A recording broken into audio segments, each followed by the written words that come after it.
Good morning, everybody. Happy Election Day, finally. We're going to get our TVs back later today. So I'd like to call to order this November 5th, 2024 meeting of the Santa Barbara County Board of Supervisors. Madam Clerk, can we get a roll call, please? Supervisor Williams? Here. Supervisor Capps? Here. Supervisor Hartman? Here. Supervisor Nelson? Here. And Chair Lavanino. Here. This time, please stand and join me in pledging allegiance to the flag. Ready? Begin. I pledge allegiance to the flag of the United States of America and to the republic for which it stands, one nation, under God, indivisible, with liberty and justice for all.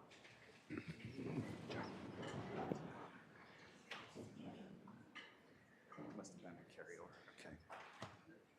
Next item of business is the approval of the minutes from the October 15th, 2024 regular meeting. So moved. Second? Moved and seconded. All those in favor? Aye. Aye. Any opposed? Passes unanimously. Next item of business is our County Executive Officer's report. Good morning, Chair and board members. We just have one announcement to make, and that is to remind everyone that there is a community meeting next week. The Farm Worker Conditions in Santa Barbara County Temporary Ad Hoc Advisory Committee will be hosting a community meeting next Tuesday at 3 p.m. at the Santa Maria Hearing Room located at 511 Lakeside Parkway in Santa Maria. The public is invited to attend and participate in the meeting. The community meeting is designed to examine the conditions of farm workers in our county and to discuss strategies to improve conditions while also protecting the ongoing viability of agricultural operations. Live translation interpretation will also be available. The community meeting will be recorded, and the ad hoc committee will report back to the Board of Supervisors with a summary and any suggestions or conclusions reached. That concludes my report. All right, thank you very much. Madam Clerk, are there any announcements or changes to our agenda today? Chair Lavanino and members of the board, I do have a few announcements this morning. We received a continuance request from the Department for Administrative Item Number 23. Administrative Item Number 23 is from the General Services Department. It is regarding an agreement with Iron Mountain for countywide document shredding services, and the department is requesting a continuance to the Tuesday, December 3rd, 2024 meeting. Additionally, I have announcements on Administrative Item Number 27 and 28. Administrative Item Number 27 is from the Human Resources Department. It is to consider recommendations regarding an amendment to the compensation and benefits resolution for elected department heads regarding health insurance subsidy. And Administrative Item Number 28 is also from the Human Resources Department. It is to consider recommendations regarding the reappointment of an employment contract for the county executive officer. And pursuant to Government Code Section 54953, Item A27 includes recommendations for final action on compensation paid in the form of fringe benefits by way of increases to county contributions to dependent health care coverage for elected department heads. And Item A28 includes recommendations for final action on compensation paid in the form of salary and fringe benefits as set forth in the Agreement for Services of County Executive Officer with a new hourly rate of $189 and $143 and $25,000 to a 410A deferred compensation plan and conversion of a one-time education balance of $40,000 to the deferred compensation plan. And lastly, for the Board of Supervisors' methods of public participation and to provide public comment on general public comment or an item on the board's agenda, please see page 2 of the agenda. Individuals that would like to provide verbal public comment may do so via Zoom by registering in advance via the link available on page 2.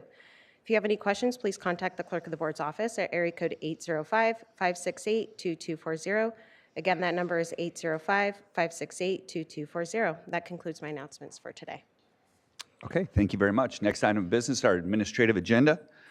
Would any board members like to pull any items from the administrative agenda? Let's start down with Supervisor Williams.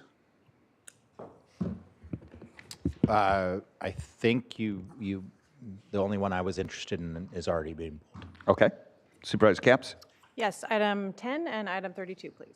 10 and 32, got those two. Supervisor Hartman? 45. 45.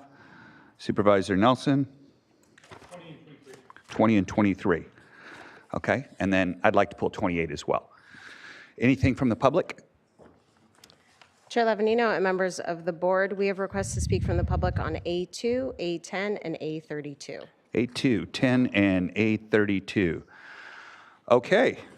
I'd like to now entertain a motion to approve the balance of the administrative agenda except for items 2, 10, 20, 23, 32, 28, and 45.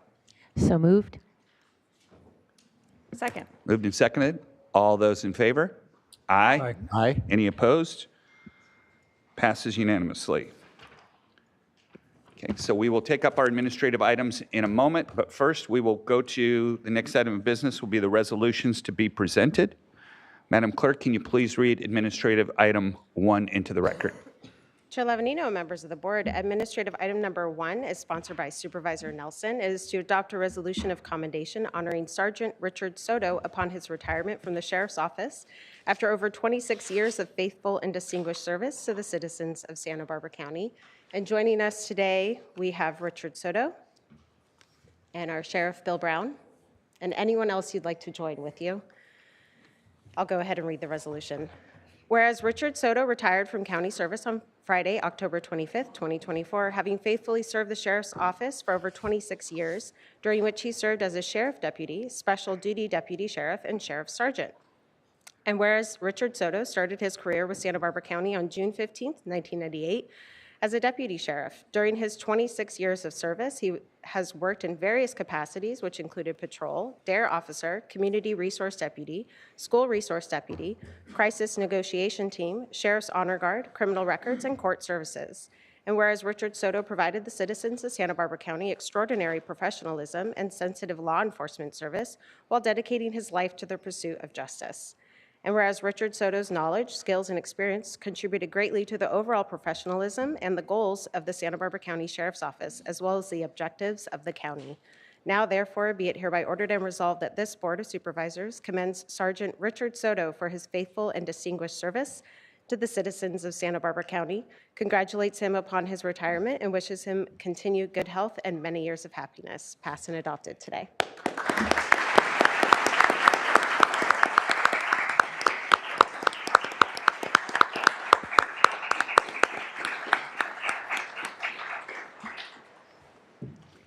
Chair Lavagnino, members of the board, just if I could just add a few comments to that. You've heard that Rick had a distinguished career with our organization, 24 years, almost a quarter of a century, working in a variety of different capacities all over the county. In a patrol status, he was a field training officer, he was a DARE officer, a school resource officer, a wide variety of collateral assignments that he had, including being the leader of our hostage negotiation team at the time. He was promoted to sergeant. He's continued to do a superb job as a first-line supervisor. He has always looked as sharp as he looks today in a uniform. He is just He's got the right color uniform too there. Always personable, always reliable. I took a look at his personnel file the other day, and he had 24 different formal commendations or letters of appreciation that were in his file. Just like to give you a couple of snippets here out of some of those. In 2011, he supervised the handling of a call where a suicidal man obtained a firearm and loaded it, then placed it in his waistband. After he did not respond to commands to surrender the firearm, the deputies utilized less lethal force to subdue him, disarm him, and they ultimately transported him to a hospital for mental health evaluation without any injuries at all. In 2012, he received a commendation letter from a high school principal for his presentations to students during Trust Week. The theme for Trust Week was freedom from bullying and cyberbullying and safety and responsibility with personal publishing, and Sergeant Soto gave that presentation 12 times that week and did an outstanding job impacting students. In 2015, he had a commendation letter from a deputy district attorney for his work on a case where a suspect was found guilty of 3 felony counts of unlawful sex with a minor. In 2015, he received our organization's Meritorious Service Award for his supervision of his team's action.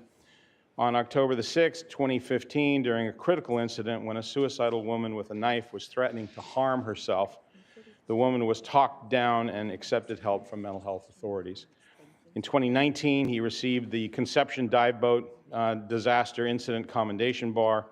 And in 2020, we received a letter from an inmate who commended Sergeant Soto and other staff members for their positive impact and guidance during her time in our custody. in the county jail. She specifically cited her personal and spiritual growth and the repair of her broken relationship with her mother as a result of the efforts and the kindness of the staff, including Sergeant Soto. These are just a few of the things that he's done over the course of his stellar career with our organization. We're going to miss him. He's done a great job, and we wish him and his wife all the best in his retirement. Congratulations, Rick.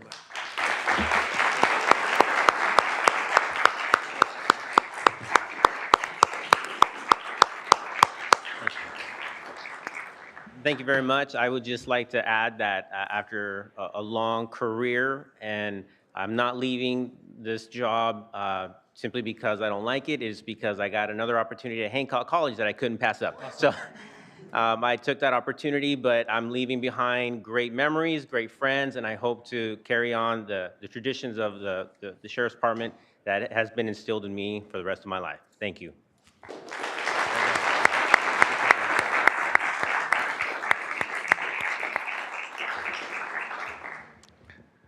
Item A2.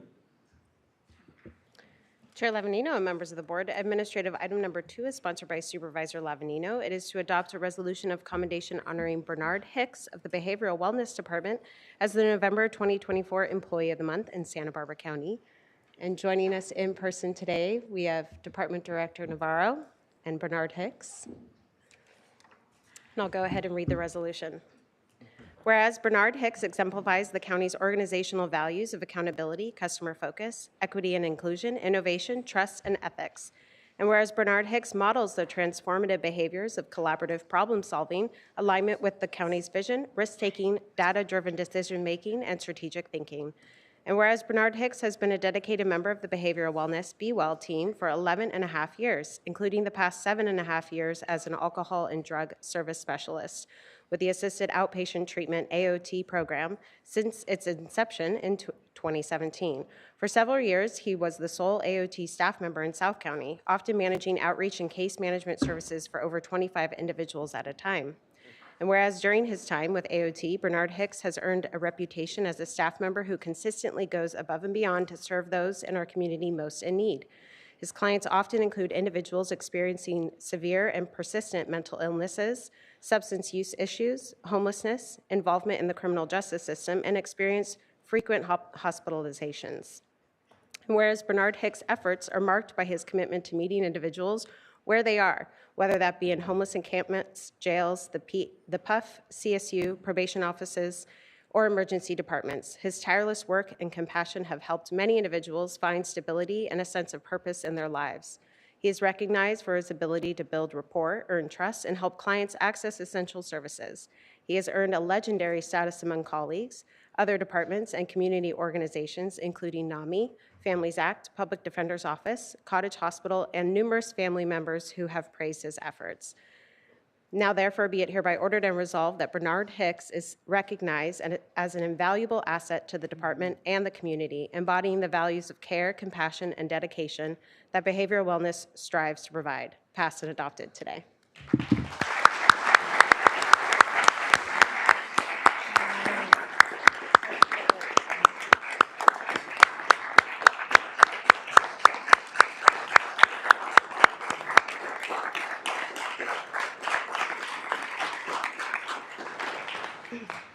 So as I was getting ready to write my, good morning, Chair Lavanino and supervisors and county staff.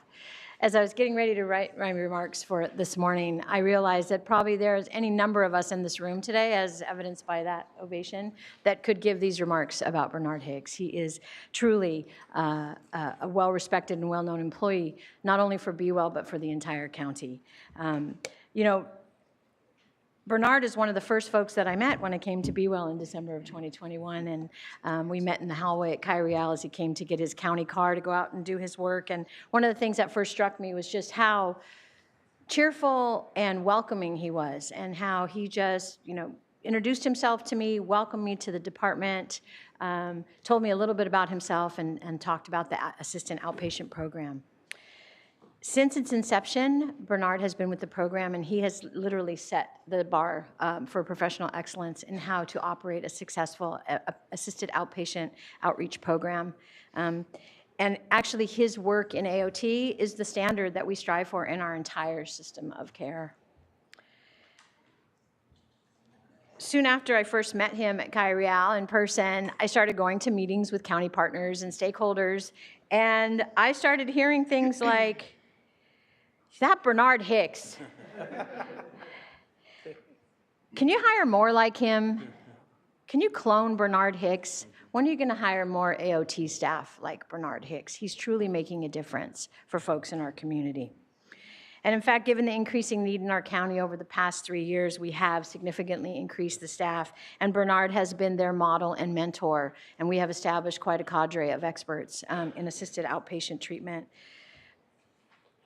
I have not had the honor of working with him directly, but I do know that I have staff here that get the credit for hiring him into AOT, and I'd like for his past and current supervisor, Tammy Castellano, to say a few words that she'd like to share with you all.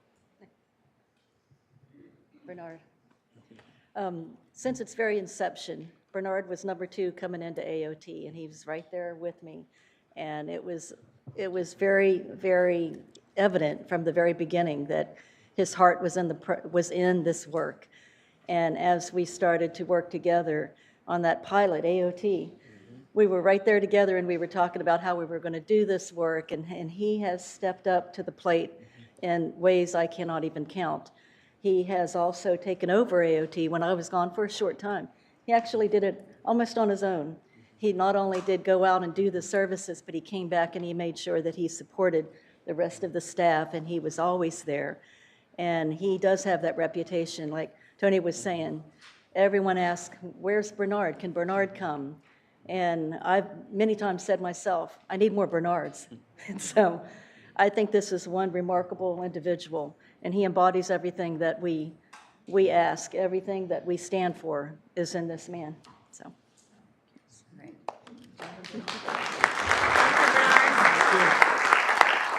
Bernard, thank you so much again, and congratulations on being Employee of the Month, and we look forward to you continuing growing with us in the program. Thank you so much. Thank you.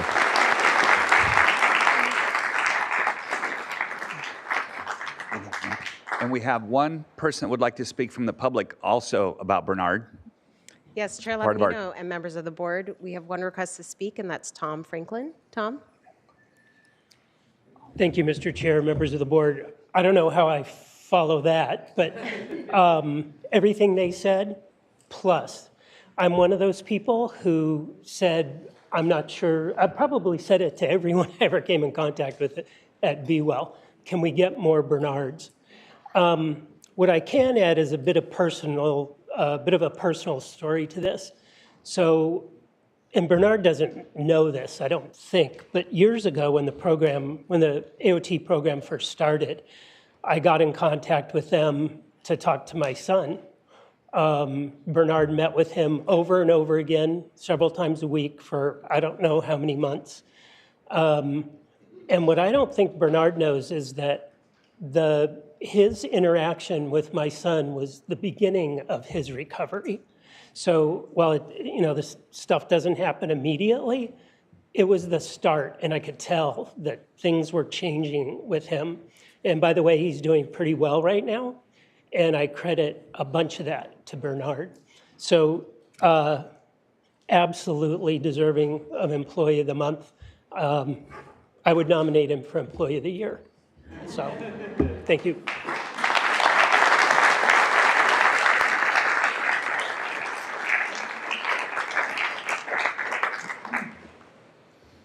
Congratulations, Bernard. Awesome job. All right, that takes us to administrative item number 3. Chair Lavadino and members of the board, administrative item number 3 is sponsored by Supervisor Williams and Supervisor Hartman. It is to adopt a resolution proclaiming November 14th, 2024 as Communify Day in Santa Barbara County. And joining us in person today, we have Patricia Keelan, CEO of Communify, and Joni Kelly, Communications and Outreach Coordinator. And I'll go ahead and read the resolution. Whereas Communify is part of the National Community Action Network, which strengthens communities and creates opportunities for upward mobility for individuals and families across the country. And whereas Communify was incorporated in May 1967 as a private nonprofit dedicated to helping families achieve economic stability, contributing to a more resilient Santa Barbara County. And whereas Communify embraces the values of equity and inclusion, ensuring that every individual is treated with dignity and respect, regardless of their background or circumstances. And whereas since its founding, Communify has expanded vital services to reach the most vulnerable members of our community, opening multiple locations across the county to meet local needs.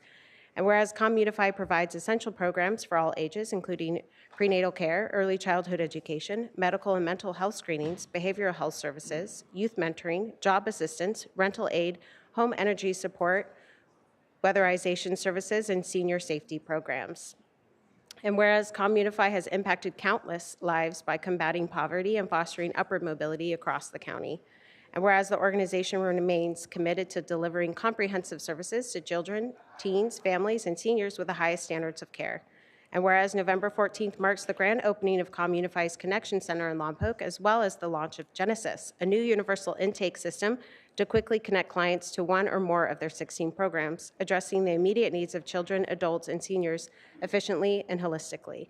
Now, therefore, be it hereby ordered and resolved that November 14th is recognized as Communify Day in Santa Barbara County, honoring the organization's significant contributions and encouraging ongoing support for their vital mission, passed and adopted today.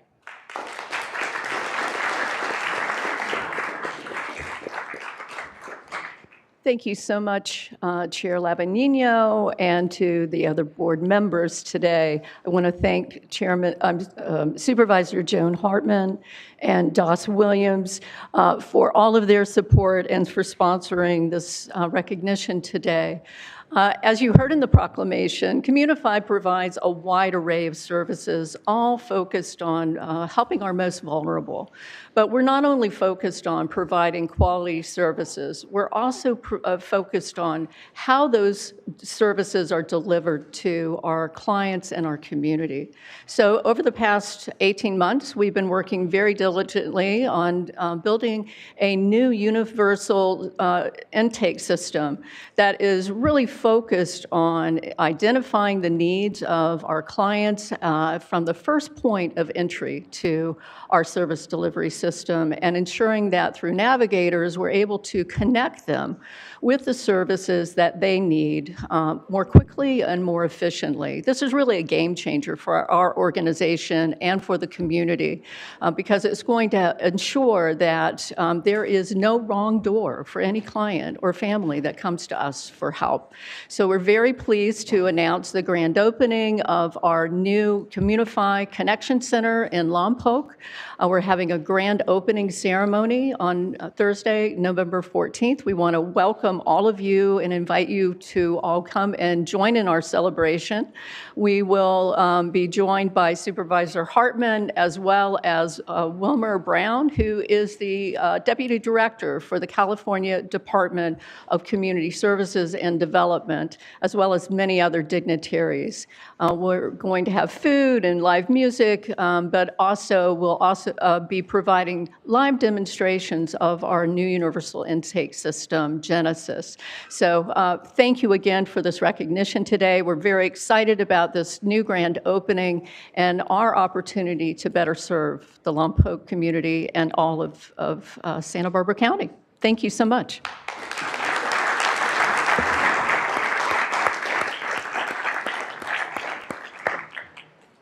Great organization. Okay, that takes us to administrative item number 4.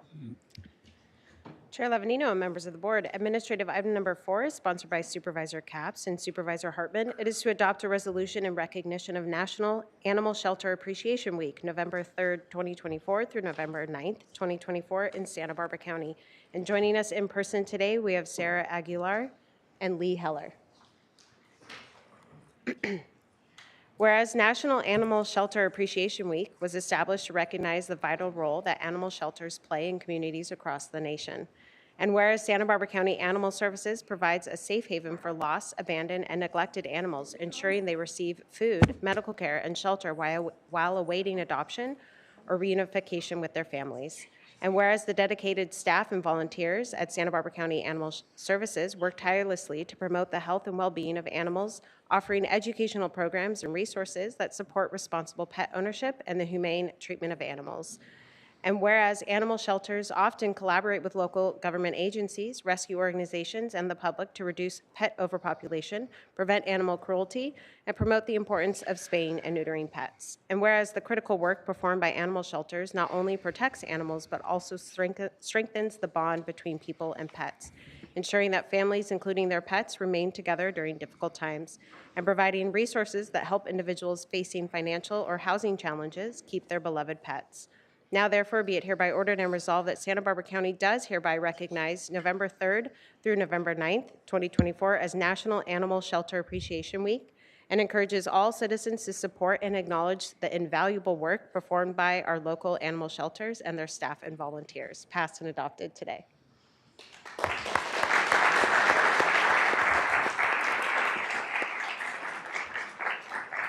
Good morning, Chair Lavigno and board members.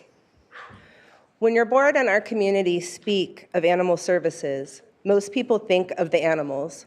But today's proclamation in recognition of National Animal Shelter Appreciation Week demonstrates the understanding that all things animal connect to all things people. I'm truly honored to accept this proclamation on behalf of Santa Barbara County Animal Services and the many incredible partners, staff, and volunteers who make our community better. First and foremost, I want to acknowledge the amazing network of partners across Santa Barbara County. Whether it's our collaboration with local rescue groups, animal care agencies, veterinary clinics, or community organizations, we are constantly reminded of the power of teamwork. Working together over the years, we've been able to implement life-saving programs that have not only improved the well-being of animals, but also strengthened our community. From spay and neuter programs and adoptions to medical care and information about resources, it's this shared dedication that makes Santa Barbara County a model of animal care and compassion. A special thanks must also go to the incredible volunteers who pour their time, energy, and hearts into this work. Without them, many of our most impactful programs simply wouldn't exist. Volunteers extend our reach far beyond what our staff alone could ever accomplish. Community members are also a lifeblood for us and our foster programs, helping us give even the most vulnerable animals a second chance. And for every success story, every animal that finds a loving home or heals from a difficult past, a member of the Animal Services team is there, walking with them every step of the way. The dedication of our team members, whether paid or unpaid, volunteers or advocates, allows us to expand our capacity for care, ensuring that every animal gets the love they deserve, the opportunity to find their family, and that our agencies have the funding and resources that they need to provide those services. Beyond the critical services that people provide, they also help foster something even more powerful, the human-animal bond. This bond is what connects us all, reminding us that the love, companionship, and support the animals give us are vital parts of our lives. It is this bond that people nurture every day, helping to build connections, creating families, and supporting the health and wellness of both animals and their people. Thank you very much.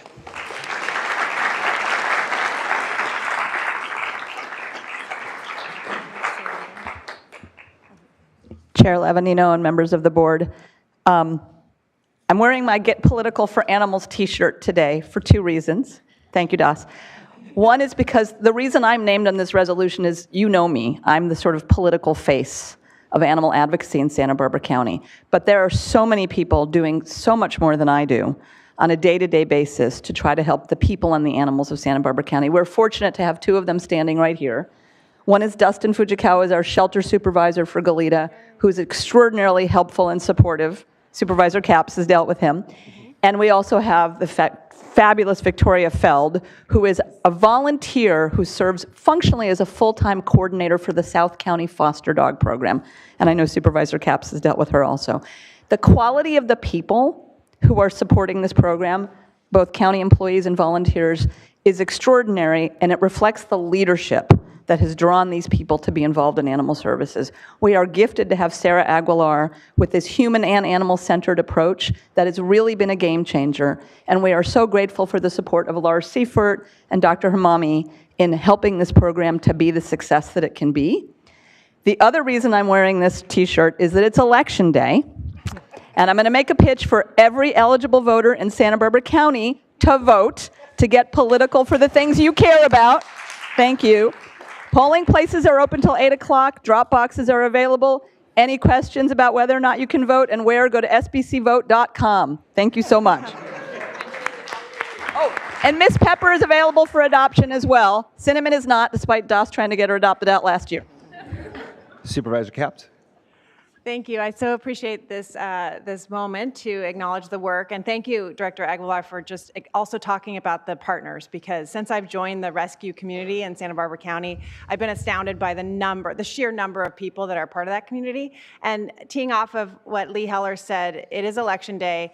A study has shown that 70% of us have had some mental health challenges related to this election, and fostering is such a great way to bring your cortisol levels down. So She doesn't mean to beat your dog. If no, you get opposite. Opposite. It's a calming influence. It's a calming influence. It really does help both mental health, wellness of the animal and of ourselves. So thank you. Yes. I got to give a big shout out also to Animal Services. They are a big piece of the event we had this last week, 2 weeks ago, with Veterans Stand Down in Santa Maria. We actually had an incident this year, our first one ever, where one of our Animal Services employees got kind of pulled around and maybe took a little bit of a bite from, we had 2 pit bulls and a bull mastiff, and it was a little bit too much. So in typical Santa Barbara County employee fashion, instead of a big ruckus, she came and said, I think we've got some improvements that we can make next year on how that we handle it. And I said, okay, sounds good to me. So again, thank you so much. So many of our veterans, especially our homeless veterans, show up with animals, and they can get chipped, licensed, they get free food, they get collars, they get just about bathed, groomed, shots, everything you can think of, all because of Animal Services. Thank you so much for that. All right, that takes us to our last resolution of the day. Item number A5, please. Chair Lavanino and members of the board, administrative item number 5 is sponsored by Supervisor Williams and Supervisor Capps. It is to adopt a resolution proclaiming the week of November 10th, 2024 through November 16th, 2024 as Nurse Practitioner Week in Santa Barbara County. And joining us today in person, we have Nancy Warner, nurse practitioner, and Myra Howard, also a nurse practitioner. Hopefully she's out walking patients. Whereas nurse practitioners, NPs, are advanced practice registered nurses, APRNs, who have advanced clinical education and training, building on their initial registered nurse preparations. There are more than 355,000 licensed nurse practitioners in the United States and approximately 37,000 nurse practitioners in California, providing primary, acute, and specialty care to patients of all ages and walks of life. And whereas nurse practitioners diagnose and treat acute chronic illnesses, providing reproductive care, prescribed medications, and treatments through a patient-centered approach. And whereas more than 20,000 nurse practitioners are eligible for full practice authority through modernized state laws and improved policies for patient access. And whereas 30 states and the District of Columbia have implemented full practice authority, granting patients direct access to high-quality patient care. And whereas nurse practitioners strive to be partners in the health care of their patients, helping encourage healthy behaviors, disease prevention, and providing valuable counseling to guide patients. Now, therefore, be it hereby ordered and resolved that this Board of Supervisors proclaims November 10th through the 16th, 2024 as Nurse Practitioner Week in Santa Barbara County, and is proud to recognize and the countless contributions that the nurse practitioners made over the past 6 years and will continue to make to the health and well-being of residents of our county, passed and adopted today.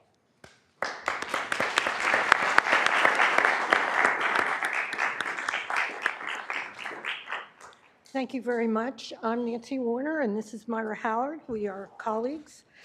As nurse practitioners, we are advanced practice medical providers and are and have been the center of healthcare delivery 365 days a year. For 7 of those days, we recognize just how vital and powerful the role of a nurse practitioner is. Celebrating Nurse Practitioner Week, November 10th through the 16th. For me and my colleague, Myra, we have been providing family practice services for decades, as you can see from the color of our hair. For me, it has been an honor to be a medical provider. Thank you, Supervisor Williams and Supervisor Capps.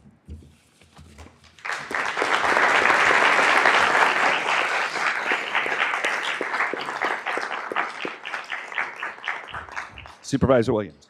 Well, first I want to say Myra Howard and Nancy Warner both broke incredible new ground for nurse practitioners, and it wasn't just important for the NPs themselves, but because NPs have a level of education and training and a scope of service that's vital for providing adequate health care. There just is not enough providers out there for our system.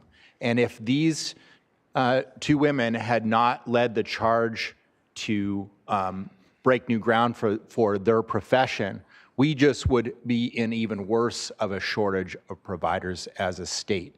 And so we all owe them and their colleagues a thanks. And in particular, Carpinteria owes Nancy a thank you. She's very special to me. She was my nurse practitioner for many, many years. She served the Carpinteria community ably and diligently, and I think she's the only person in this hearing room who's seen me naked before. So.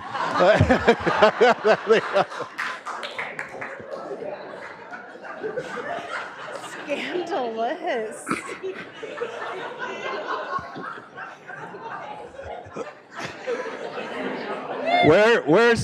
Where's the mic drop? Yeah. All right, let's try to keep a little. Oh my. Thank you, Doss. Woo! I don't know why I'm blushing, but okay. That is a great close to our administrative items. So we're now going to take the administrative items pulled in numerical order. Madam Clerk, can we please get item A10 read into the record, please? Chair Lavanino and members of the board, administrative item number 10 is from the Behavioral Wellness Department, is to consider recommendations regarding a resolution authorizing an application for the California Department of Healthcare Services, DHCS, Bond Behavioral Health Continuum Infrastructure Program, BHCIP, Round 1, Launch Ready Program Grant Funds. And we have 3 requests to speak from the public on this item. Okay, let's hear from the public. We're going to begin on Zoom with Mike Glick, and then we will return here in Santa Barbara with Tom Franklin. Mike? Hi there, can you hear me? Yes. Yes, we can. Please proceed. My son is 30. He's homeless on the streets in Santa Barbara. He's had severe substance abuse and mental health issues for about the last 10 years. The Be Well has been great, trying to, get him straightened out. But as long as he's been, he's an adult and we can't force him into anything. As long as he's been on his own, he just hasn't really been able to get sorted out. And now he's finally gotten enough in trouble with law enforcement that he's probably going to lose his freedom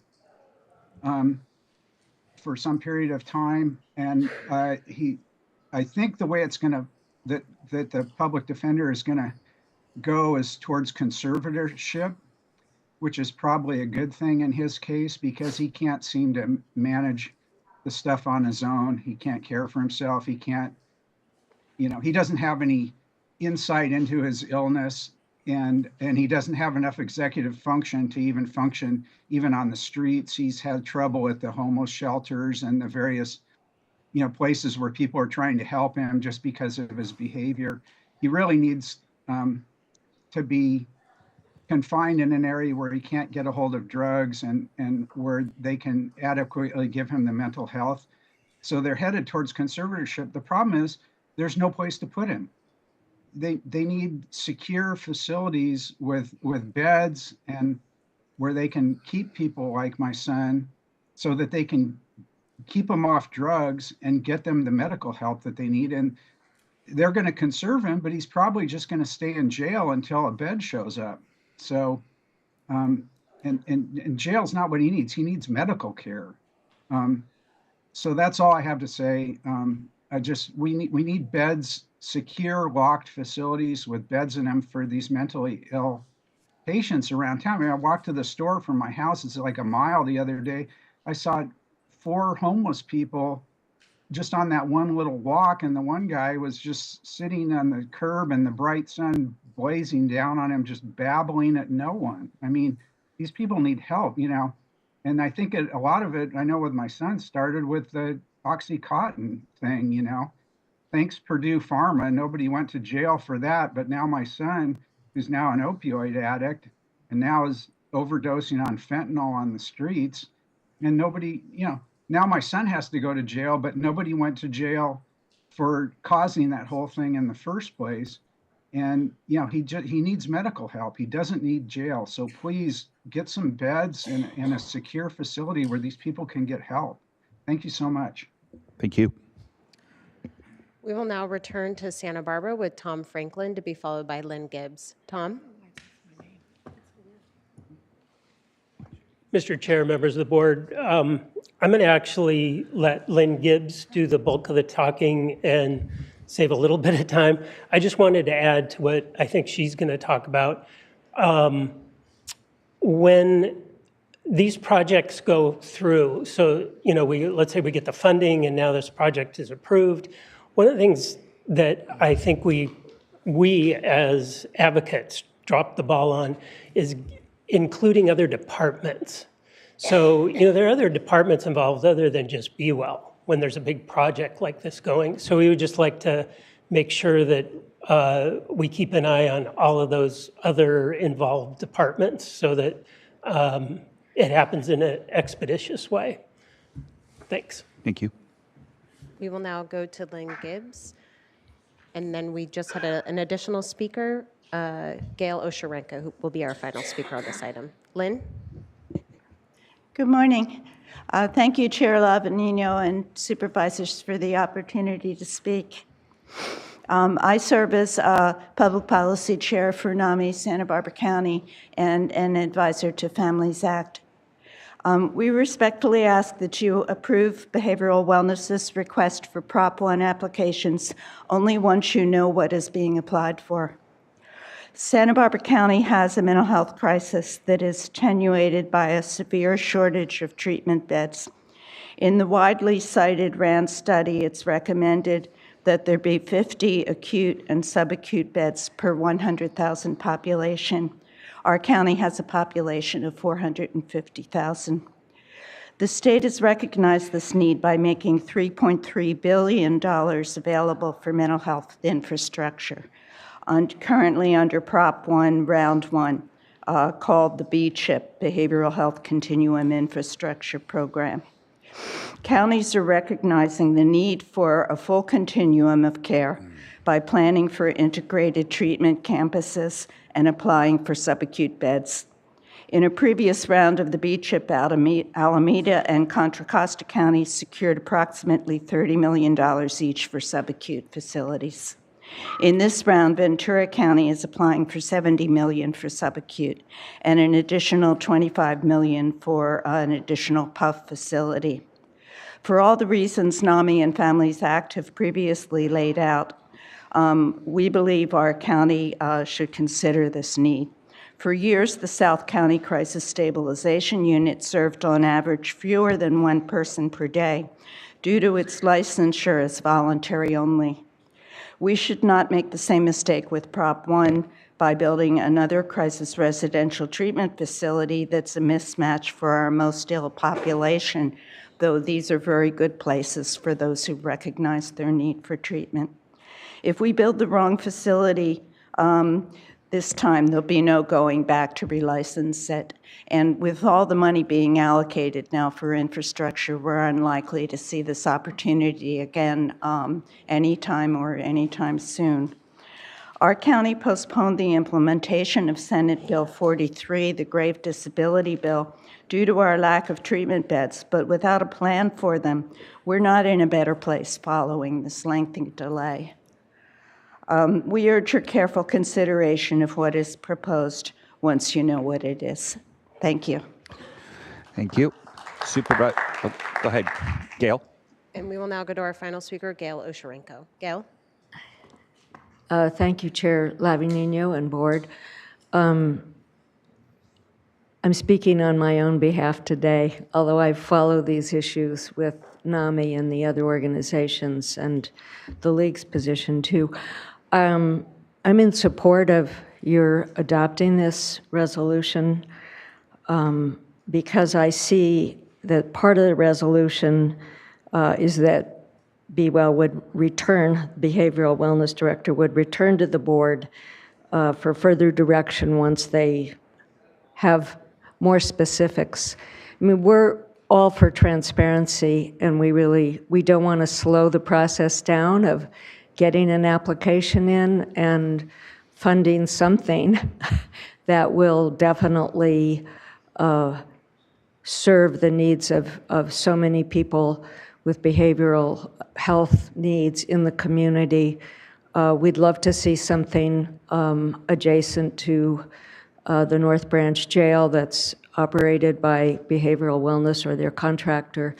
And we'd just like to be part of an ongoing discussion to really sort out how many beds for subacute we really need and where we can put them. Thank you very much. Thank you. Supervisor Capps?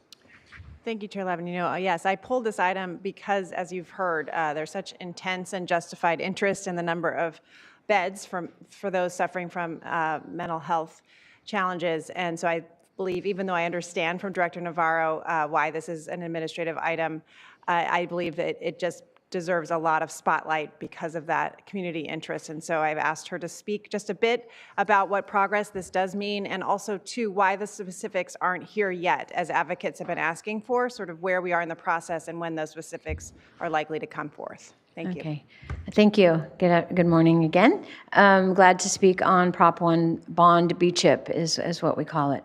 So the Bond B-CHIP funds in round one came with a prescriptive list of facilities that can be funded under this round.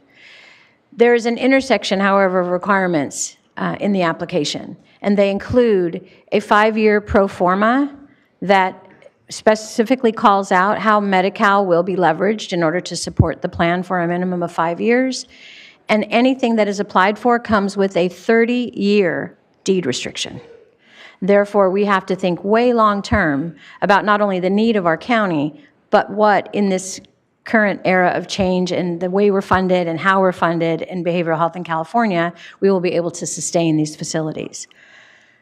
Prior to the Bond B-CHIP application, of course, we've heard from our advocates and our stakeholders in a number of arenas and a number of meetings, and have definitely been prioritizing their call and need for subacute beds.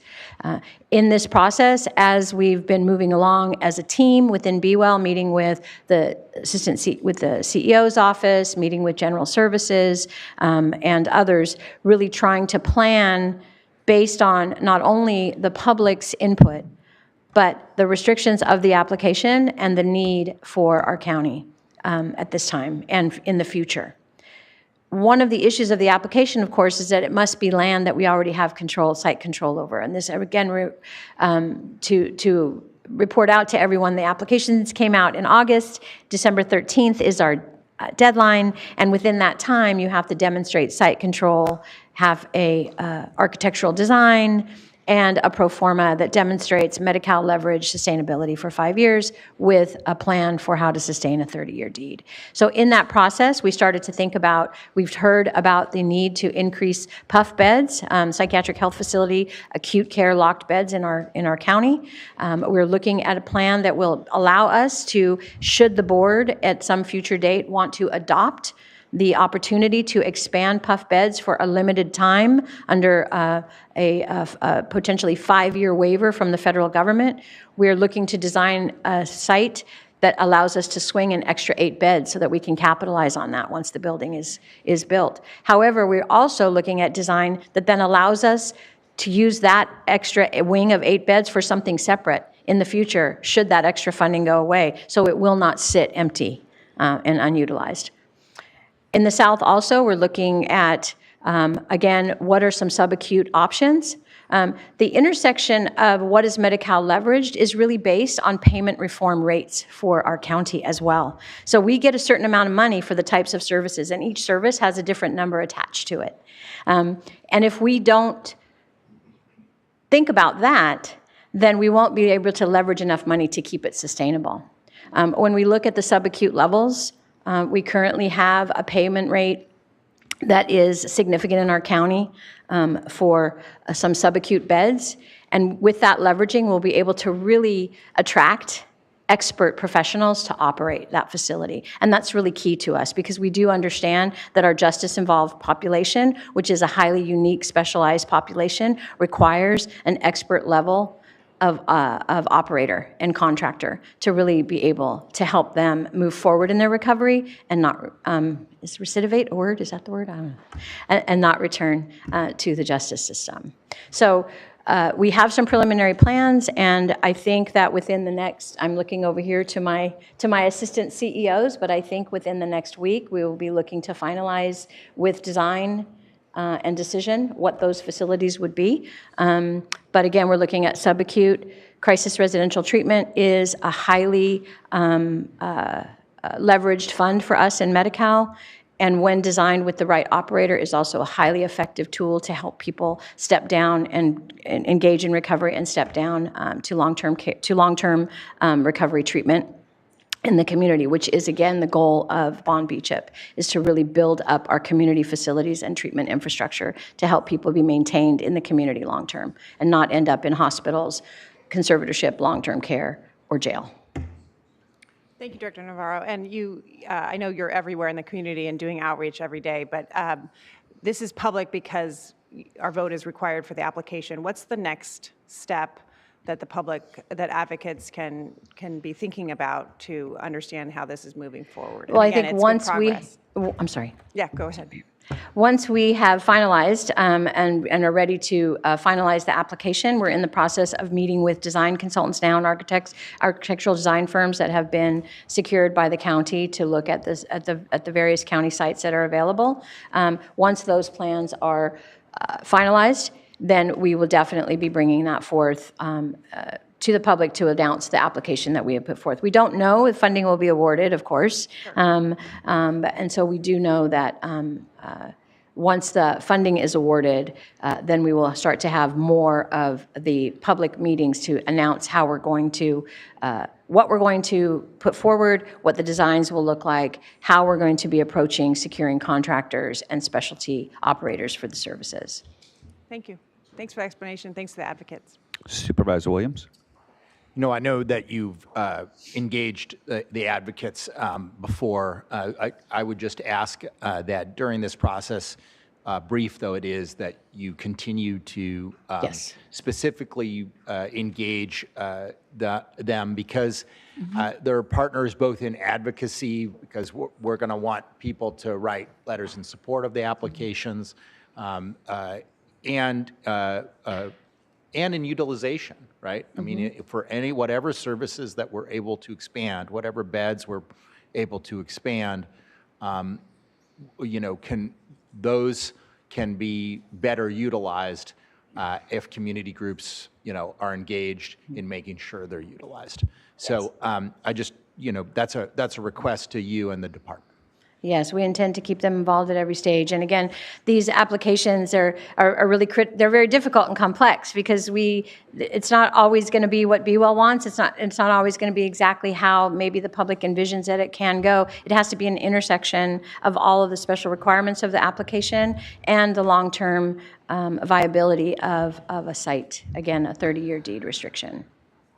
I just have one question, Director Navarro, on the timeline. So the applications are due, I believe, December 13th. Yes. And you're wanting to get them done by the end of the month, but we don't have another meeting until 3rd. So what I was hoping was we were going to get a chance to look at that application before it gets sent in, but how's that going to work? I am going to defer to my team at this point. I think that we had not planned to come back on the 3rd with the final application. However, if that's the direction of the board. Well, if it's just okay, so is there if the applications get in first, I mean, is it so the deadline's the 13th, right? Mm-hmm. So does it really matter if, it would be nice to see the application before it goes in. Okay. I mean, I don't know how much we can weigh in at that point because it's pretty much going to be a done deal. And I don't want to miss the deadline, but I also think it's important for us to be able to weigh in on the application before it goes. Okay. Supervisors, if I might, so the application is important to get our applications in because of the timeline, but the real commitment that we'll be making is when we get the program agreement, if we get the funds, and the director will come back to the board for that. I understand you're wanting to know more about the project. I think everyone is, but like we said, it's still in development. And so I think what we can do is we can come back to the board to give a full presentation once it's more fully developed, either at the time we have the program agreement or before that, so we can get the board's input prior to any finalization. Okay. So maybe I can amend what I'm asking for then. So then maybe not before it goes in, but we are going to ask people to advocate on behalf of it. And so it would be nice to come back at either the 3rd or the 10th, and whether it's an A item or whatever it is, but just here's the application that we put in so that we can let folks know whether they can, they support it or they don't. Yeah. Can we do that? Yeah. Thank you. We have that direction, Okay. and we will make that happen. I just also want to let the board know that we did meet with our statewide partners at Advancing Human Potential, who are the assigned vendor for the state in issuing these bonds. And their feedback to us was that counties will put forth whatever they put forth, and they will fund what they think is best, and they will give us feedback as well on our funding. So the application we put forth may not come back from the state as we anticipated either. There may be recommendations from the state as to how we need to challenge that. So just want to make it clear that it's not a done deal just in the application. There Well, are the other good news steps. is we need all levels of care. So all brick and mortar is going to be positive. So no matter what we come back with, as long as we come back with something, obviously we have more needs in other areas. So great. Thank you very much. All right. And as I told the advocates too, we trust the Be Well department. We have a lot of trust in Be Well, so we're confident that you're going to get the right thing done. So thank you. Thank you very much. Appreciate that. Okay, that takes us to A20.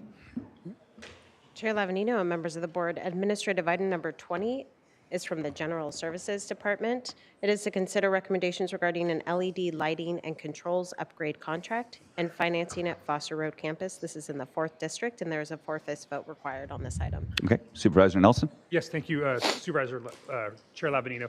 My question about this, or actually just comment, was about the funding source on this. And so actually, Mr. Clemente's here, and point out that there is, I believe, about $157,000 coming from the general fund for this project. And I support the project.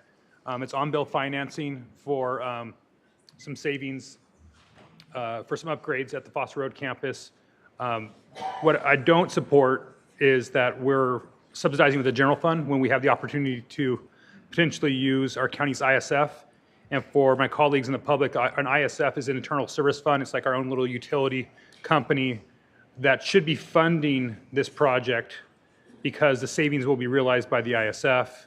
I'd rather keep back those general fund dollars for other needs. They're precious. They're only a few dollars that we have discretionary here at the board, and we have a lot of other capital needs that may not have funding sources.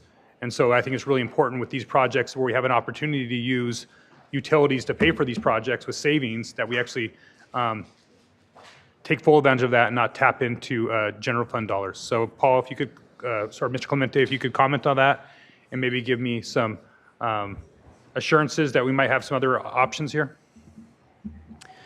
Thank you, Supervisor Nelson, through the chair. In this case, There is a county policy that provides these fundings, and it is not specific to general fund only. It is countywide, countywide projects at county facilities. With that said, the ISF itself did look at their existing balances, and they don't, because the utility ISF to this point has mostly been a pass-through. It charges out, it pays the bills, and then it charges out to the ratepayers. But as projects like this move forward, they are looking into, or they are now building their rates going forward to start building up balances that they would be able to front money like this. They're just not there yet. But we can look at the policy that we have now, which is fairly broad, and look at ways of refining that. We're coming back to your board in a couple months with our 5-year forecast and our budget development policies, and work with General Services, see if there's a way that we can refine that policy such that in cases like this where they're using that funding and it is ultimately benefiting special revenue funds and the ISF as ratepayers, that there's a way to recoup that through the ISF charges and sort of revolve that or return it back to the general fund. Yeah, it seems that we could at least maybe loan the ISF the funds, you know, in the meantime, no interest or whatnot, or just move them there temporarily until that got built up to a point that they could be paid back to the general fund so that we could address some of our other capital needs. Is that kind of what might be a potential here? Supervisors, I think we're, per our policy, I understand what you're getting at, that because this 157 is general fund, it's going to these countywide utility upgrades. Is there a way for the ISF to recoup those funds? And we agree with that intent. I think that's just not our policy right now. So we could change the policy when we come back to you in January when we come with budget development policies. But I'd like to also hear from the director to say if that's a movement we could make now as you build your reserve in the ISF to start looking at repayment of the general fund seed money.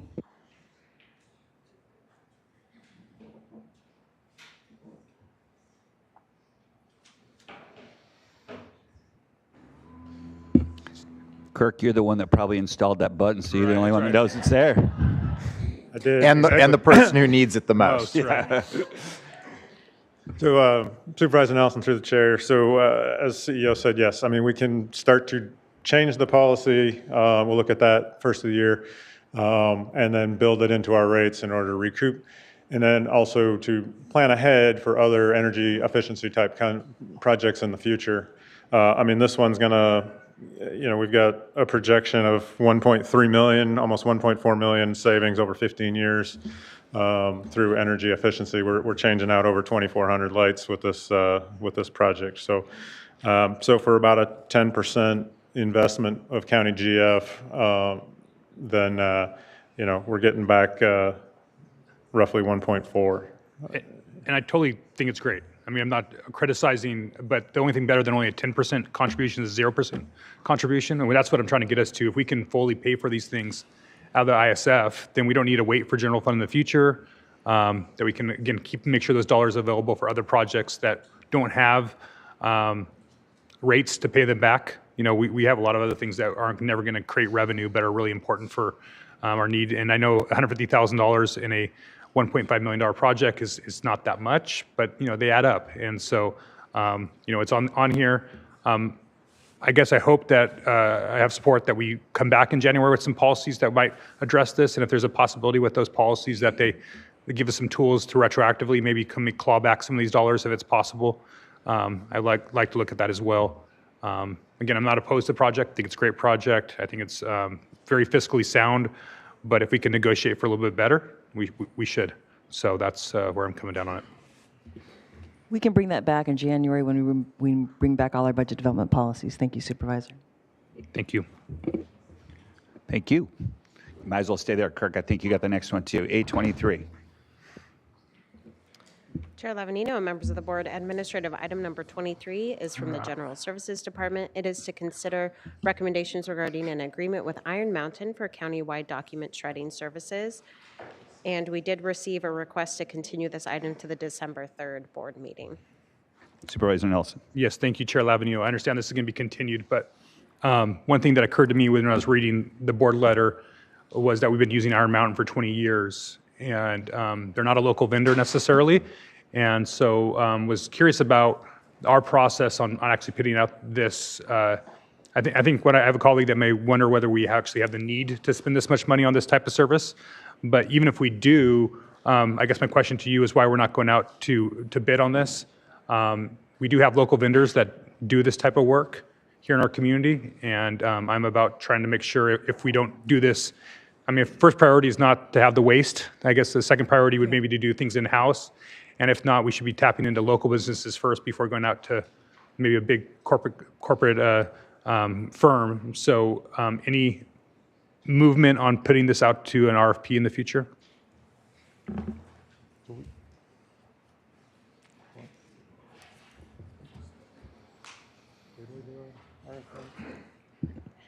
Supervisor Nelson through the chair. This is, Iron Mountain is on a cooperative purchasing agreement with Omnia, so it has been out to bid within the last 3 years, I believe. So help me with that. So how does that work? So so we put out this work for an RFP within the last 3 years?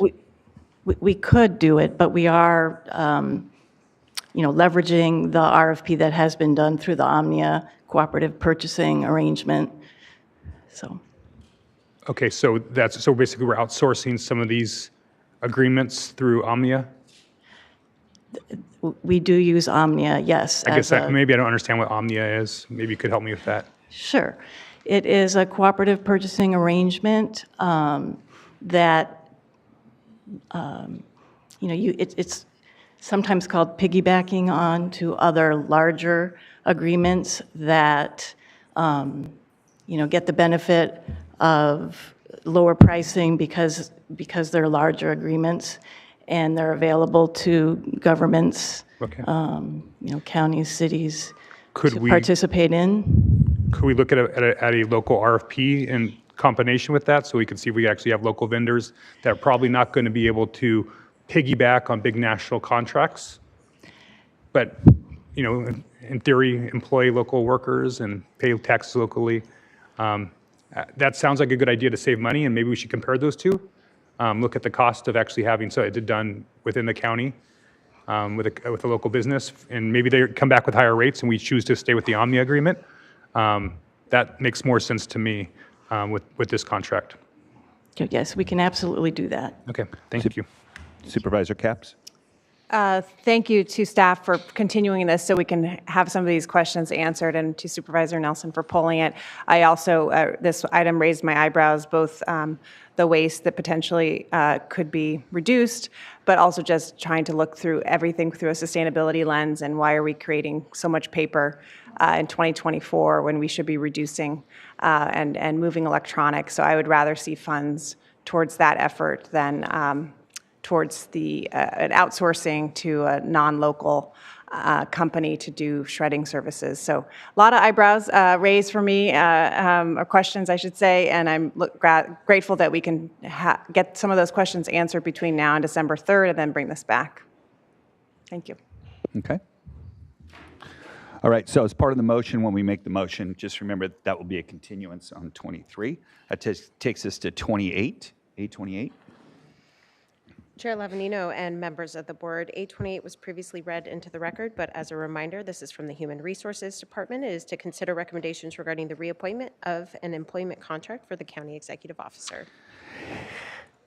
I would be remiss if I let this moment pass, because this is probably the best decision I made as a county supervisor. So Mona's been with us for 11 years as a CEO.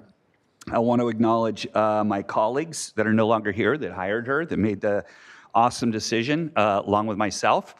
And if you knew that board at the time, it was probably as divergent, political, and almost everything. Every decision was 3-2 or 2-3 or crazy and went on forever, except when we met Mona during the interview process.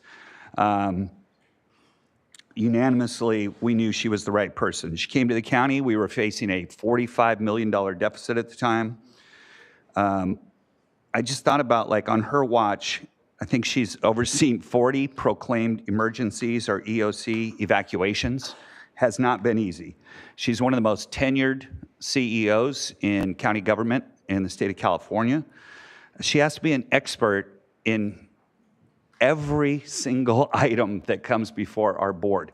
So many changes in state law and federal law, and just she's tasked with the impossible of implementing the vision of the 5 board members who generally have different visions, and she has to figure out how to make that happen. She's intelligent, kind, empathetic, focused. She is a servant leader. She runs a $1.5 billion company, basically, with 4,600 employees. She's the first car on the lot, the last one to leave, and she balances adroitly the needs of the community and all the services that we hear from the advocates that they're asking for, along with balanced with making sure that we continue to be a AAA rated, financially sound organization. And so Mona, we really appreciate you. You've been through everything, and she is constantly being recruited throughout the state, and it is our, I guess, good fortune that she loves Santa Barbara and wants to stay here. So Mona, we really appreciate having you here, and we're grateful that you're staying for at least a couple more years. Yeah.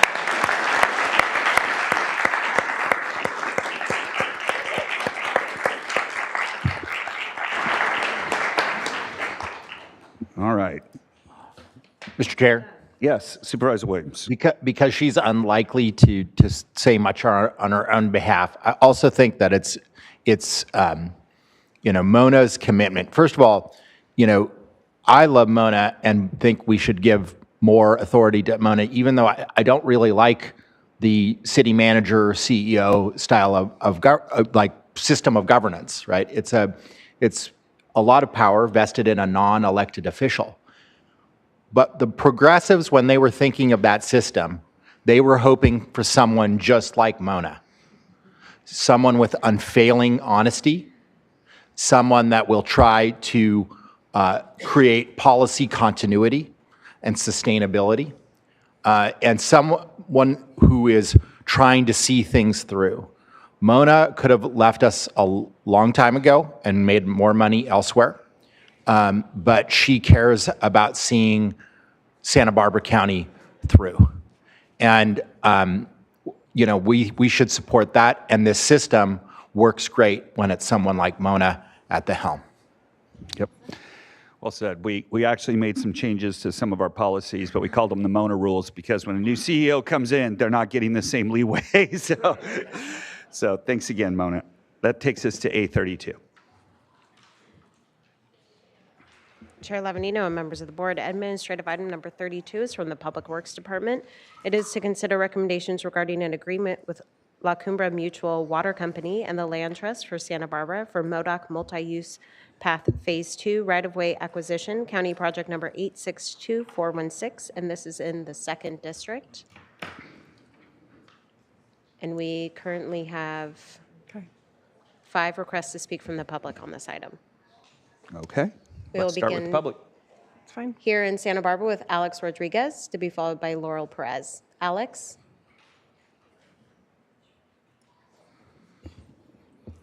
Good morning, Mr. Chair, members of the board. My name is Alex Rodriguez. I am the president of the La Cumbra Mutual Water Company's Board of Directors. We are a shareholder-owned company, and we are the proud owners of the 28 acres known as the MODOC Preserve. I wanted to just take this opportunity to thank some people, starting with Supervisor Capps and her team, Director of Public Works Chris Sneddon and his team, the Land Trust for Santa Barbara County, which has the overlying conservation easement on the property, and our neighbors and stockholders that were engaged during this whole process. And I thank you in advance for your support. Thank you. Thank you. We will now go to Laurel Perez, to be followed by Meredith Hendricks. Laurel? Great. Good morning, Supervisors. My name's Laurel Perez, and I'm the recently appointed president of the Land Trust Board of Trustees. Very proud and excited about that. And on behalf of the board, I would like to thank our executive director, Meredith Hendricks, who had to leave, by the way, so she won't be speaking, her hardworking staff, other Land Trust board members who participated in this effort, County Public Works Director, Chris Sneddon and his hardworking team, the landowners of the Modoc Preserve, the La Cumbre Mutual Water Company, and importantly, Supervisor Capps and her Chief of Staff, Chris Henson, and their leadership for helping us to arrive at the solution that's before you. The Land Trust works with willing landowners, funding agencies, and partners like the County of Santa Barbara to conserve important open space, provide public access to those areas where possible, and uphold our legal requirements for these easements, which is oftentimes not very easy. Arriving at the solution before you today took countless hours, took creativity, it took a compromise from all sides, and the outcome is an awesome one, which is the completion of the multi-purpose public trail through the Modoc Preserve with a design that upholds the conservation values of the preserve and results in a conservation gain of an additional 35 acres on Mora Mesa. It also preserved the historic canary trees, which was very important to the neighbors in the area. It's a huge win all the way around, and we are here to help see it through to completion and are here to help in any way possible, and we greatly appreciate the work of your Board of Supervisors to see this through. Thank you very much. Take care. We will now go to Allison Petro to be followed by Barry Remis. Allison? Good morning, Chair Lavanino and the rest of the board. My name is Allison Petro. I'm our Land Stewardship Director at the Land Trust for Santa Barbara County. My job is really making sure that the projects that come before us are consistent with the easements that we hold and the conservation values that we've worked to protect on these properties. And so I'm here today really to say thank you to all of you, the Board of Supervisors, to Public Works Director Chris Sneddon and his staff, to our landowner partners at La Cumbre Mutual Water Company, who have been the best landowner partners could have worked with in this process, and all of everyone's hard work in bringing us to this point where I really believe the agreement before us is a win-win-win on all sides. It took a couple of years and a lot of revisions and details to work through, to end up with a multi-use path design that meets the needs of the community, that meets the needs of La Cumbre to fulfill their mission to provide water to the neighborhood, and is consistent with our conservation easement and design guidelines. And I'm so proud of where we've gotten by working together for 2 years now. We really look forward to the next phase of the project and working together as it is constructed and making sure that it continues to uphold the conservation easement. And we're so thrilled with the outcome and thanking you in advance for your commitment to open space and protecting conservation values through the county with this Mora Mesa parcel, as well as the restoration that Public Works has provided at Modoc Preserve. So thank you so much. It's been wonderful to work with you, and we look forward to continuing. Thank you. Thank you. We will now go to our final speaker, Barry Remis. Barry?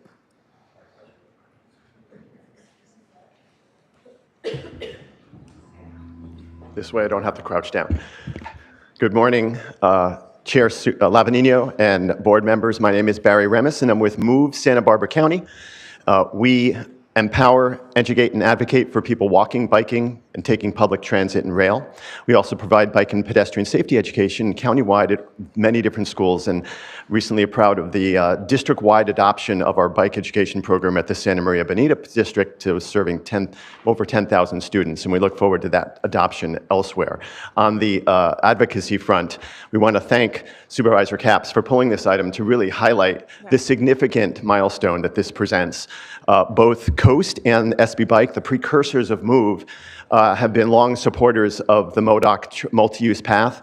We're really pleased to see that thanks to the efforts of the Public Works Department, Mr. Sneddon's team, the Land Trust for Santa Barbara County, the La Cumbre Mutual Water Company, the Trees and Trails Organization, neighbors of the Modoc Preserve, and the collective input from the community at large that really all helped inform this very innovative and creative solution that really is a win for the whole community.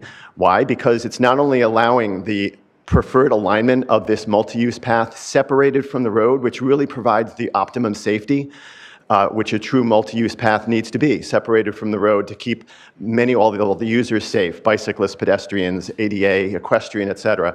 But it also does respect the further preservation of the Modoc Preserve and not encroachment, but conveying the easements over to the county really will help achieve that. And also, another win-win is to be able to provide more protected space out on Moore Mesa for public use in the future.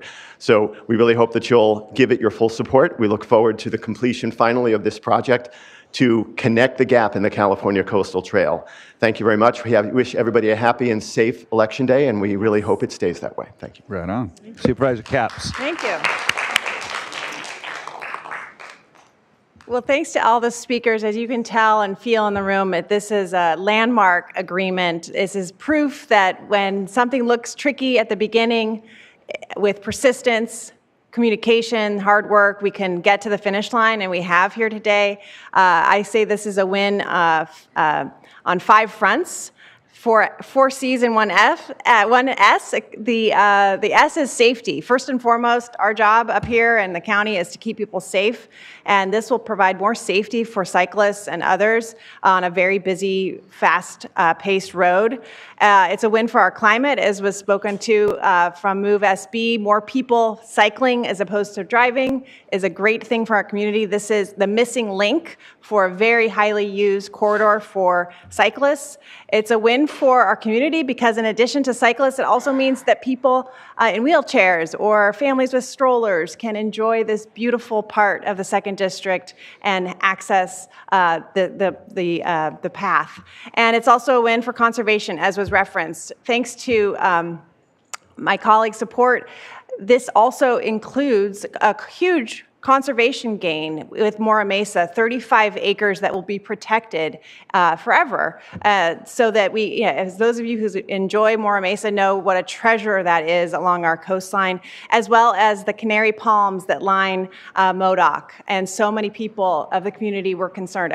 I get the question often, what's happening with those palms? So now we can say they're being preserved. And lastly, as you heard from all the many thank yous, and I'll add my voice to them, it's a win for collaboration because it was a painstaking process that didn't always seem as though we were going to, again, get to the finish line, but through the collaboration of these partners, La Cumbre Mutual Water Company, the Land Trust, Move Santa Barbara, Trees and Trails, the neighbors, so many people collaborated to get this win. And I just need to end by thanking the county team, Public Works, Chris Sneddon, his team, Chris Henson, my chief of staff, who has spent, I don't even know, thousands of hours on this, along with Chris Sneddon, and to you, finally, the board, who has worked on this before I joined you up here, and my predecessor, Greg Hart, who really got this going. So thanks all around. It's a big win today. Really appreciate it. Right on.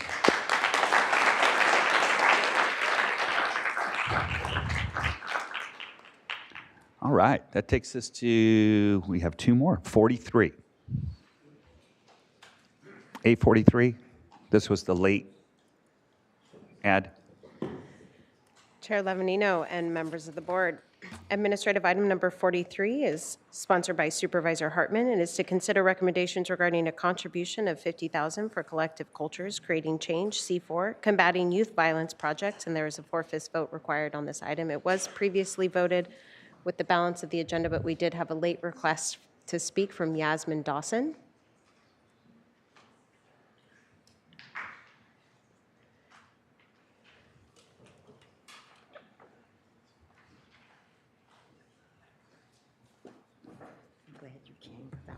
What to do.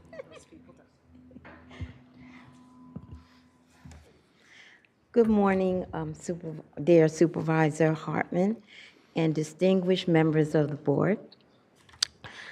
I'm here on behalf of the Self-Healing Communities Program, C4 Collective Cultures Creating Change, Legacy Works, and the Children's Network of Santa Barbara. I'm the CEO of C4, and I want to extend our deepest gratitude for the generous grant awarded to support our work in Lompoc. Your commitment has not only empowered our team, but has also sparked a true transformation within our community. The funding has enabled us to build trust, foster resilience, and create a strong foundation for positive change.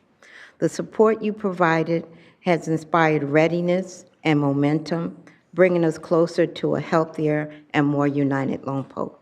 We're grateful for the faith that you placed in us and are excited to continue this journey, knowing that the work we are doing is making a tangible difference in the lives of those who we serve. Thank you for your visionary leadership and unwavering support, and we look forward to sharing the lasting impacts of our program. Thank you so much. Thank you. And that concludes public comment on this item. Okay, our final administrative item is A45. Chair Lavanino and members of the board, administrative item number 45 is sponsored by Supervisor Nelson. It is to consider recommendations regarding a request for postponement of the Santa Maria City Council decision for the Orchid annexation of Key Site 26 Richards Ranch. And we have one request to speak from the public on this item, and we are going to Michael Stoltley here in Santa Barbara. Michael?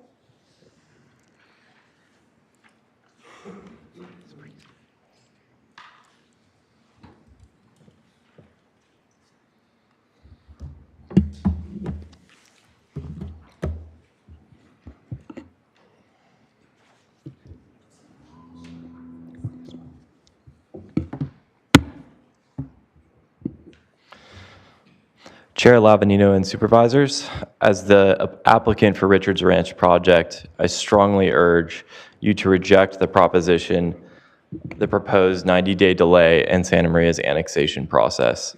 After years of dedicated planning, environmental review, and extensive community engagement, this housing project is ready to proceed. A delay at this point would jeopardize needed housing for our community and undermine the spirit and cooperation we strive to maintain between jurisdictions. This property has remained undeveloped for 38 years due to water constraints. Despite repeated efforts by previous owners, when we acquired it in 2021, we committed to finding a solution with the county's jurisdiction, exploring many viable options. Ultimately, the county could not provide a timely path forward, which led us to work with the City of Santa Maria on a mixed-use project that includes 386 apartments and 100 townhomes, exactly the housing that our community urgently needs. I remind the board that our site was denied inclusion in the latest housing element update, and we were required to meet with the county to negotiate a development agreement. We proposed a development agreement we worked on that development agreement for 4 months, but those discussions terminated in late August when the county landed on the Richards Ranch project, applying for an entirely new multi-year planning process. As you can imagine, this requirement is entirely untenable for this project that is already fully designed and environmentally reviewed. This proposed 90-day delay is redundant and unnecessary, as it duplicates an existing 60-day statutory period already set aside for annexation negotiations. We have already devoted significant resources to ensure this project meets Santa Maria standards and addresses community feedback. Further delay serves only to waste time and resources, creating uncertainty and placing critical housing for hundreds of families at risk. It's important to maintain our region's collaborative spirit. Using this project as a bargaining tool for broader regional discussions undermines this cooperation.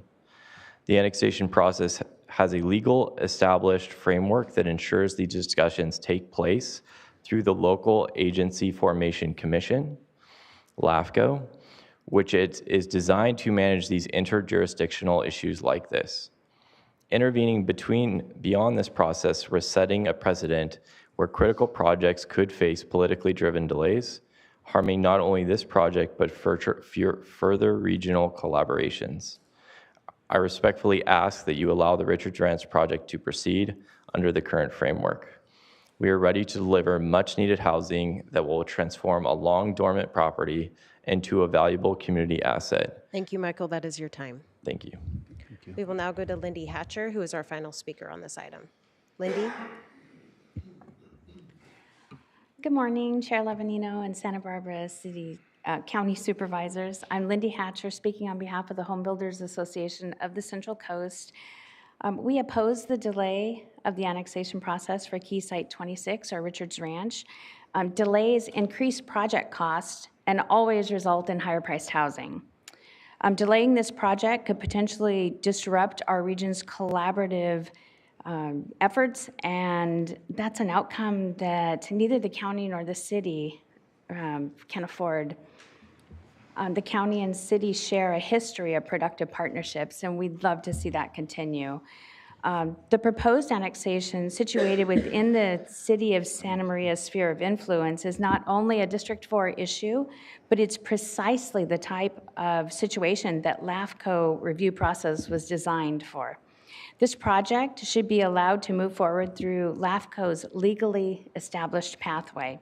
Attempts to delay this project under the guise of unresolved water concerns ignores months of collaboration between the project team and county staff.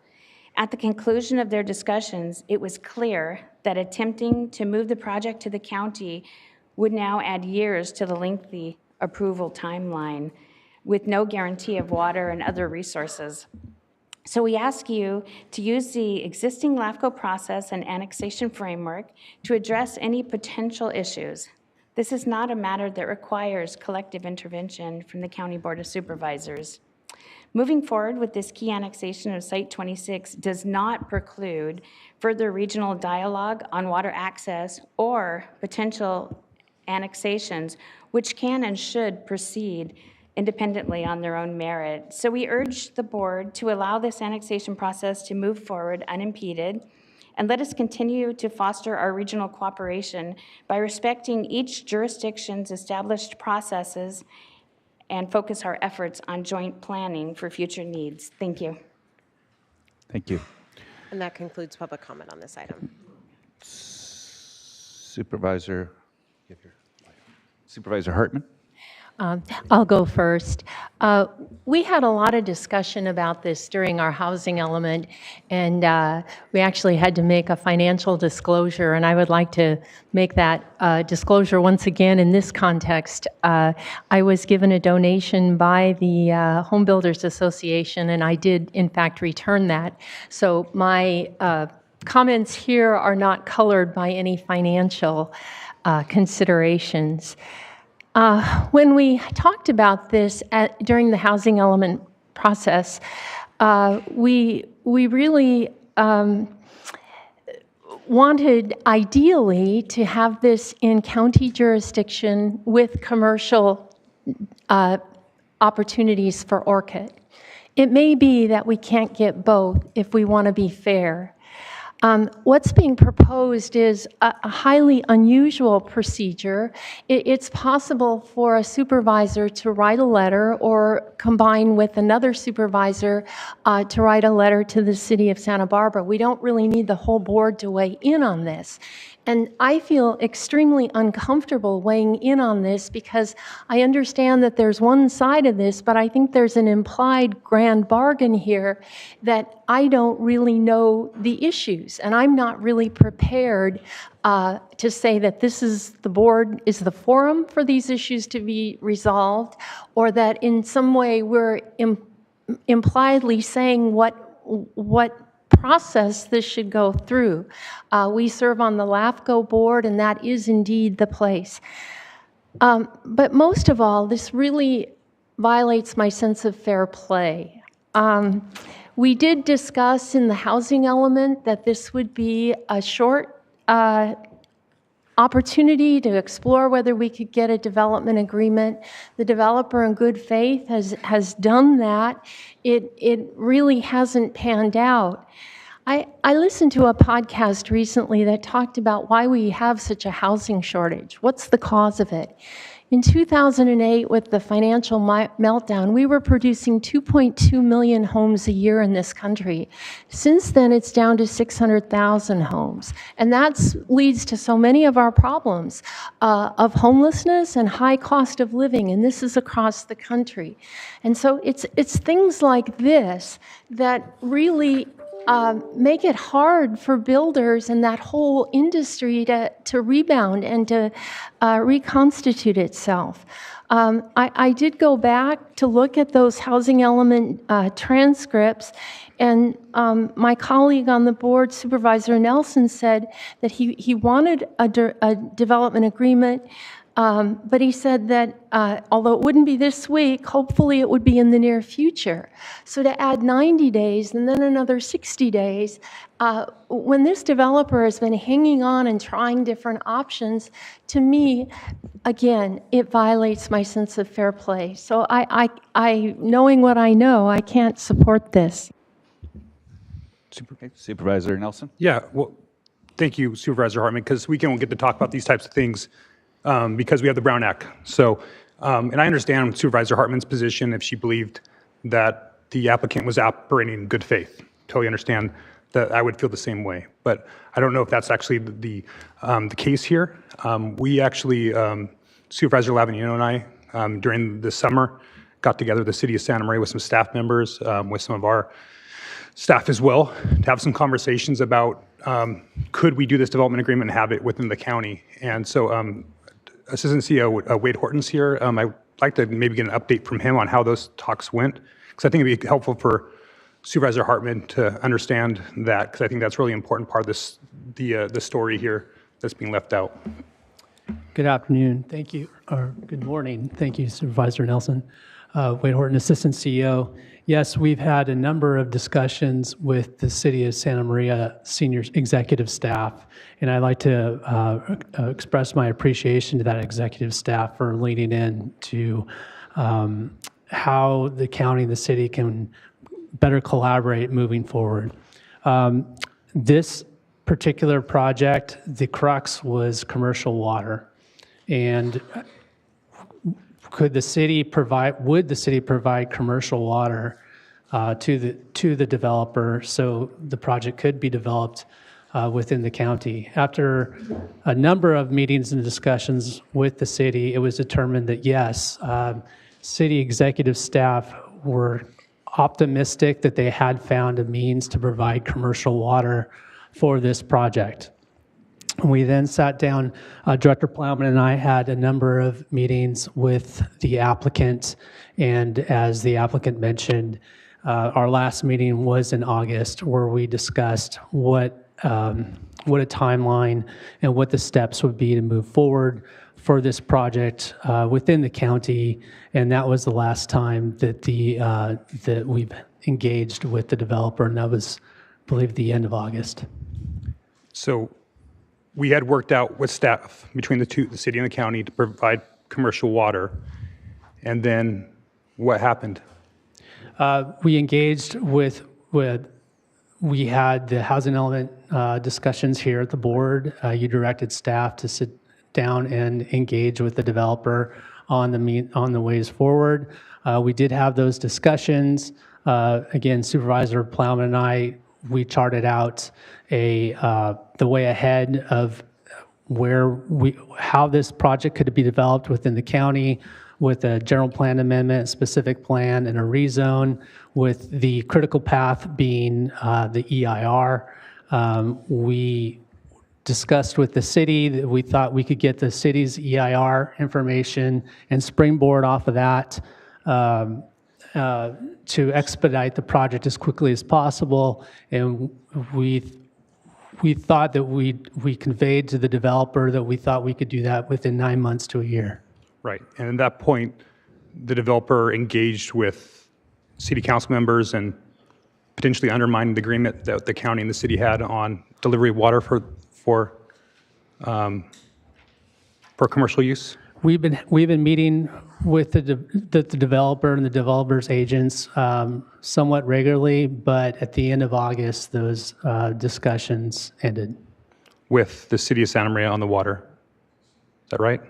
My understanding was that the city of Santa Maria decided to pivot to pursue the city project after our last meeting in August. And not provide water to the county at that point? That was my understanding. After previously having an agreement to provide water potentially for this project to be built commercially in the county? With the meetings we had thus far, in addition to the one that you and Supervisor Lavanino attended, again, city executive staff had committed to providing water for the project.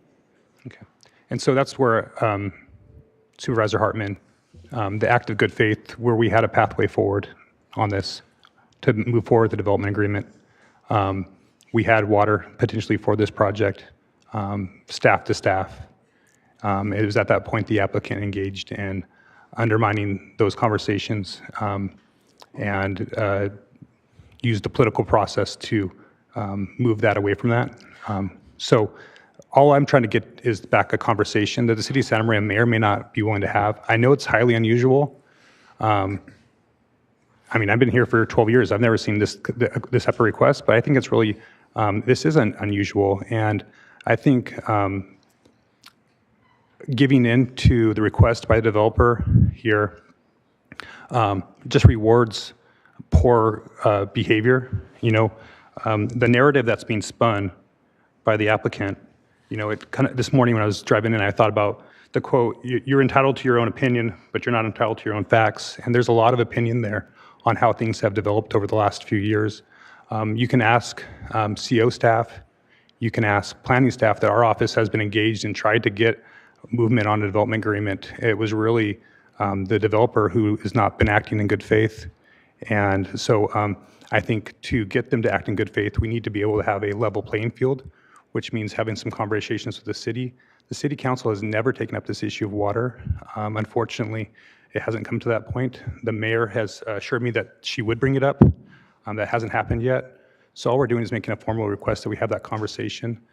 This project is a key piece of the Orchid Community Plan, which is an environmental document with a lot of pieces of how the county manages the Orchid area. And I don't want to necessarily turn this into a hearing about the Orchid Community Plan, but I'm asking for your help in my district to have just a conversation with the city. And I don't think that, even though unusual, is out of bounds. And it's not an issue of fairness. I think the fairness is for people to act in good faith. I've been transparent in the discussions that I've had.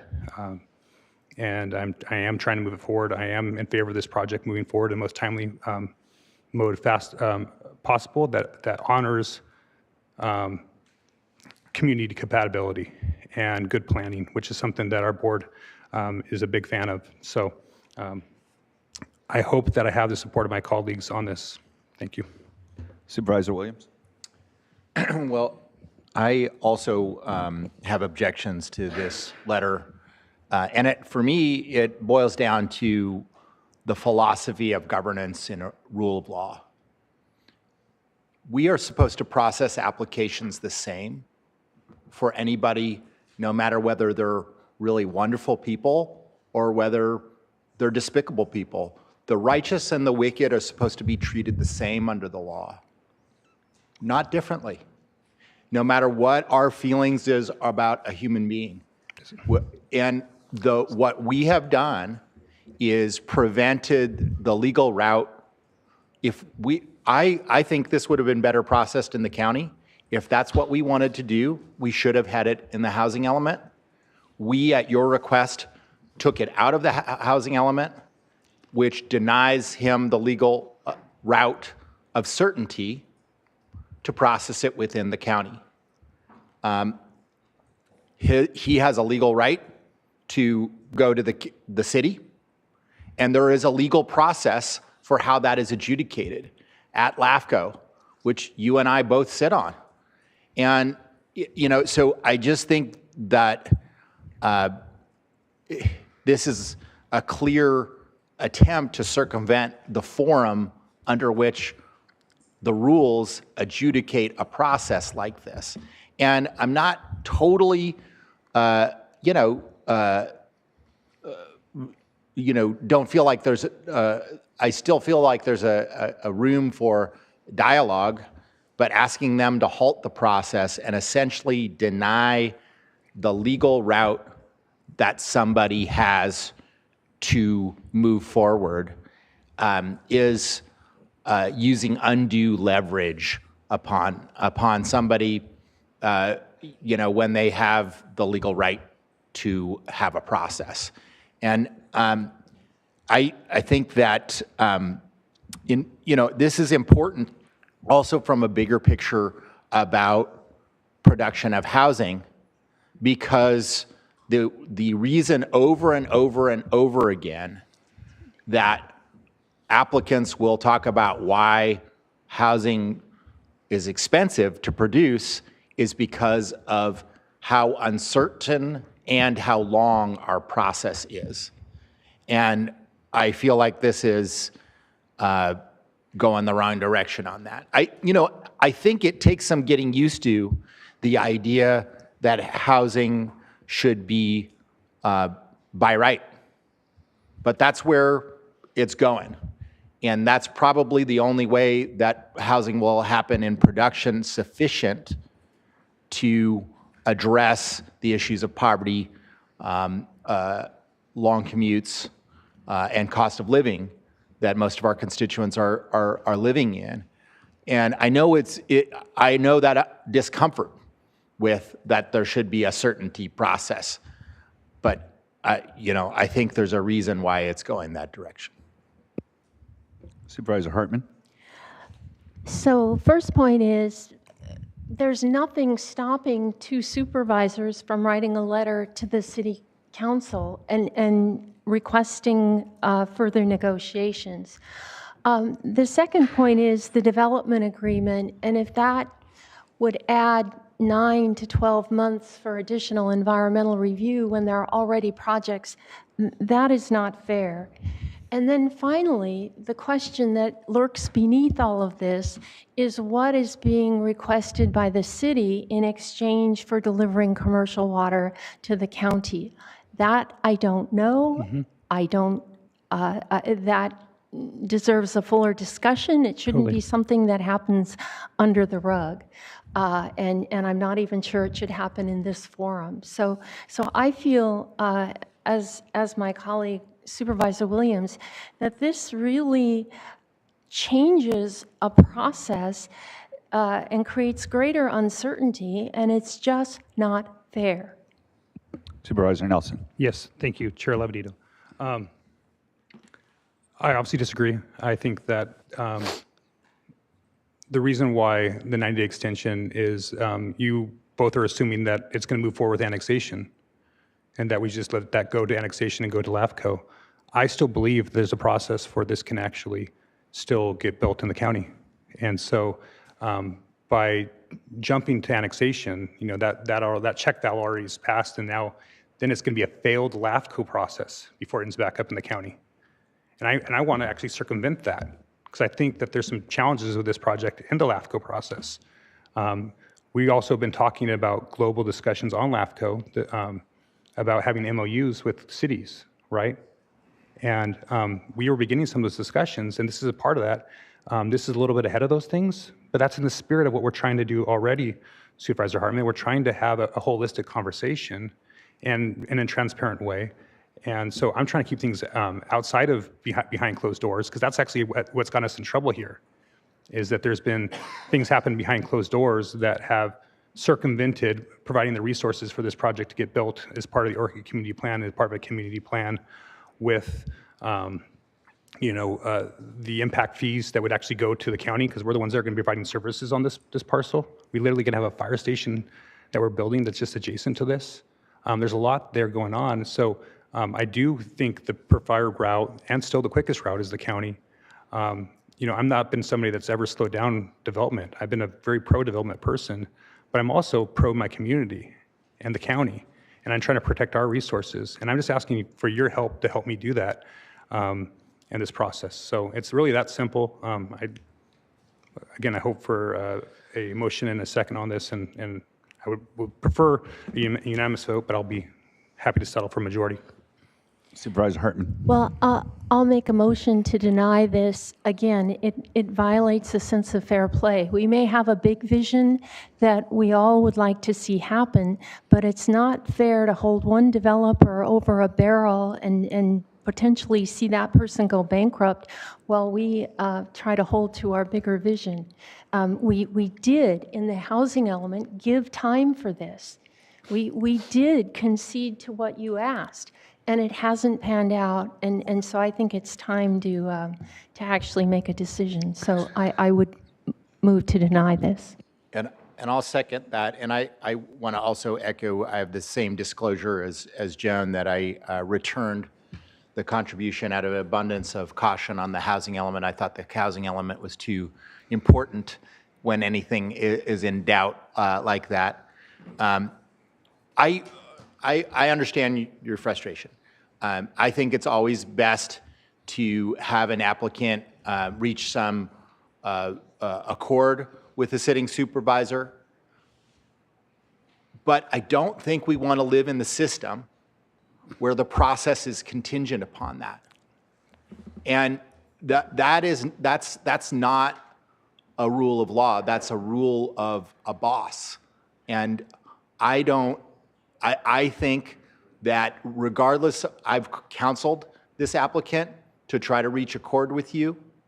I have advocated for a compromise, but at the end of the day, a property owner has the legal right to pursue the remedies of development that the law articulates.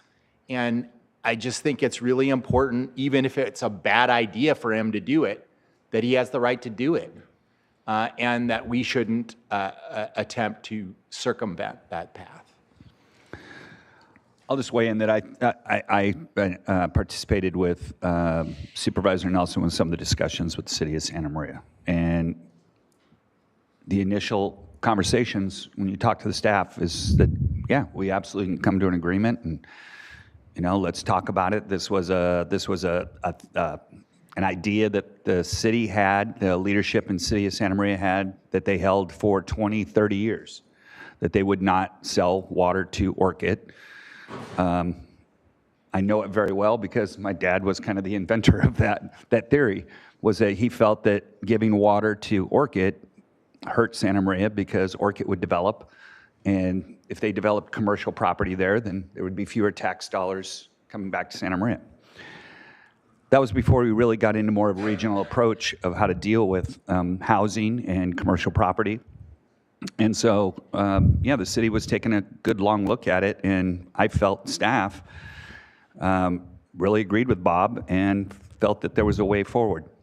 I don't know what happened.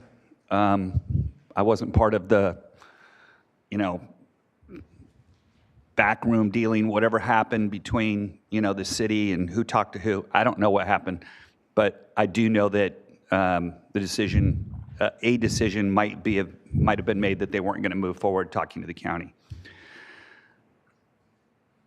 This is where also the political world gets involved.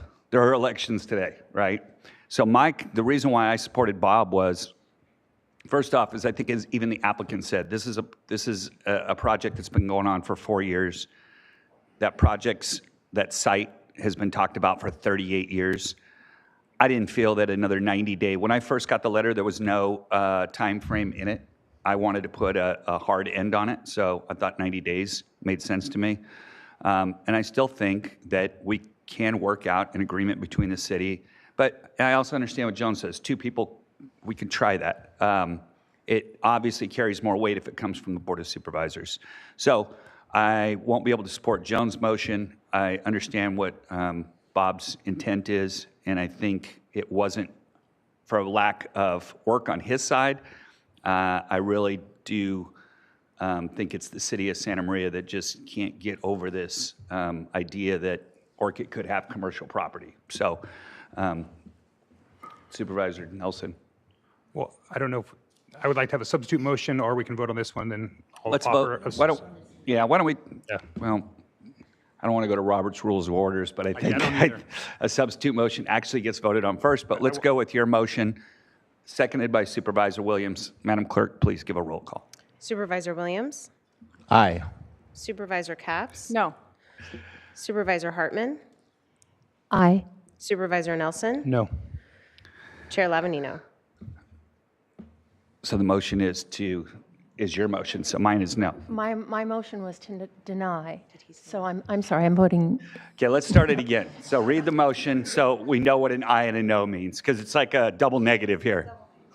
Chair Lavanino and members of the board, the motion made by Supervisor Hartman was to not approve 845 as it is written. So you are, why don't we just say not approve and yes approve? It makes it a lot easier. I get it. Not approve. Not approve. And I,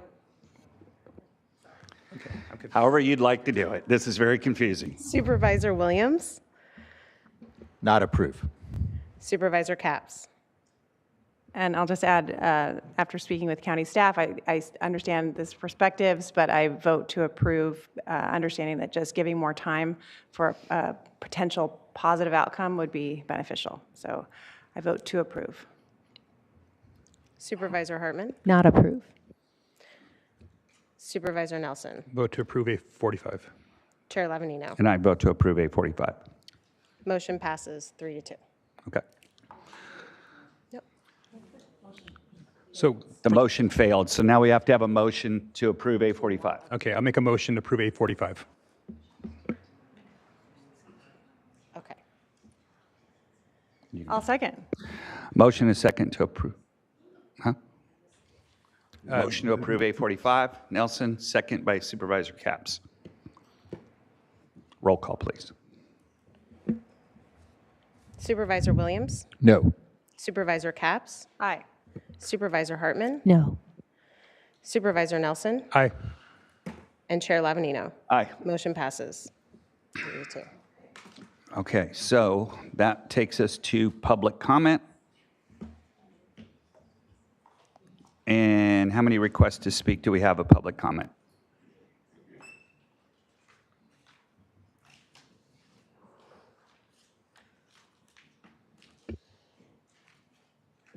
General public comment. Chair Lavanino and members of the board, we have 7 requests to speak on general public comment. We're going to begin here in Santa Barbara with Julie Weiner, to be followed by Dennis Bazanich. Julie? Okay, before we start public comment, just realize, folks, that, and it might get a little bit crazy today because it is election day. So we have passed the portion where we did resolutions and we clap and all that kind of good stuff. So now there's no, if you like what the person's saying, we do this. If you don't like, don't boo, don't hiss, don't do any of that. We are now moving into general public comment. So these are for items that are not on today's agenda. Go ahead, ma'am. Good morning. My name is Julie Weiner. I work for Communify.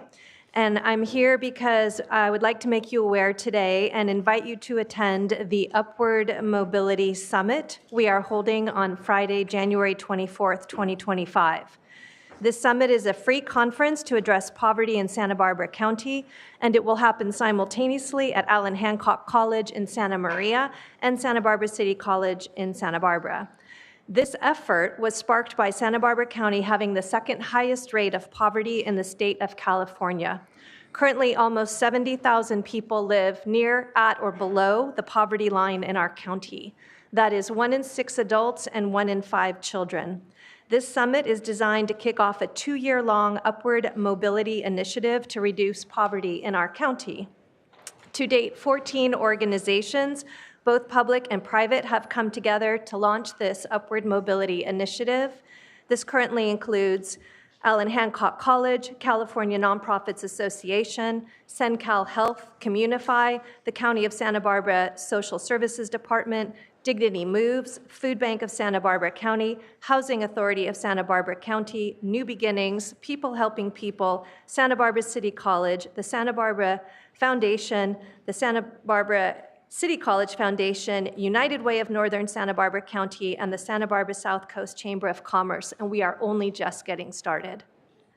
The goal of the Upward Mobility Initiative is to bring the community stakeholders, nonprofit government, and businesses together to be better coordinated and aligned in addressing and prioritizing a strategy towards solutions, much in the same way that our county is currently doing to address housing and homelessness.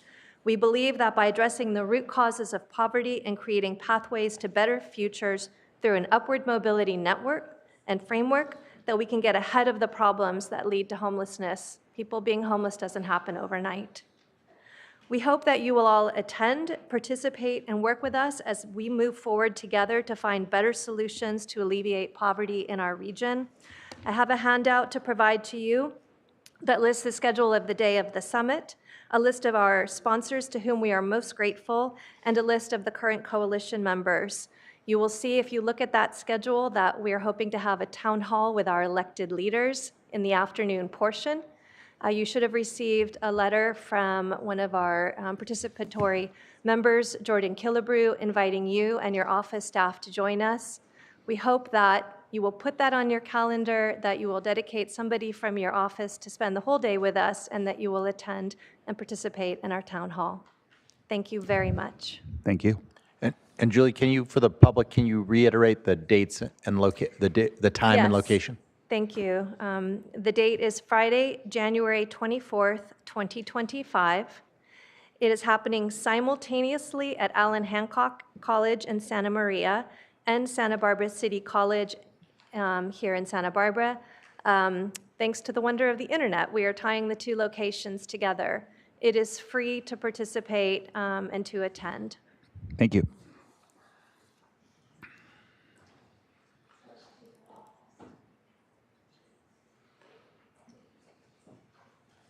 We will now go to Dennis Bazanich to be followed by Sherry Foster. Dennis? Chair Lavanino, members of the board, I'm going to read this so I can get through it. I want to take 3 minutes to recognize our friend and former colleague, Molly Culver, who died on March 19th. I didn't actually meet Molly until mid-2018, and even though I didn't really meet her until many months later, I had heard her name around town for several years. And all I really knew was that she was close to people I admire, like Jack O'Connell, Lois Capps, Salud Carbajal. But in mid-2018, I noticed a person working the halls outside of the board hearing room during one of those hearings that shall not be named. A couple of days later, I asked a board staff person who that person was, and they told me it was Molly Culver. The thing I noticed was how she worked. She worked from the middle. Not the top, but among those she was organizing. I was envious of her leadership strategy as someone who too often felt the need to always lead from the front. I worked more closely with Molly when she came to work for former Supervisor Hart and helped her get the 2nd District office organized. It was 2019. Every conversation with Molly always started with, "Hey, what's going on?" I always felt that this was an actual curiosity born from a desire to build a relationship and not some stealthy spy mission. I will miss those words. Now, Molly had her faults like the rest of us. She went through struggles, a lot of struggles, and a lot of pain. But to me, Molly will always be a survivor. Over the last couple months of her life, Molly texted and called me a lot, mostly between midnight and 5 a.m., about how she was feeling, the pain she was experiencing, her plans, her hopes, some political insights, including some about y'all, and many, many apologies for bugging me. Now, I was not answering her messages in real time, but I think Molly was missing that part of having people around her while she was struggling. It has caused me to reflect on who I would be texting and calling if I was in Molly's situation. I have not come up with a good answer for that for myself. As we all recognize today is election day, remembering Molly seems fitting. The challenge I'm having today is that our elective politics are no longer about leading from the middle like Molly did. Now politics is about ego, triangulation, chaos, crisis, misinformation, lying, dog whistles, domination, and believing that the ends somehow justify the means. Further, we lack actual journalists to accurately document those anti-democratic behaviors. Instead, have people that choose to play the lesser role of being media influencers or simply just wanting to stay close to those with power. God save us from them. I wish I had had more time with Molly. I would have liked to learn how to be that quiet person in the middle, bringing people together. I wish my friend hadn't suffered so much over these last few years. We had shared our faith journeys with one another, so I believe that she's in a better place, a place where she can be free of pain and at peace. I'm really going to miss you, Molly. Thank you. And just for your knowledge, we will be closing today in Molly's honor. So. We will now go to Sherry Foster to be followed by Philip Gallanders. Sherry?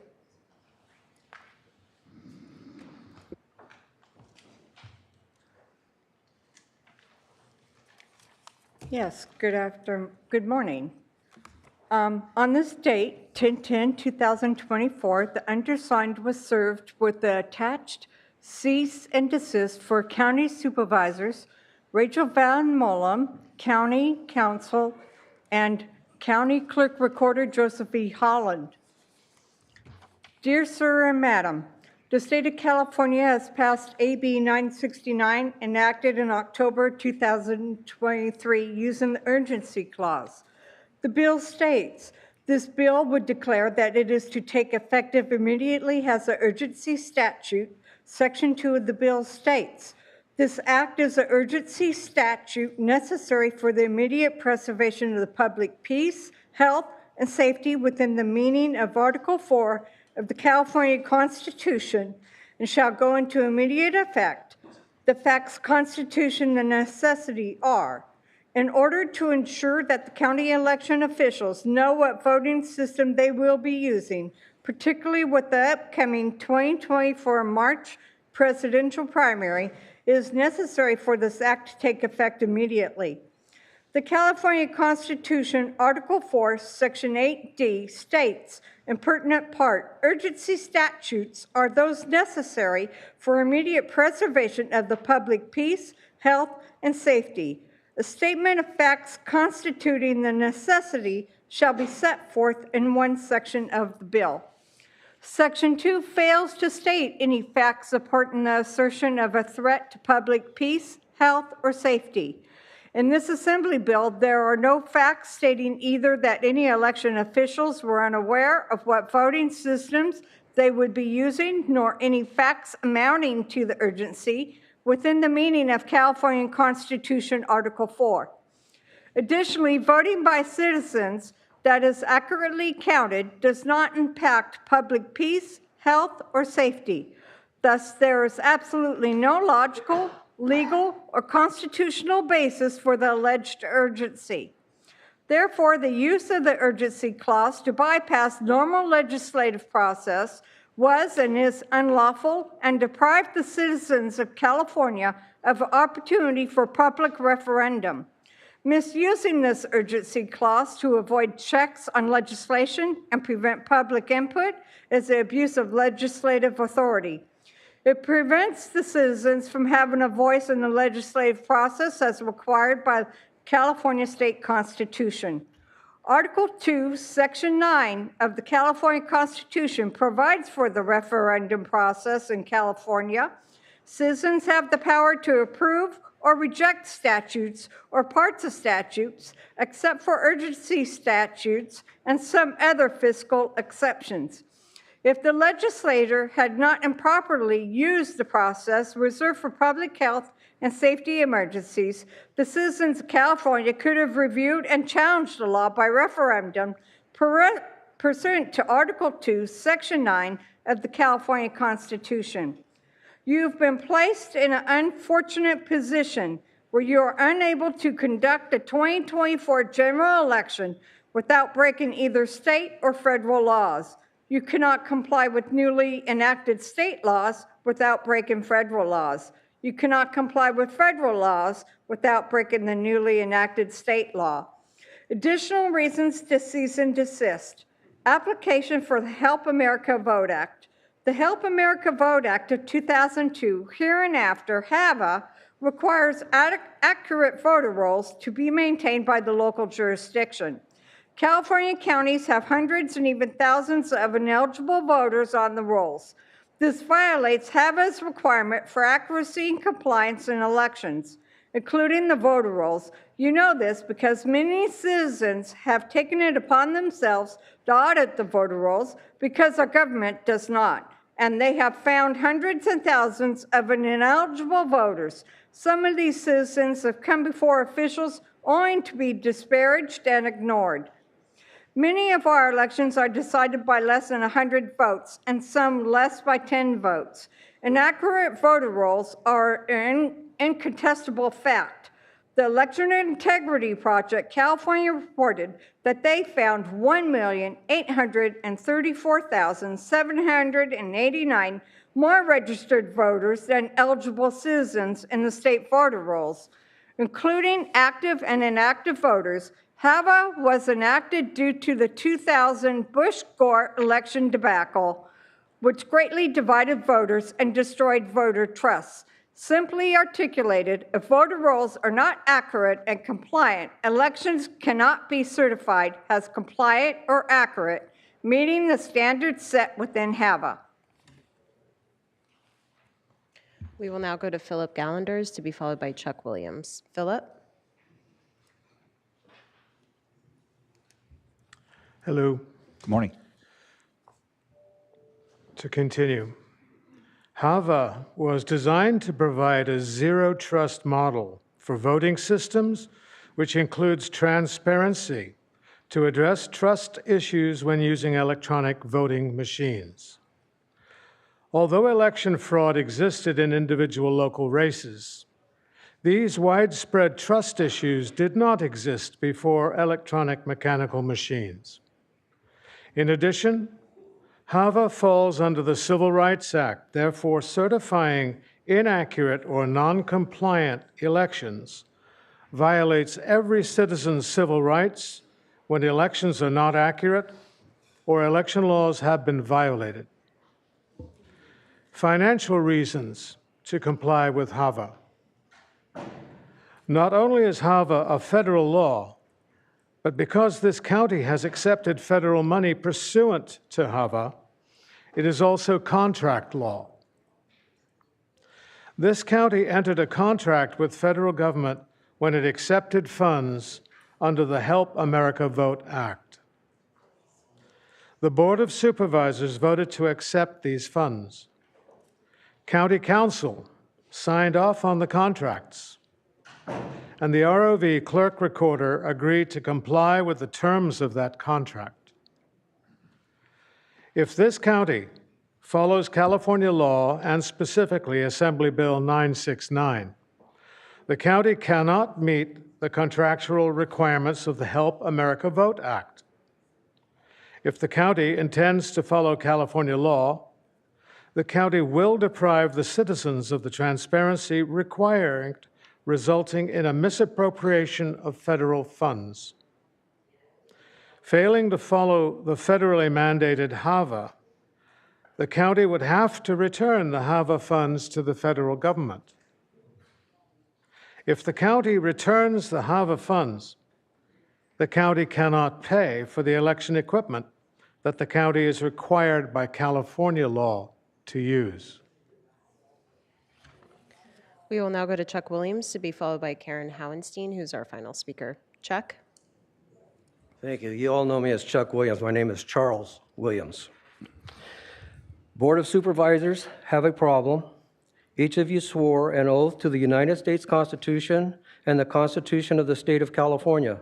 Both constitutions guarantee citizens the right to have their vote accurately counted and to elect their representatives. Your oath is not to the government, but to the Constitution and the people you represent. Certifying uncertifiable elections in a federal election can reach the level of treason. Do not assume just because county election officials have not been held accountable to this point that they will not be held accountable now and in the future. And we pray those involved do not expose themselves or the county to this financial obligation. We respectfully demand that the county comply with both California and federal constitutions rather than following newly elected and unconstitutional California laws. First, the process must be transparent and the counts must be verified.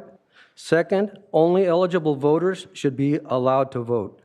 To meet these requirements, the county should have one-day hand-counted elections, required ID to vote, and mail-in ballots limited to legitimate absentee voters. Your thoughtful consideration of the matters contained in this letter and the requirements of your oath to the United States and the California constitutions are greatly appreciated. The favor of a reply is also requested, which has not been received. Yours truly, Charles Williams, Member at Large, Santa Barbara County Committee Chair for New California State, P.O. Box 2225, Orchid, California. Thank you. We will now go to Karen Howenstein, who's our final speaker. Karen? Hello, supervisors. Here on Election Day. Here where I now reside, since I no longer reside in my home. Because when Susan Ashbrook decided to use her influence and her money to buy the influence that was readily available to her by this Board of Supervisors, Joan, it worked. And our liberal district attorney, Joyce Dudley, followed through on a plan that sunk a commercial water well on a property off of Sabata Canyon Road that is sitting there to service the development that was planned by people who are all liberal. And they're friends with Mr. Bazanich here. And also the people who were involved in ruining our county through really, really bad cannabis policy that never worked and has gotten us in financial hardship, according to you. But this county still found it necessary to pay Dominion Voting Systems $3.5 million recently for software upgrades and maintenance.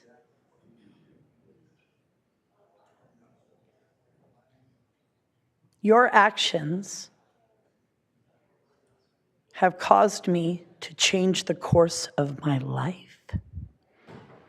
And I guarantee you that you're going to see me here every day possible until the end of it. Happy Election Day. And that concludes public comment. Okay, so what we're going to do is we're going to take a 10-minute break. We're going to come back, and our first two items are both only 5 minutes apiece, and then we will head into the music of the Academy West hearing. Okay, so a 10-minute break.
Okay, welcome back. We'd like to, well, we're not on yet.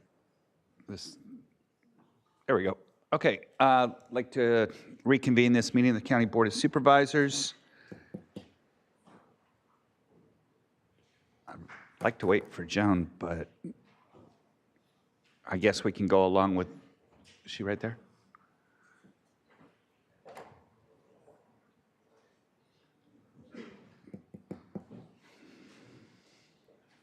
Here she comes. Okay.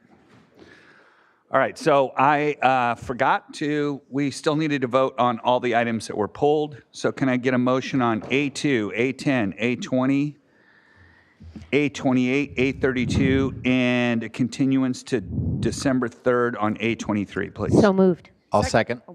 Moved and seconded. All those in favor? Aye. Aye. Anybody opposed? Those all pass unanimously. Okay, that takes us to D1. Sorry for being so. Madam Clerk, can you please read departmental agenda item number 1 into the record, please? Chair Lavanino and members of the board, departmental item number 1 is from the County Executive Office. It is a hearing to consider recommendations regarding an extra help services and retirement waiver for the County Executive Office. And before we proceed with departmental item number 1, I do have a brief announcement on this item. Government Code Section 54953, Subdivision C3 of the Brown Act requires the legislative body to orally report a summary of a recommendation for a final action on the salary schedule, or compensation paid in the form of fringe benefits of a local agency executive as defined in Government Code Section 3511.1, Subdivision D, during the open meeting in which the final action is taken. And during departmental item number 1, the board is agendized to consider the appointment of retired Assistant County Executive Officer Jeff Frackwell as an extra help employee with an hourly rate of $128.38, effective November 12th, 2024. Do we have any questions from the board? I think we are all aware of Jeff. Okay. Can I get a motion? Oh, I'm sorry, Madam Clerk. Chair Lavanino and members of the board, I would just like to note for the record, we had no request to speak from No the request public. to speak from the public. Can I get a motion on D1, please? Move approval. Second. Moved and seconded. All those in favor? Aye. Aye. Any opposed? Passes unanimously. Takes us to departmental agenda item number 2. Oh, Chair. I think.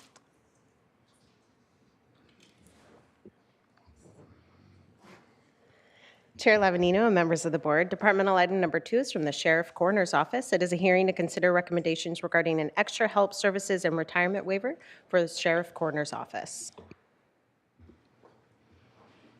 Anybody from the do it?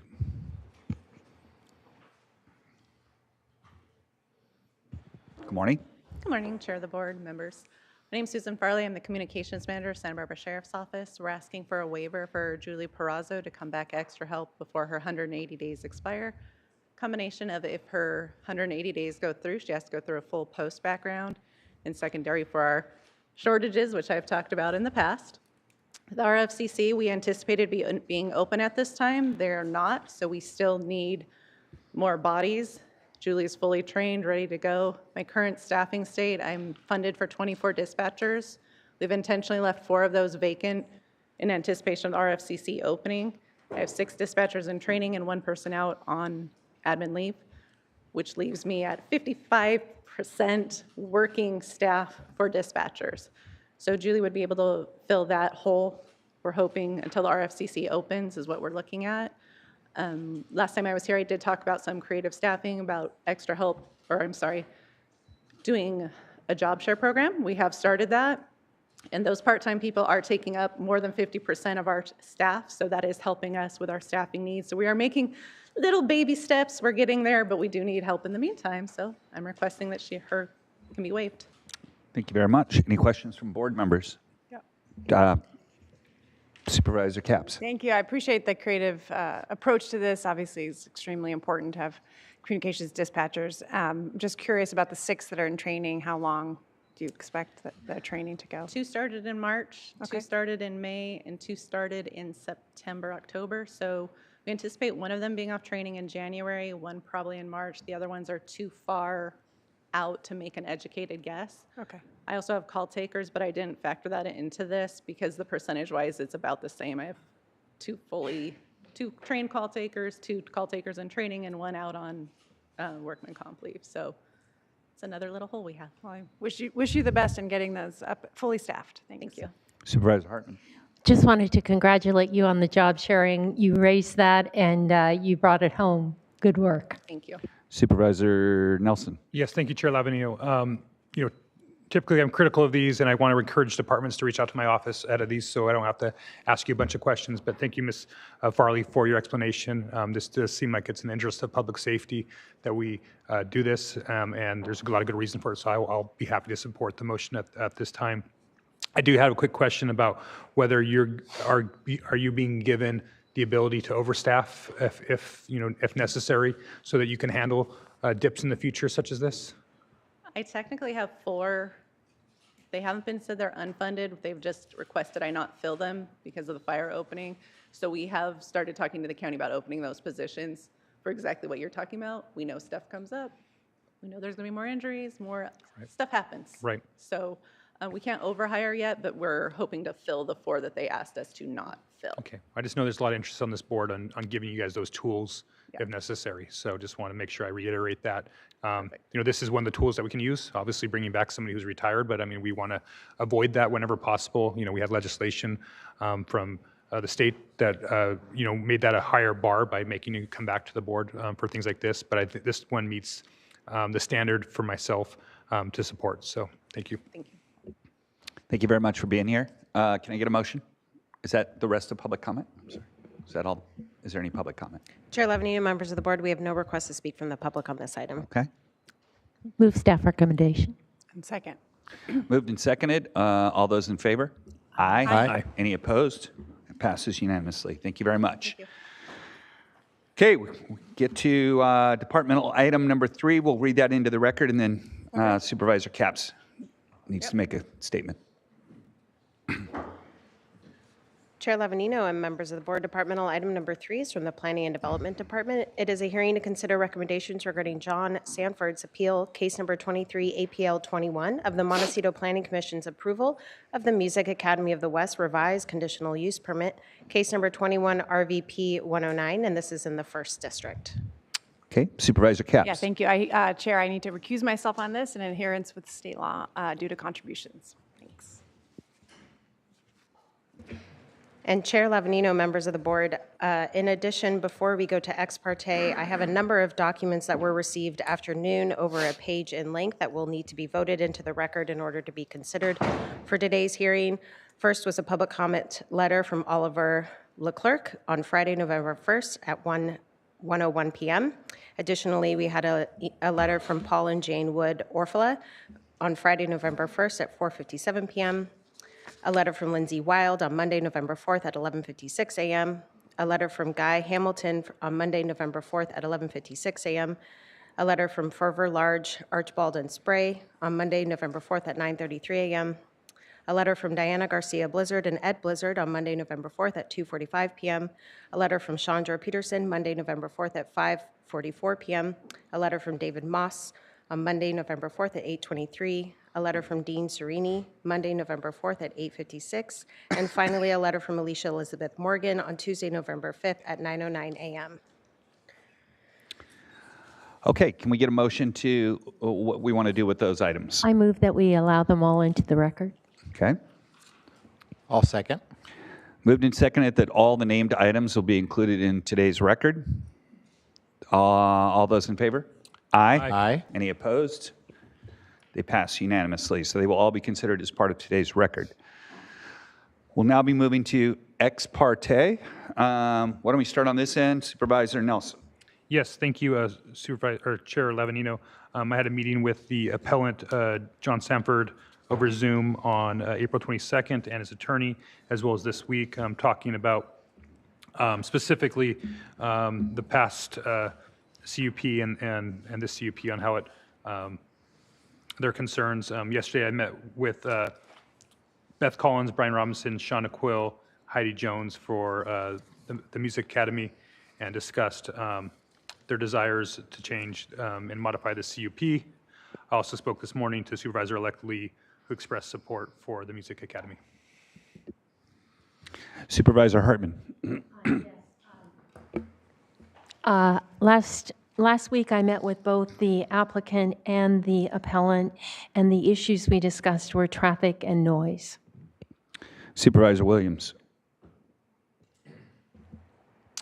I met with both the appellant and applicant multiple times over the past year and a half.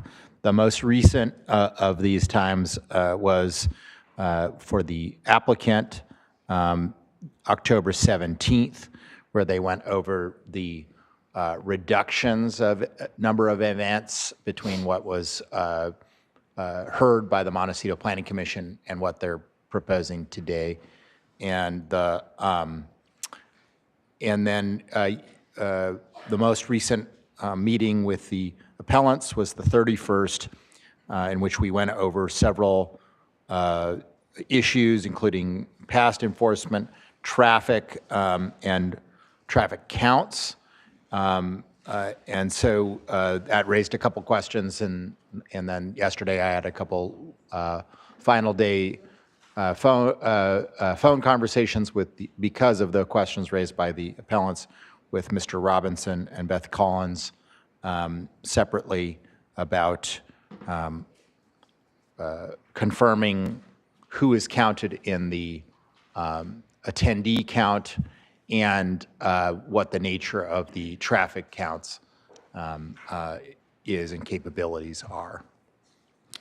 Okay, and last week I had a meeting with Mr. Brian Robinson and Beth Collins discussing their CUP modifications, and also either earlier this week or late last week, it was late last week, I believe, and both of these were via Zoom. I also met with Appellant John Sanford and Sabrina Venskis, and we talked about the current CUP and enforcement of that CUP. Okay, so that takes us to, we are going to, what we'll do is a staff presentation, an appellant presentation, the applicant presentation, and then you'll have times for rebuttal as well. So we're going to start with our staff presentation. Mr. Chair, members of the board, as Ms. Alexander indicated, this is an appeal of a Planning Commission decision to approve a modification to an existing conditional use permit for the Music Academy of the West. Today we have Steve Connor, the planner on the project. We have Joe Dargle, supervising planner, and Travis Sewards, deputy director. We're all available for any questions. With that, I'm going to turn it over to Mr. Connor.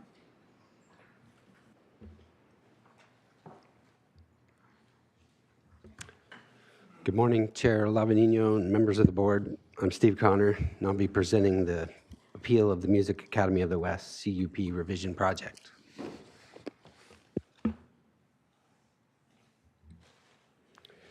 Here's a vicinity map to orient you to the project site. As you can see in this aerial image, the existing property and structures are located off Fairway Road in an area south of the railroad and Highway 101.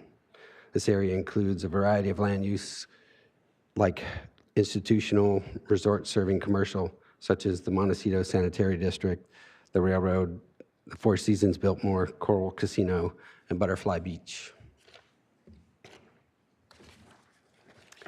Prior to the Academy's existence on the property, the site was used as a private estate and as part of a country club.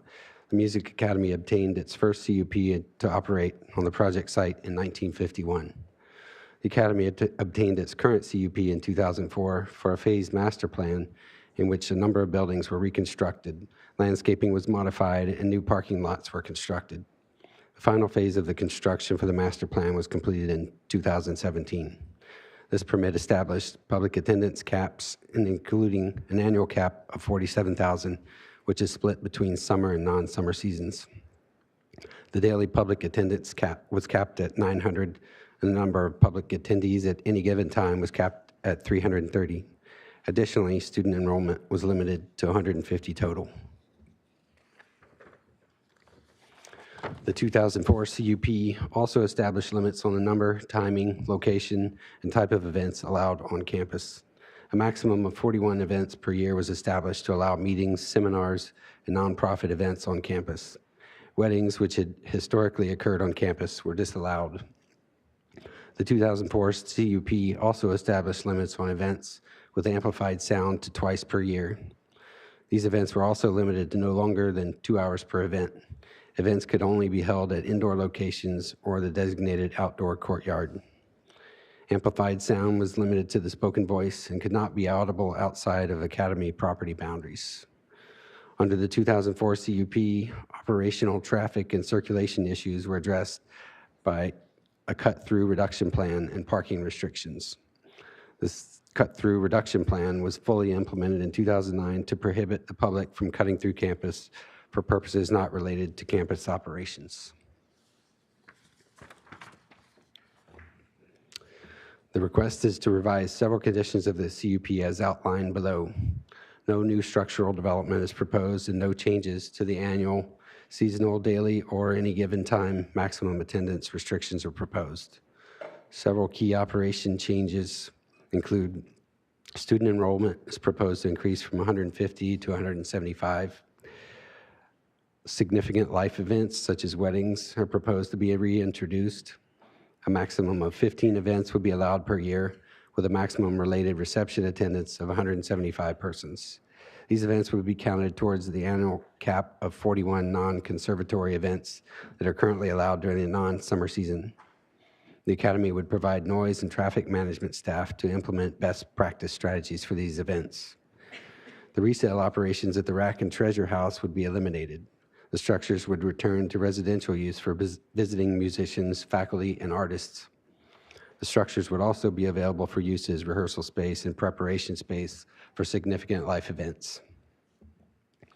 The number of events with the amplified spoken word would be increased from 2 to 17 times per year.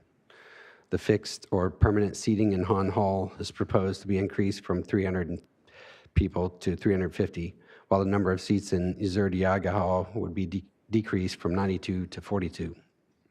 So in summary, the Music Academy is proposing to add certain event types and create greater flexibility in their operations.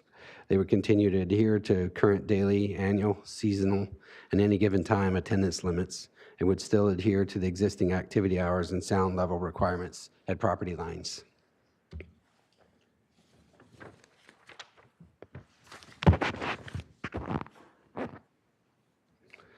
Under the current CUP, outdoor events are allowed in the courtyard between Hahn Hall and the Luria Education Center, zones 7, 8, and 9 in the center of the figure here. New self-management strategies would be implemented to address any noise and traffic associated with events. These strategies were recommended in the applicant's acoustic analysis of the proposed operational changes. The strategies include limiting events with acoustic spoken voice in zones 1, 3, 4, and 5, shown here, to no more than 2 hours total. Same type of events in zones 2, 2.5, 7, and 9, shown here, would be limited to no more than 4 hours total. Amplified music would continue to be prohibited outdoors. Speaker equipment for amplified spoken word would be directed away from property lines whenever feasible. Significant life events shall only occur between 9 a.m. and 10 p.m. Guests and related vehicle traffic shall vacate the site by 10:30 p.m. Outdoor amplified spoken word and unamplified music related to significant life events shall end no later than 9 p.m. Facility renters would be required to provide personnel to manage each significant life event. The Academy would designate a staff member for receiving noise complaints from the public, and a security officer would be present for all significant life events to ensure guest compliance with these measures. These strategies will address the proposed increase in number of events, and those events will be regulated in a manner in which no increase in sound levels will be heard outside of property boundaries.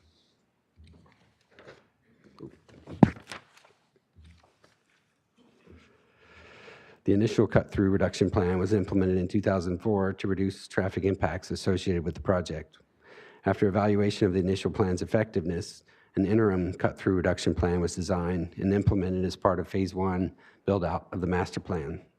County staff determined that the interim cut-through reduction plan was effective by the end of the non-summer season of 2009, with the caveat that the Montecito Planning Commission and/or the Music Academy could implement modifications when appropriate. The plan has been fully implemented, and the Academy has been using it since 2009. Based on feedback from the neighbors, the applicant now requests to revise the cut-through reduction plan as follows. They would formalize the gate hours, as shown on the slide here.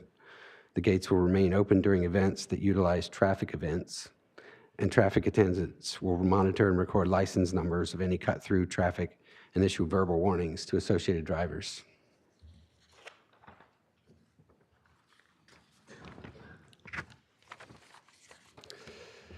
I will now walk through the 7 appeal issues raised by the appellant, followed by a summary of staff's responses. The first issue is an assertion that the Montecito Planning Commission should have denied the revised CUP because the proposed project would intensify the uses beyond the operations allowed under the 2004 CUP. In other words, the revised CUP would transform an educational facility into a commercial enterprise. The assertion also cited an advisory statement from the Board of Supervisors approval, which recommended no further increase in use density or development.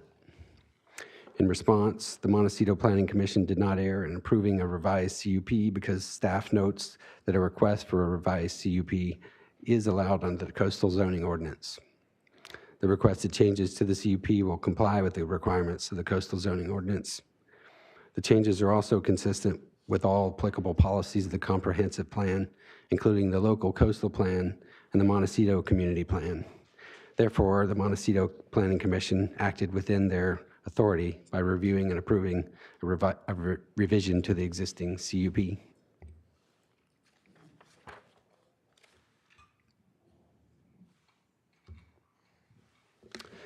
The second issue is an assertion that the proposed project is inconsistent with the Coastal Zoning Ordinance. The appellant claims that the proposed project violates the intent of the single-family residential zoning, which is to protect the residential characteristics of the area. The assertion specifies that the allowed uses under a major CUP do not include an entertainment venue akin to the proposed uses in the project, and the primary use of the project will be converted from educational purposes to commercial purposes. The appellant also asserts that the project will increase the intensity of uses beyond the development capacity, resulting in traffic and noise that is not compatible with the semi-rural character of the area. In response, staff reiterates that the proposed project meets all of the requirements of the Coastal Zoning Ordinance because the primary use is an educational facility, which is allowed with a major conditional use permit. The proposed changes are minimal and new uses will be offset by removing existing uses. The daily, any given time, seasonal, and annual attendance limits will not change. The traffic and noise studies demonstrate that no adverse impacts will occur to the surrounding area. In addition, the applicant proposed a more robust traffic management, which will include the use of shuttle buses and carpooling incentives for event staff and attendees.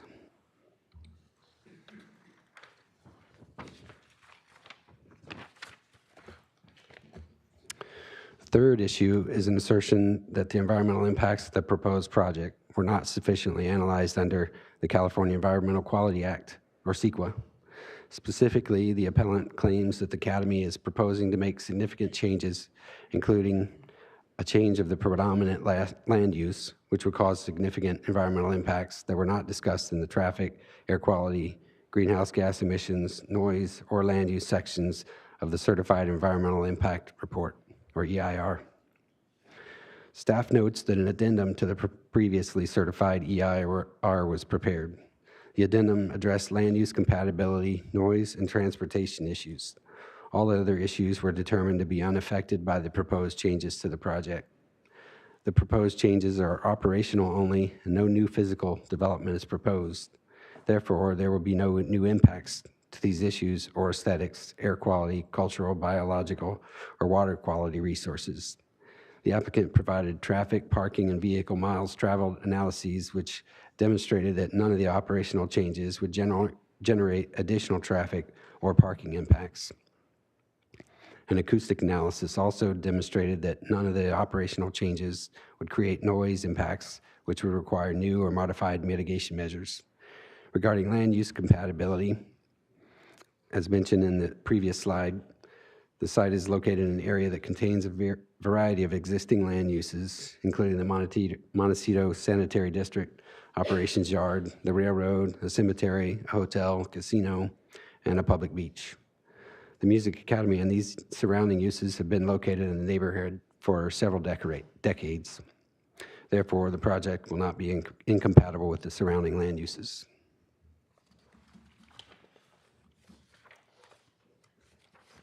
The fourth issue is an assertion that the required findings for the CUP and CDP cannot be made because the proposed project is not consistent with the comprehensive plan and coastal zoning ordinance.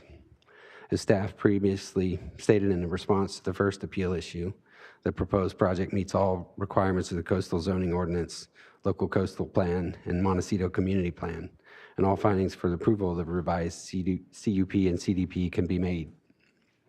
The Academy has been legally established as an educational facility since 1951. Educational facilities are an allowed use in the 1E1 zone district with a major conditional use permit. The proposed changes are minimal, and new uses will be offset by removing existing uses.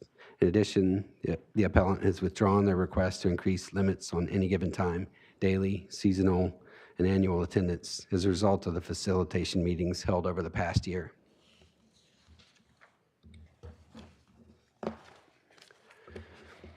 The fifth issue is an assertion that the CUP creates a use not allowed by the coastal zoning ordinance.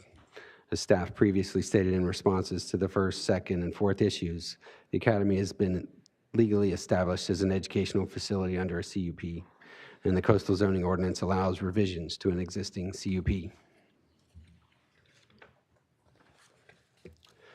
The sixth appeal issue is an assertion that the full public record was not made available to the appellant team and the public well in advance of the hearing dates.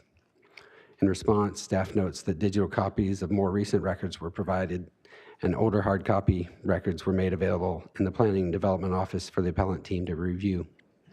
Materials were also available on the county website approximately 1 week prior to the original hearing in compliance with the Montecito Planning Commission Procedure Manual.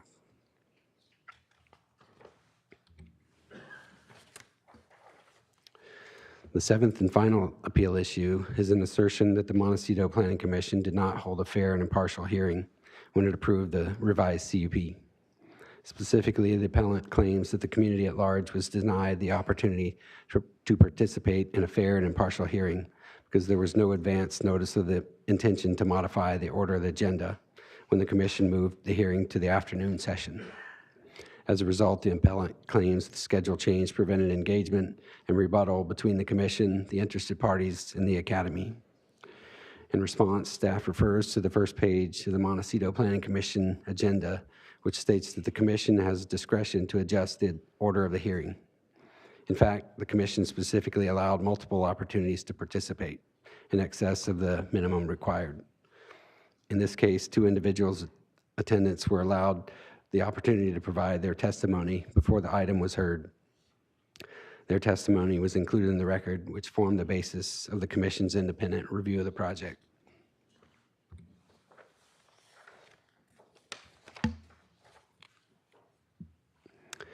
The proposed CUP revision complies with all the ordinance and policy requirements. Per the ordinance definition of uses, the Music Academy is an educational institution, which is a permitted use with a major CUP in any district. As mentioned previously, the Academy has operated under a CUP in this location since 1951. There's no new structural development proposed with this CUP revision, so there will be no change to the project's compliance with the required minimum lot area setbacks or height limits. The traffic and parking analysis indicated that there has been adequate parking available during monitoring of peak summer concert and masterclass events, and the proposed operational changes will not exceed the amount of reserved parking that has been documented during compliance monitoring. The project is consistent with the Montecito Community Plan and Comprehensive Plan policy because the proposed CUP revision meets requirements with regard to adequate services, land use, noise, transportation, and circulation. The applicant provided service availability letters for the proposed change of resale shop use to residential and accessory uses. The proposed changes in operations will not exceed the current maximum daily, any given time, seasonal, or annual public attendance caps. Therefore, the project will maintain its compatibility with the surrounding land uses. The proposed strategies for management of acoustic levels during outdoor events will be consistent with current standards. And finally, there will be no significant increase in roadway volumes or intersection delay as a result of the proposed changes in uses and programs.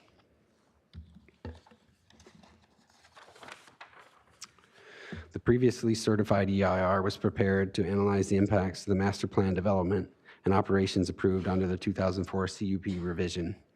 As compared to the existing approved CUP, the current proposal will not result in any changes with respect to impacts. In accordance with CEQA guidelines, an addendum was prepared to the previously certified EIR because none of the conditions requiring new, supplemental, or subsequent EIR occurred. The project requires only minor technical changes or changes which do not create new significant impacts. The proposed changes are within the scope of the previously certified EIR. The proposed project includes previously instituted measures to address concerns with these impacts to ensure the proposed changes do not cause new impacts. These include maintaining the daily, any given time, seasonal, annual attendance caps, in addition to eliminating retail shop uses, which will result in reduction in traffic and parking demand. Continued implementation of the cut-through reduction plan and implementing noise control measures during outdoor events.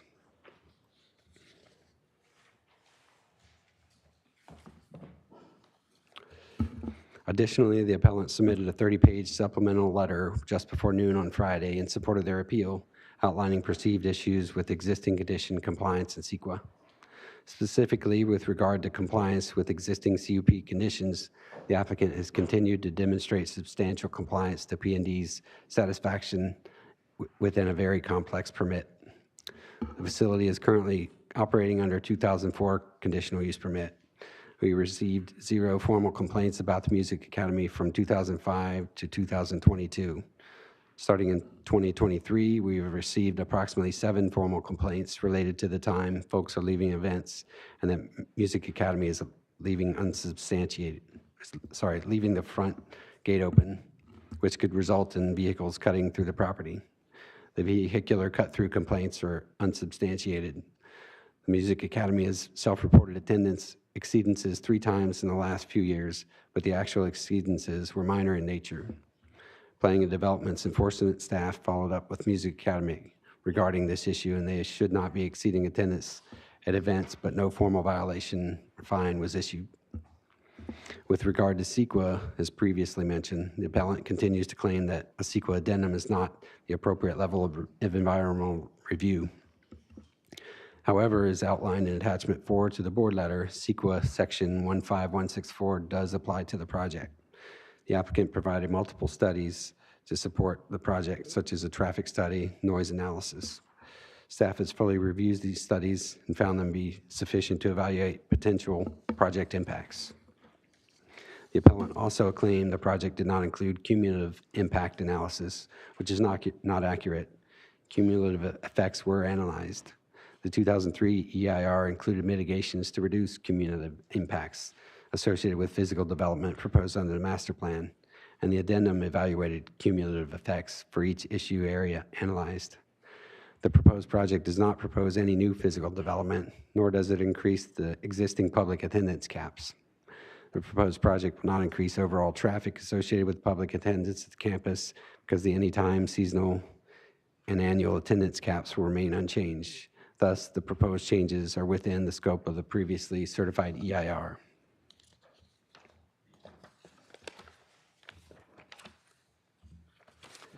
So in summary, staff recommends that your board deny the appeal, make the required findings, determine the CEQA addendum to the EIR is adequate, and grant de novo approval of the proposed project. This concludes staff's presentation. We're available for any questions. We also have Public Works Transportation staff available. Thank you very much. Just going to do a little agenda management. So we're going to hear this item, but because I just realized there are 32 public speakers for this item, if you're here for the mobile home park ordinance, that's going to be heard after lunch. So I'm not exactly sure what time that's going to happen because we also have closed session today during lunch. But so if you're here for mobile home park, it's going to be after lunch. Okay, thank you very much for the presentation. We're now going to the appellant's presentation, which will be 10 minutes. Again, Mr. Sanford, you're going to have 10 minutes, and you will also have a 5-minute rebuttal after the applicant presentation and questions. So, thank you. We'll wait till you get started before we start your time.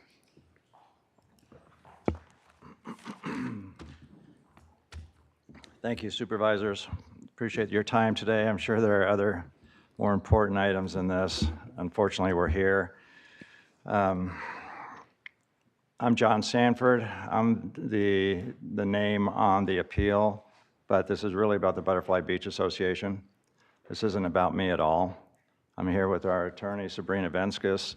I wish we didn't have to hire an attorney, but sometimes you got to do things in order to be heard, and that's what we've done. So we are here in force, we are here in numbers. I have 275 signatures here on a petition in favor of the appeal. I have another hard copies of 38 petitions. And the amazing thing about these signatures is not that they're big in number, it's that they're from locals. It's that we have 69 of the properties surrounding the Music Academy. Only one person denied signing the petition. So we're hearing one voice, and our voice is, we want to be heard, we're not. You know, we've been dealing with this for 20 years, and it hasn't gone away, and it just keeps getting worse. So if you read the letters from 2003 and 2004 from the original CUP, there were a lot of people talking about traffic and noise and pollution. And those same issues, you wouldn't be able to tell the difference between a letter written then and a letter written now. So when the Music Academy says, oh, they're good neighbors, that can't be right. It can't be right that 20 years later we have the same issues. It can't be right that I looked at their letters, they have one person who's a neighbor that's in support. You know, we have 69 against. You know, we have people here, we have 20 or so neighbors that have come to this meeting here today.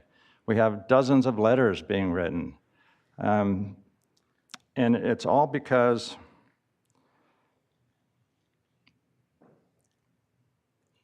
this really should be a residential property, right? They're zoned, the Music Academy is zoned 1E1. That means a residence. And it was a residence at one time. People actually lived there, you know? And if you look at the driveway in, driveway out, you say, okay, that makes sense for a residence. It does not make sense for a big corporate operation. It does not make sense when you have the only exit out is coming out into Butterfly Lane, where you have a pedestrian tunnel where beachgoers come to get coastal access from there, and you have all of this traffic going. The people leaving the Music Academy don't know which way to go. They turn left, and it's a dead end within 50 yards. So this is not conducive for large parties and weddings. You know, we've tried to work things out with them, and it's really hard because they have such a good deal. You know, look at the deal they have. You would think, okay, we're trading in one residence for how many people coming through? You know, 5,000 coming through. I mean, residents, you may have a few, you know, traffic, you know, a few cars coming in and out per day. Here, they're allowed not 5, not 10, not 20, 47,000 attendees, and that's a key word too, because attendees is not everybody. You know, there's another group of 20-25% that is in addition to that.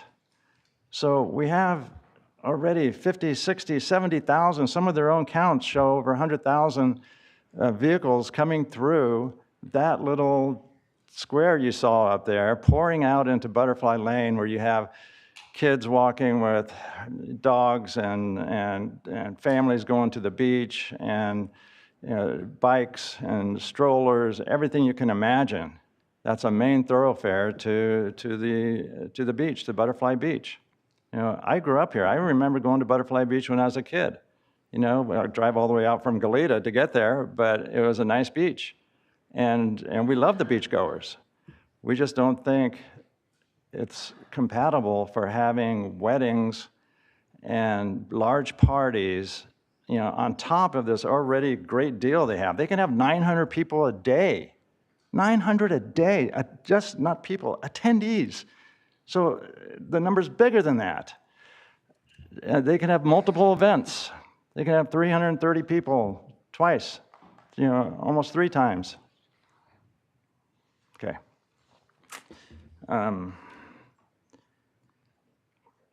The entrance and exit gates are not built for what they're trying to do there. And we have nothing against Music Academy. It's great that they're there. We want them to be, they don't have to be bigger to be better. They can just be better. There may be better, more creative ways to fundraise. They can already have as many fundraisers as they want. But this is turning over the keys to their property to some outside organization to come in, hoop it up. And I love some of the words on the staff report that noise control measure. Well, what is that? New users offset others. What does that mean? Traffic management. Their cut-through traffic plan has been a sham from 2009, when all they did was reduce the number of hours in which they counted cars. I've got it right here. I can show you. They started out doing 10.5 and 11-hour days and shortened it to 3.5-hour days and said, look, we have less traffic. Our plan is working. There are a whole bunch of good ideas in the 2004 CUP about how to reduce traffic. Ticket splitter, a turnaround lane, a manned kiosk. These are good ideas. Music Academy didn't do any of them. Not a single one. They came up with the gate closure program, which means it can be turned on and off whenever they want. Again, they're in control. They self-police, they self-report, they're the judge and jury of everything that goes on up there. We need to have a voice. We would appreciate being heard and being understood for what is going on, because this is a small residential beach community. And unfortunately, it's changing in the wrong direction if this is allowed. What if we all had 15 weddings a year? Every residence, every one of us, we all 69 of us have signed the petition, decided, okay, well, we'll all have 15 weddings a year. Well, at least then you would get the tax dollars. With the nonprofit, you don't even get the tax dollars. They send their bus on the wrong route. It's not supposed to go on Channel Drive. There's a 7-ton weight limit there, but they send it there anyway. The bus driver said that he was told to take that route.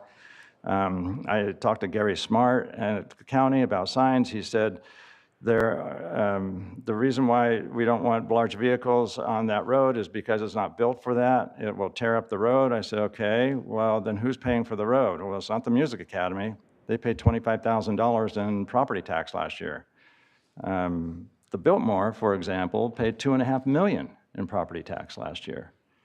So this is we're giving it away. They already have a great deal. We're giving even more away, and it's unfortunate.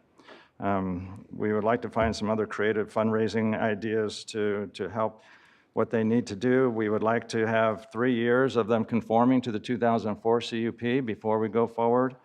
More transparency, public vehicle counts, as Das mentioned, and give us more time for community relationship building. We should all be here supporting the Music Academy, but instead they got all the neighbors here that are against. All except one letter that I saw. So it doesn't add up. They've been here since 1951, and they can only get one neighbor to be on their side for this. It doesn't add up.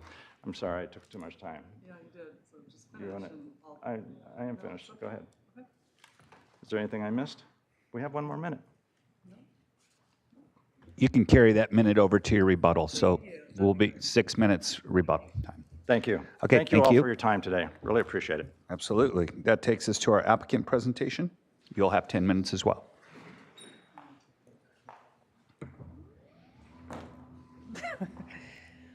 Hi, thank you, Board Chair Lavanino and Board of Supervisors for hearing us. Before you start, we should get the PowerPoint up. Could we get our PowerPoint up? And do you have a clicker? Sorry.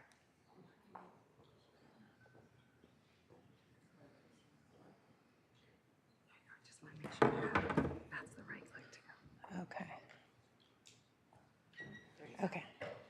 Thank you again, Board Chair Lavanino and Board of Supervisors for hearing Music Academy of the West today. I'm Shauna Quill. I'm the President and CEO of the Music Academy. I would also like to thank you, all of your staff, for working on this issue for so many years. I would like to also acknowledge those who are with me today. I have with me the entire Music Academy of the West staff, some of our teaching artists, some of our alumni, our supporters, and our board members. If you would just raise your hands very quickly so you can see the overwhelming support of our proposal. Music Academy of the West has been part of the Montecito and Butterfly Beach neighborhood since 1951. Originally bequeathed 18 acres, we now have approximately 10 acres of which we are the stewards and keeping it exceptionally maintained. Our mission is to provide outstanding music education to the next generation of classical musicians. Moreover, following the success, I'm not good with multitasking. Okay, this is our project team, consultant team, thank you, sorry. Here we are, mission. So moreover, following the success of our Sing Choral program, which provides free after-school music education to almost 300 students in 40 schools throughout the county, we aim to be the classical music education resource for Santa Barbara and are strategizing towards that goal. Currently, more than 7,000 alumni are performing, teaching, and innovating around the world. In fact, it's Music Academy's global impact that extends well beyond the county is what drew me to this position 1 year ago and which made me take my family across the country from New York to be part of this glorious community. Just steps from the beach, obviously, we're also near Coral Casino, the Biltmore, the cemetery, and in this gorgeous setting, it is where our fellows are provided tuition-free transformational music education. Our fellows from 2024 came from 15 countries and over 42 colleges and conservatories from around the world. Their experience here is enhanced by the community members who volunteer and take them around town, becoming their local family. As part of my role in the past year, I have spent my year listening to constituents, from patrons to donors to parents of Sing children to teaching artists, fellows, and neighbors. And what's so striking to me is that everyone has their own personal connection to the Music Academy. They talk about walking across our campus every day through the gardens with their dogs. Boku is my favorite, by the way. And for others, it's when they were in the consignment shops. And for others, it's the weddings they attended 30 years ago, 40 years ago. I too want to have those memories and those connections with our community, with our neighbors, and with all of you. And that is why we're here. I think this proposal takes all of that into effect. And it also increases our organizational flexibility and provides critical employee housing. That's one correction. The housing will be turned to employee housing. So now here to walk you through our proposal is Beth Collins. Thank you again. Chair Lavanino, Supervisor Brownstein, nice to see you all. I am honored to be here today representing Music Academy of the West. This institution is one of Santa Barbara's gems. Unfortunately, there has been some repetition of misinformation that has sowed some mistrust, frankly, and misunderstanding with some of the neighbors. And I'm really hoping that this presentation and even this hearing today will help bridge some of that misunderstanding. So, in short, what are we asking for? We're asking for an amendment to the CUP to increase operational flexibility while avoiding impacts to neighbors, at the same time that we add 2 employee dwelling units. Right now, we have 2. We rent them out to Music Academy of the West of employees. We're adding 2 more houses. They used to be the Rack and Treasure House. They used to be retail consignment shops. Now they're going to be a 3-bedroom house and a 2-bedroom house. So in essence, this is an employee housing project with some carefully crafted operational changes that will minimize impacts to neighbors. So let me dig into that.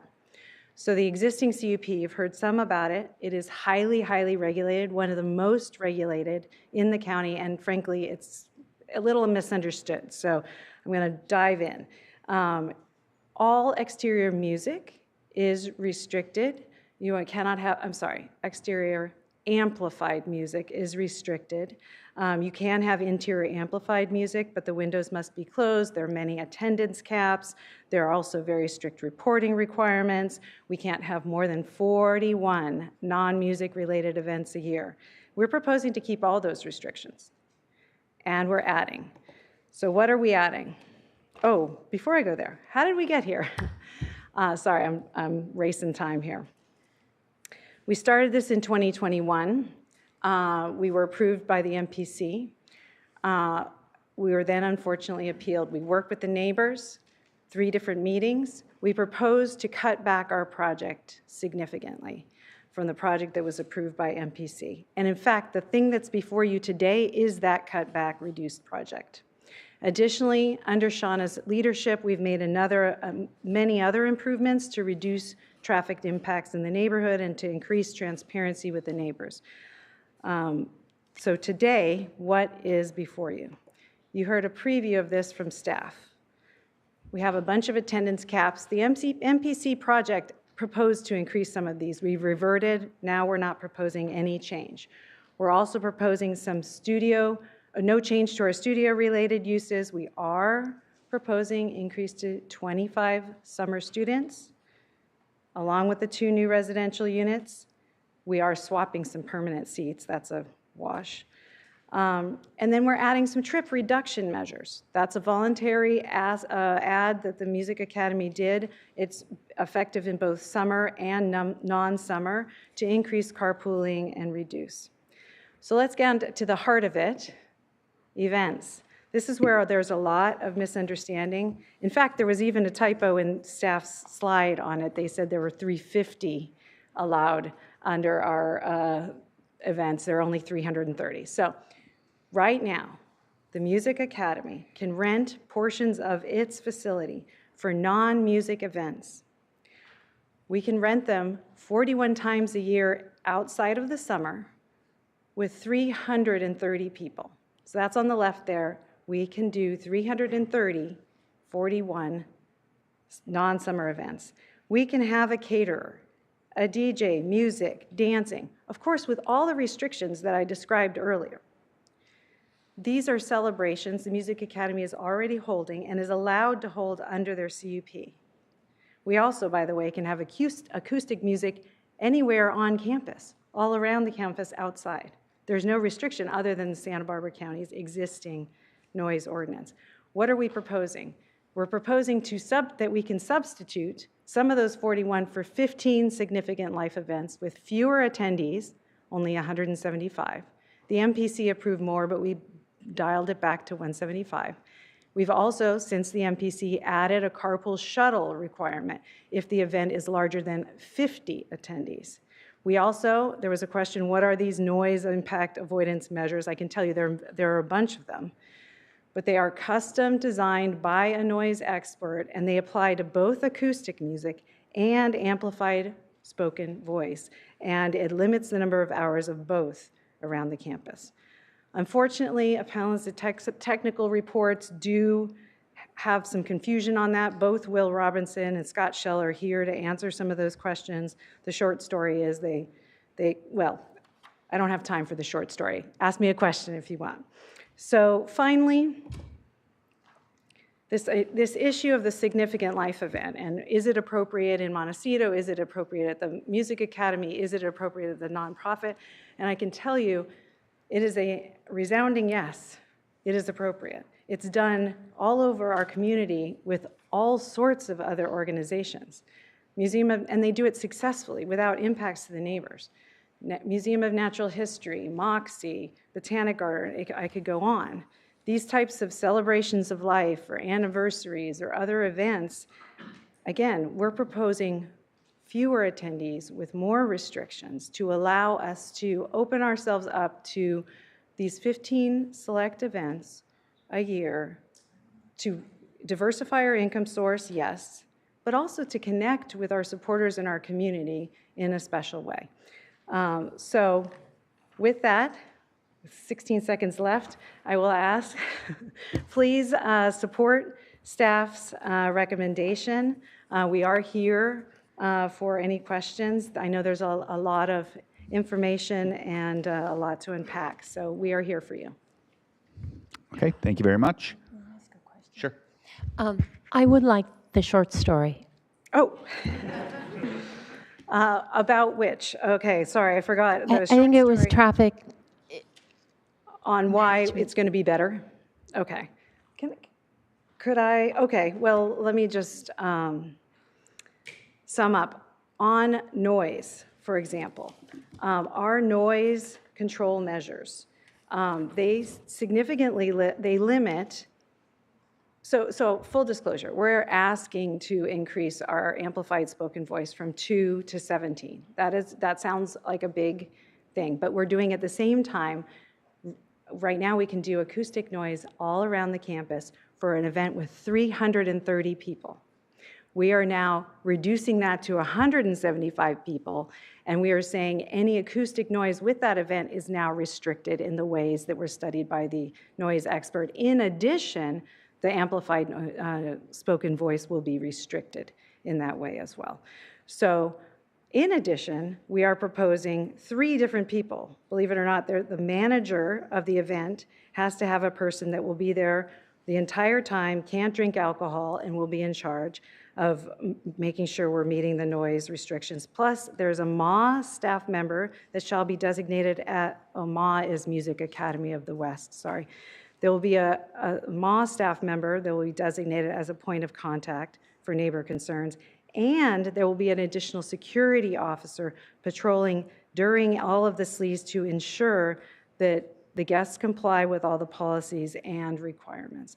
So we have those added, those are part of the noise measures that we are imposing on ourselves as a way to reduce any potential impacts. On the traffic front, it's the shuttles that are really the main story. Any event over 50 has a shuttle. So that's going to significantly reduce traffic impacts. Thank you. Thank you. Plus, sorry, I'm just reminded by my team, we've voluntarily proposed various transportation demand management program measures, which means we are trying to increase carpooling among our for our seminars and nonprofits, during our picnic concert events, so that will apply summer and non-summer. And there are literally many, many words that I won't take your time to read, but they're pretty extensive TDMs that we are, again, voluntarily, without a nexus, voluntarily proposing to support and minimize impacts to neighbors. Okay, thank you very much. We now move on to public comment. Oh, Supervisor Williams has a question. Couple questions. I've asked a lot of questions in the last 2 years of your team, but one thing I don't actually know is what's the nature of the commercial? What's been there in the past? What's there now? I would just be interested.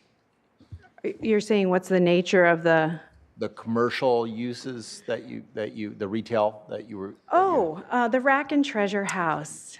Yes. So it's a consignment shop. And so we're allowed to have a consignment shop. It's allowed to be open 6 days a week. One of the problems with that was that the gates are open then. So that creates incentives for potential cut-through traffic. The benefit now under Shauna's leadership, and we have shut the Rack and Treasure, is we close the gates now because the only people that are going through the gates are staff, people who have a purpose at the Music Academy. They're dropping their kid off at a event. They have to call into the studio. Somebody who is there for an event. During an event, we open the gates. Beth, can we hold on a second? I just want to make sure that we're good here with balance of time. So I just want to make sure that the question was, what was the retail there? You gave that answer. I'm sorry. That's okay. I started riffing. Okay. I think It's all good. Okay. No problem. I'm here if you have other questions. I wanted to understand, Beth, is, I have neighbors too, right? They occasionally do things, and I won't say that it's never inconvenient. Sometimes it is. One of the most important things to avoid inconvenience is knowing when things are happening. And one of the things that we've asked about is this calendar. Can you talk about the calendar? That's Sure. I flew in my presentation. So I mentioned that Shauna had started a neighbor portal. The neighbor portal is password protected, available to the neighbors. It provides contact information for anyone if they want to contact someone at the Music Academy. It also has a community calendar so that, and this is helpful because then people will know when there is going to be an event so they can make sure that they're prepared and understand when the event is going to happen. So the community calendar was made at the request of neighbors, and the intent of it is to provide transparency and communication with the neighbors. Thank you. Okay. And I'll just, I'm going to ask County Council real quick before we ask another question. Just in the nature of these hearings, how we manage the time and the questions to each individual. So if you could just weigh in on that real quick. Mr. Chair, members of the board, in these types of hearings, it is permissible for the board to ask questions. You can do so with both sides. And if, in your judgment, the responses maybe are going beyond that or add additional time, we can always account for that when the other side makes a presentation. Okay, very good. Supervisor Nelson. Yes, thank you, Chair Levanino. You talked about the significant life events being a way for you to connect with your donors and supporters. So will those be just available for your donors and supporters, or will those be something that anybody in the public will be able to rent? Correct. Anyone in the public would be allowed. I guess the one caveat is I think we do have at least one person who rented was an event planner who rented, and there was a snafu. And so I think that event planner is forbidden from working with us, but the individual can certainly work with whomever, and we are open to the public, anyone. And just to Chair Lavanino, we're fine with as much time. Any questions? No, I just, never mind. There's a reason for that question, so let's just move on from No, that. I think it's fair, however much time. And maybe this is a question for, I'll ask it to the applicant, but also ask it to staff. There is a contention that over the last 20 years that there's been issues with complying with the COP. From the perspective of the Academy of the West, Music Academy of the West, do you feel that you guys have been complying with it over the last 20 years, or would you concur that there's been issues with complying with the CUP up until this point? So there have been a couple issues. There was the one that got the one-woman band. And then there were a couple of times where we had some overages, and we talked with staff, and there's also been a reporting kind of through changes in staffing. We were not reporting non-public attendees, so like staff and students, and we are now adding that to our reporting. So I guess I'd say the process is better. It's a very difficult CUP, very complicated, and we are working really hard to comply and work with staff. Right. I actually like to ask that question of staff too, from your guys' perspective. Compliance with complaints on this property and the existing CUP. Supervisors, thanks. I think we would say for a good 15 or so years, we had no complaints at all about the Music Academy. Once they applied in 2002, we have had 7 complaints. The majority of them were about a gate being open, and one was about an event, the buses and everything leaving longer than was expected. And so the enforcement staff and compliance staff reaches out, like when they self-reported that they had more, told them you guys can't do that. And they have found that the Music Academy has been very cooperative and worked with them. So we do not have any violations on the record right now. Right. Yep. And so code compliance, it's complaint driven, but is there also any proactive compliance? Mr. Chair and members of the board, so we do have permit compliance staff that are assigned to this project, and so they do receive annual reporting for compliance with parking, and so that's something that is not just complaint driven, but something that we review annually, and so we work with the applicant team on that. So we do also receive complaints. We'll look into those complaints and review whether or not there's anything valid that we can can determine from those complaints, in addition to the reports that we get. Mr. Dargle, that would be also true in this same CUP as the former CUP? That is correct. With the current, you're talking about the current request to change the CUP. Right. That would stay the same. We would have permit compliance staff that would be required to analyze the annual reporting. Okay. I'll have a few more questions later on that. Okay, thank you very much. It looks like we're headed to public comment. Madam Clerk, how many speakers do we have today? Chair Levanino and members of the board, we have 30 requests to speak. 30 requests to speak at 2 minutes apiece would be an hour of public comment. So when your name's called, she'll call out a name, she'll call out a second name to keep this rolling, because we do have people in rows. If you could come up to the front if you're the second person and just be ready to speak so that we can kind of keep everybody moving. Okay, thank you very much. Madam Clerk? We will begin on Zoom with Sarah Gorman, then we will return to Santa Barbara with Guy Hamilton. Sarah?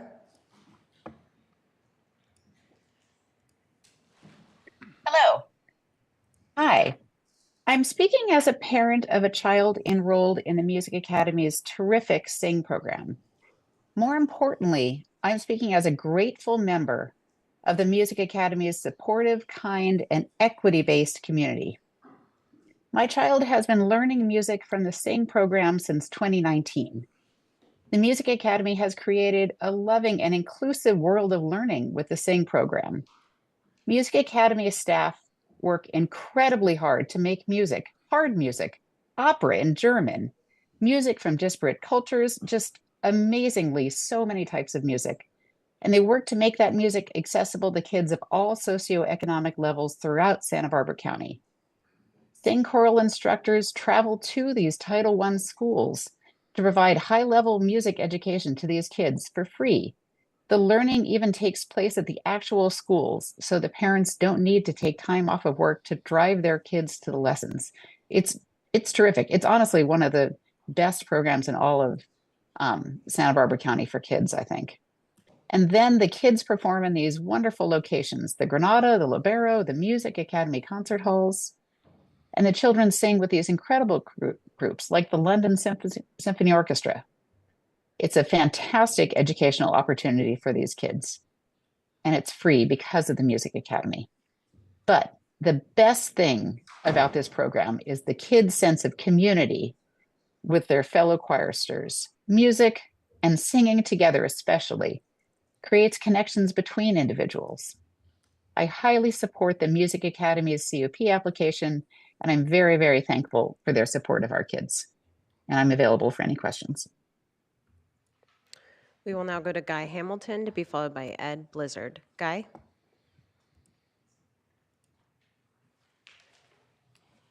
Thank you for the opportunity. I'm a neighbor.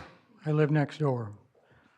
I love the Music Academy. I majored in music in college, graduated from Berklee School of Music, and in 1975 moved to Santa Barbara and boasted to my friends that I was living next door to the Music Academy, which was basically the Tanglewood of the West Coast.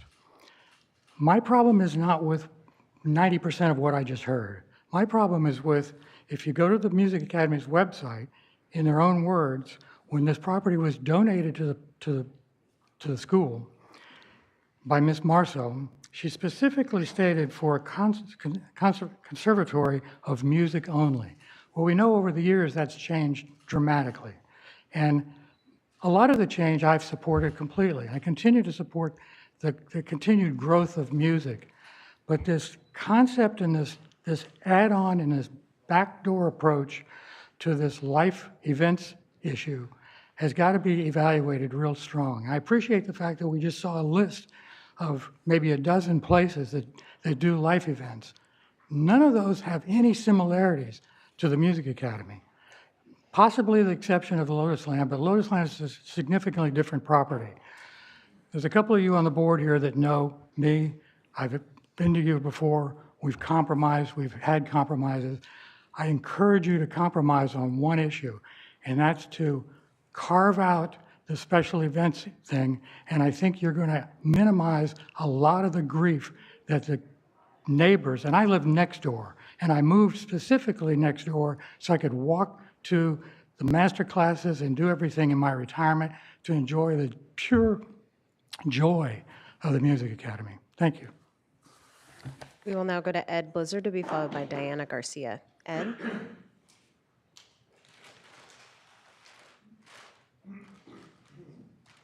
Is Ed here? That name was hard to hear. Ed Blizzard?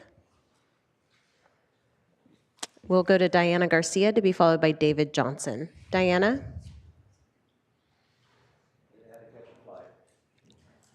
We will now go to David Johnson to be followed by Tom Parker. David?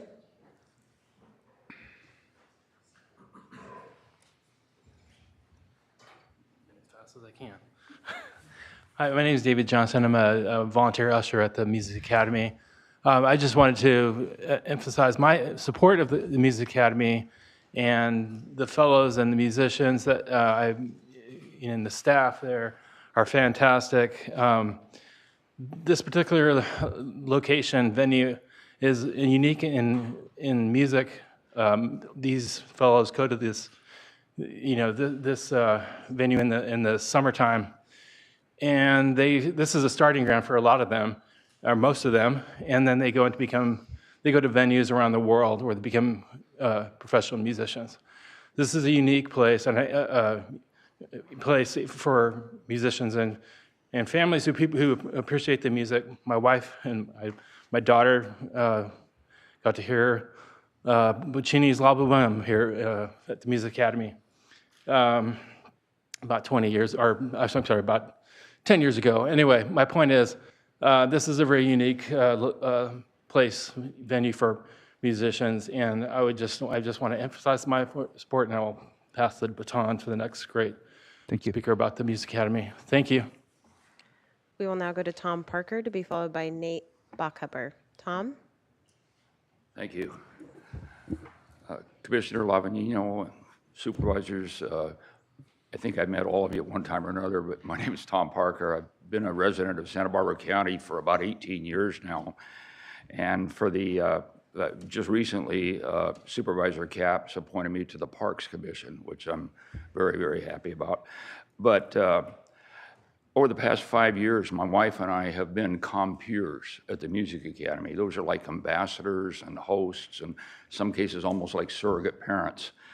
But one thing that we've seen is the quality of this program. I'm a former trumpet player myself, high school, college, and a little bit after college, but a long time ago. But these musicians that come in, I refer to them as virtuoso musicians. They are so accomplished at their age, and they come in from all over the world, from Asia, from Europe, South America, and it's been really one of the highlights of our lives to deal with them. An interesting part of this program is it's so well known internationally that the trumpet player we had last year was from Spain. He played in the Royal Guard Band, which plays only for the King of Spain and the President of Spain. And he had a wonderful time here and still talks about it. As far as this appeal is concerned, I had many more things to say, but I think a lot of them have already been covered, which I agree with. But the important thing is here, and I don't know the appellant at all, but I have walked the grounds, and I'll tell you, any complaints that there's excessive noise coming out of there, I've not seen it in 5 years at all. I've not seen traffic jams coming out of there. It's all very orderly. But I would say that the appellant in this case, from what I know of over the years, he's been essentially a rebel without a cause. And that's Tom. too That bad is your time. because they're just really. I'm sorry, that's your time. Thank you. We will now go to Nate Bachhuber to be followed by Emma Brinkman. Nate? Good morning, Chair Lavanino and members of the board. Thank you. My name is Nate Bachhuber, and I'm a recent resident of Montecito. My wife Greta and I relocated to Montecito with our first and third grade children earlier this year so that I could become the Music Academy of the West's Chief Artistic Officer. An important factor in our decision was the opportunity to rent 81 Butterfly Lane, one of two residences on the Music Academy's beautiful Miraflores campus. The campus has allowed me to be present for my family while I do my job and balance the responsibilities of my role. Greta and I watched Emmett and Clara learn to ride their bikes in the lower parking lot on campus. And as a family, we've enjoyed the natural beauty and wildlife while connecting with new school friends and neighbors walking their dogs. We're very grateful to live in this community and in an environment which nurtures our whole family. As someone with nearly 2 decades in arts administration at institutions including Carnegie Hall, the Los Angeles Philharmonic, and the Cincinnati Symphony Orchestra, I can attest that the Music Academy of the West is a uniquely vital training ground for young musicians. Joining the Academy and contributing to its mission has been deeply fulfilling. I respectfully urge you to deny the appeal and support the CUP, which impacts not only the Music Academy's success, but also the well-being of families like mine. Thank you for your time and consideration. We will now go to Emma Brinkman, to be followed by Mary Weston. Emma?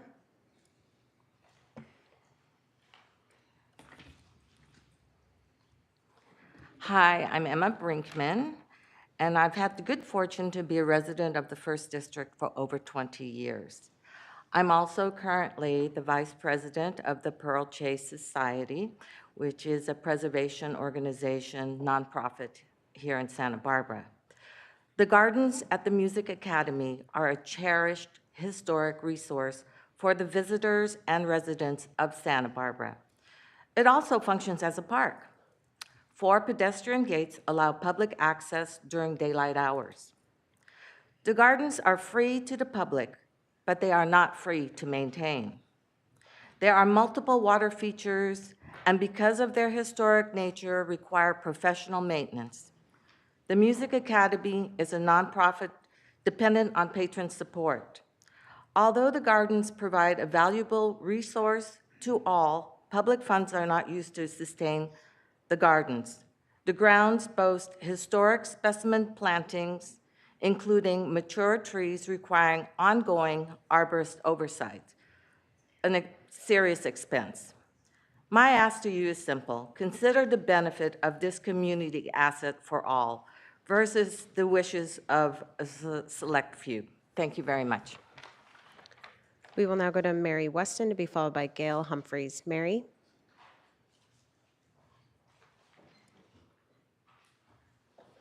If we could have the next speaker also come down to the front.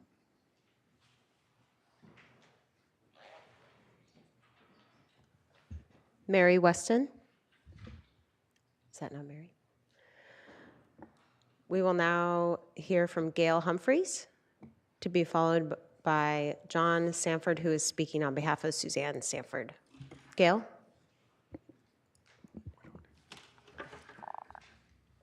Hello, my name is Gail Humphreys. I live in Goleta, and I am speaking in support of the Music Academy's request today.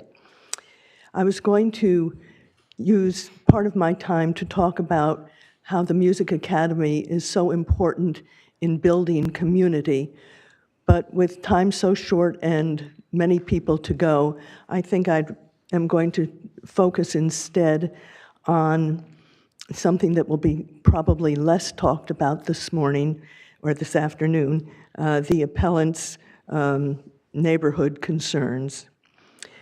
I live in a part of Goleta that has some of the same elements of beauty and quietude that the Music Academy neighborhood has. In our case, along the single roadway that leads into our neighborhood, there's a child care center. Every day, many cars come and go twice a day, dropping off children and picking them up. At those times, it makes walking along the rural road almost impossible, and with the heavy outside traffic, the roadway regularly succumbs to potholes that do not get repaired fast enough. But there's no NIMBY there. The local community acknowledges and supports the center. I believe the sacrifices neighbors are asked to make should occur equally throughout our community and county, from Goleta to Montecito. All the more so since the Music Academy has worked very hard to minimize the disruptions caused by these changes. I suspect that someday someone or someones in the neighborhood may be very happy to see their niece or granddaughter get married at the Music Academy, or happy that they were able to walk over to the campus to hear some special program in Hahn Hall, grateful there was a seat for them in the expanded venue. I respectfully request that the Board of Supervisors approve the Music Academy plan.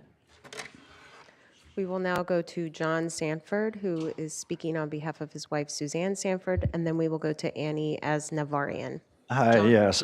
So my wife couldn't be here. She has Parkinson's, but she did write a note. She wanted me to read it. Dear Board of Supervisors, Montecito is a beautiful, peaceful, idyllic place, and nothing represents that better than the Music Academy of the West, with its quiet gardens, stately trees, and water lily ponds. But just outside the Music Academy is a different story. On a sunny day or any weekend, it is chaos. Beachgoers on bikes, skateboards, pedal cars, dog walkers, strollers, wagons, parents loaded down with coolers, umbrellas, trying to keep their children from running into the street. Don't forget groups of cyclists, runners, and cars, trucks, homeowner construction that never ends, and we have a recipe for disaster on a regular basis. Now add this to the Biltmore Music Academy buses, cars, delivery trucks, and more. This beautiful neighborhood, intentionally designed without sidewalks or streetlights, is about to break under the weight of overuse. Please understand that we, like everyone in Santa Barbara, love the Music Academy, but regularly have to close our windows because of a line of exhaust, spewing cars, waiting to exit another event just doesn't seem right. For our community's safety, our roads, our health, and our beautiful beaches, we thank you for your time and consideration. Sincerely, Suzanne Sanford. Thank you. Thank you. We will now go to Annie as Navarian, to be followed by Maurice Singer. Annie? Good afternoon, and thank you for this opportunity to offer my deep support of the Music Academy. My name is Ani Aznavourian, and I am a concert cellist and graduate of the Juilliard School in New York. And now I live here in beautiful Santa Barbara and feel very blessed to be here. I figured today you'd hear from the wonderful Music Academy board members, administration, and supportive community, but I thought I'd come to add a performer's perspective. I feel very fortunate to perform on many of the greatest stages worldwide, but I'm always struck by how perfect the acoustics are in beautiful Hahn Hall and Weinman Recital Hall and at the Music Academy, and how lucky we are to have such magnificent halls right here in our community. I might add that I've also played in the other halls in Santa Barbara, pretty much all of them, and Music Academy is the top. I've performed regularly at the Music Academy since 2005. And this summer, I will be on the faculty of the incredible summer festival there. In addition, I bring my daughter to the Music Academy for voice and piano lessons. As a performer, teacher, and mother, the Music Academy is all-encompassing for me, and I rely on it for my living. About 10 days ago, when I was performing a concert at the Music Academy with Camerata Pacifica, I watched shuttles coming in from retirement communities Casa Dorinda and Valverde so that their residents could attend the concert. I was struck by what a gift the Music Academy is to all ages in our community, from my young daughter to those retirees. I urge you to please permit the renewal of the Music Academy CUP so it can continue to be the gift that it is to the Santa Barbara community and to students and performers from around the world. Thank you. We will now go to Maurice Singer, to be followed by Luke Swetland. Maurice? Hi, thank you so very much. I'm Maurice Singer, and I've actually been on the board of the Music Academy since 2009. I think I even had hair at that time. But it's now my honor to serve as chairman of that board, but I'm here today speaking as an individual. And I want to tell you that I support the transformational work that the Music Academy does. Please know that our board appreciates your staff and you as a board for the consideration you're giving to this. I know how busy you are. I didn't really know until I looked at your agenda, and it's massive. I believe that our board worked diligently to propose a CUP update that is in the best interest of both the Music Academy, yes, and also the community at large. The project provides critical workforce housing from the Music Academy, and we're asking, or they are asking, for operational flexibility to allow for significant life events, which deepens connections with the community, with our donors, and with all of us who are loving the Music Academy. I believe it's a fiscal responsibility for us to do, for the Academy to diversify, to try to find adequate and appropriate funding sources. I can assure you of this. The project that we've designed and the way Shauna is operating the Academy is aimed carefully at being respectful of our neighbors. That's the goal. We want to be respectful of our neighbors and have them respectful for us. Thank you, you Maurice. for your consideration. Appreciate it. We will now go to Luke Swetland to be followed by Julie Landsman. Luke?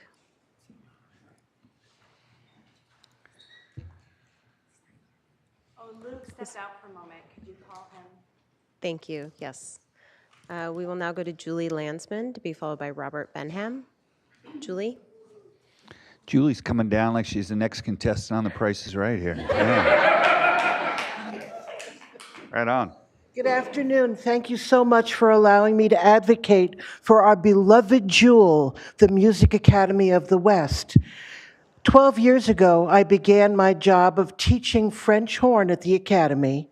I've been on the faculty of Juilliard for 37 years, in the Metropolitan Opera for 25 years, yet I moved to Santa Barbara 3 years ago because this town supports the arts. It's a beloved community for art support, and we rely on our neighbors to offer that support to us. And I'm hearing things today that feel a little mean-spirited from our neighbors. I'm a little surprised.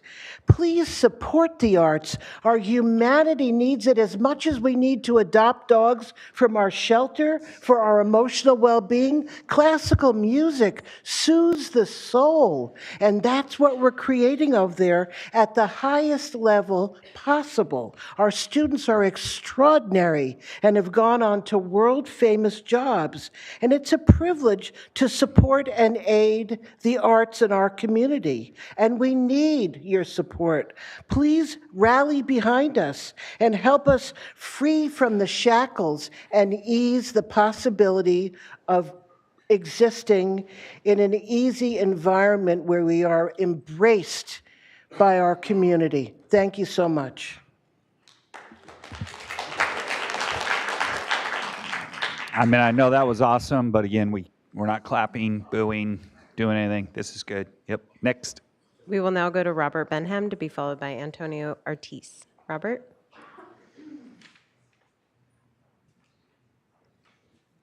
No, Robert. No. We will now go to, my apologies for mispronouncing, but Antonio Artizi to be followed by Susan Lichtenstein.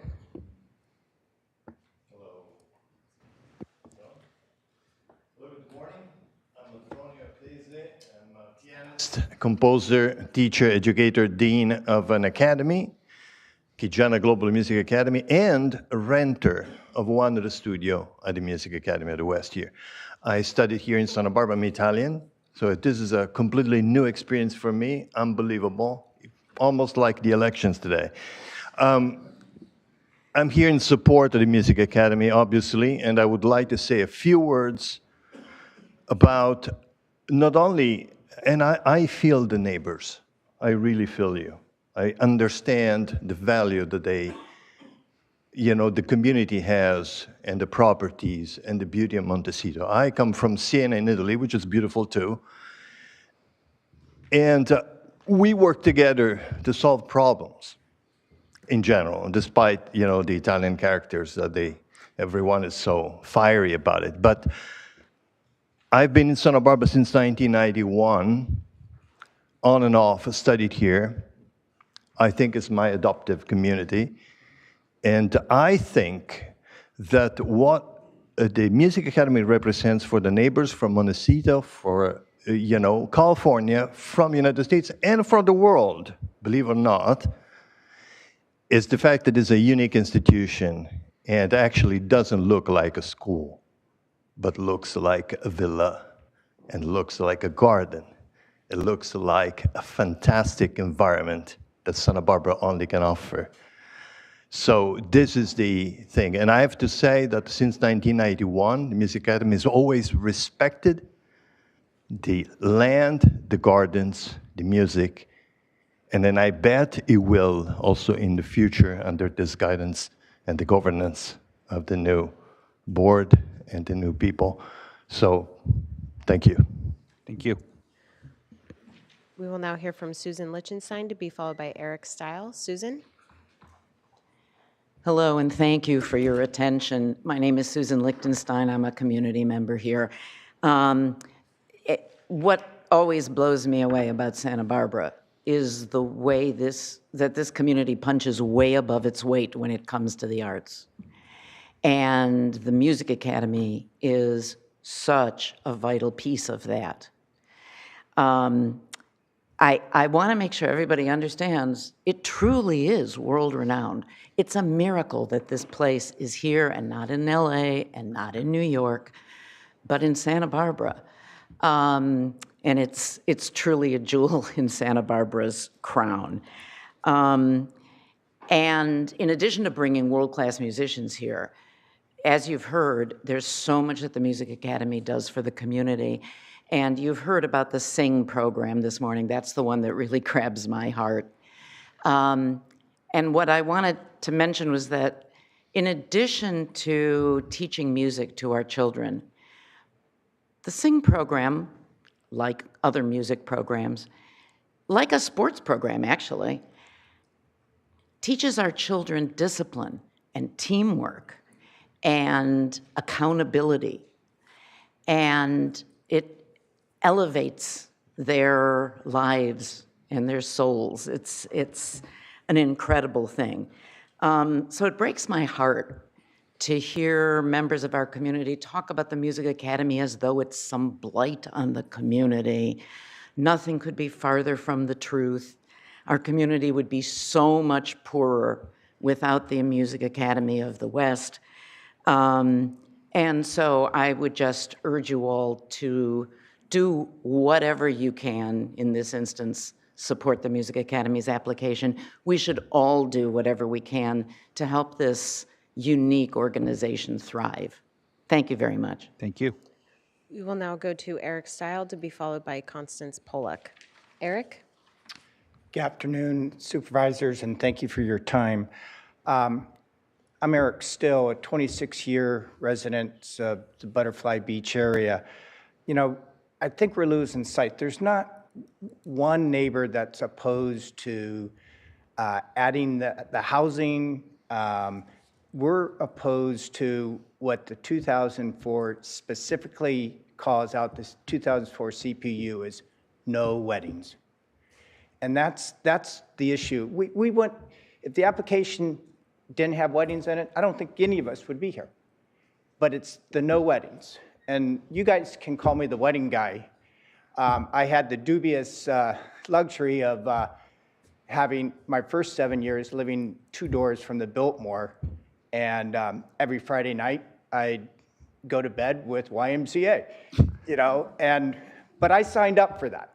I knew that I had the extreme privilege of renting Kate Dole's house, and you know, it was special, but it came with some minor aggravation.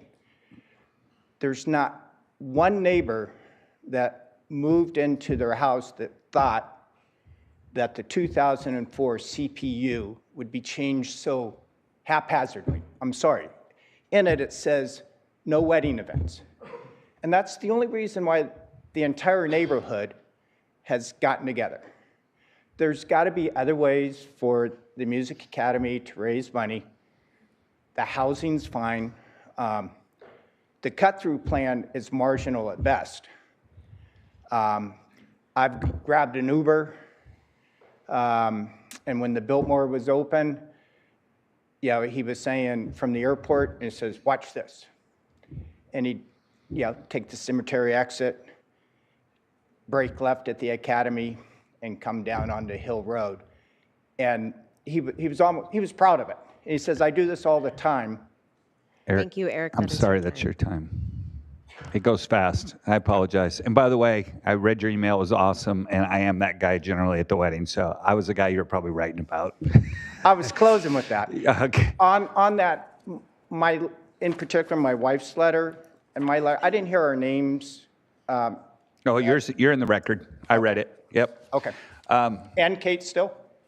I'll have to double check. And for the members of the public concerned with letters, those were letters over a page in length. So if your letter was under a page, then you're not on that list. Thank you. And before we go to our next speaker, we do have a set of glasses that we found that if you're having trouble reading your comments, you can't figure out why, it's probably, and they are where? They are in the clerk of the board's office. Okay, which is right out in this hallway here. Okay, go ahead, next speaker. We will now go to Constance Pollock to be followed by Sally Irving. Constance? Is there a Constance? We will now go to Sally Irving to be followed by Michael Cook. Sally? Good afternoon. I am Sally Irving. While I have served as president of El Montecito Verde HOA for more years than I care to count, I speak today solely on my own behalf. My home of almost 30 years is next door to the Academy's front entrance gate. I've watched as summer programs of instruction and intimate performances have greatly expanded into much larger audiences with increased pressures on traffic and noise. I have felt personally at risk when walking past the Academy's entrance gate, when cars choose to exit the property through the one-way entrance only, perhaps confused, perhaps deliberately, but at speed and at risk to unsuspecting walkers. I have also been exposed to amplified sound as a new Academy program practiced singing, "We are the world, we are the children." On the third repetition, my patio was rendered useless and I retreated inside behind closed doors and windows. Multiple issues with the Academy's oversized buses. They can't make the turn into the entrance. We listen to them jockey their way in with shifting gears and fumes. Opening the Academy to commercial events with amplified voice and acoustic music will have a grave impact on my neighborhood. People attending a party celebration of a wedding or birthdays behave very differently than those listening to a string quartet performance. Please deny the changes proposed in the 2024 CUP. Please let the 2004 CUP stand and hold the Academy accountable to compliance. Thank you. We will now go to Michael Cook to be followed by Leclerc. Michael? One last section. Last night, a number of our owners at El Montecito Verde felt compelled to sign an additional assertion of their support for the Just hand it to the 2004. clerk, please. Thank you. Thank you.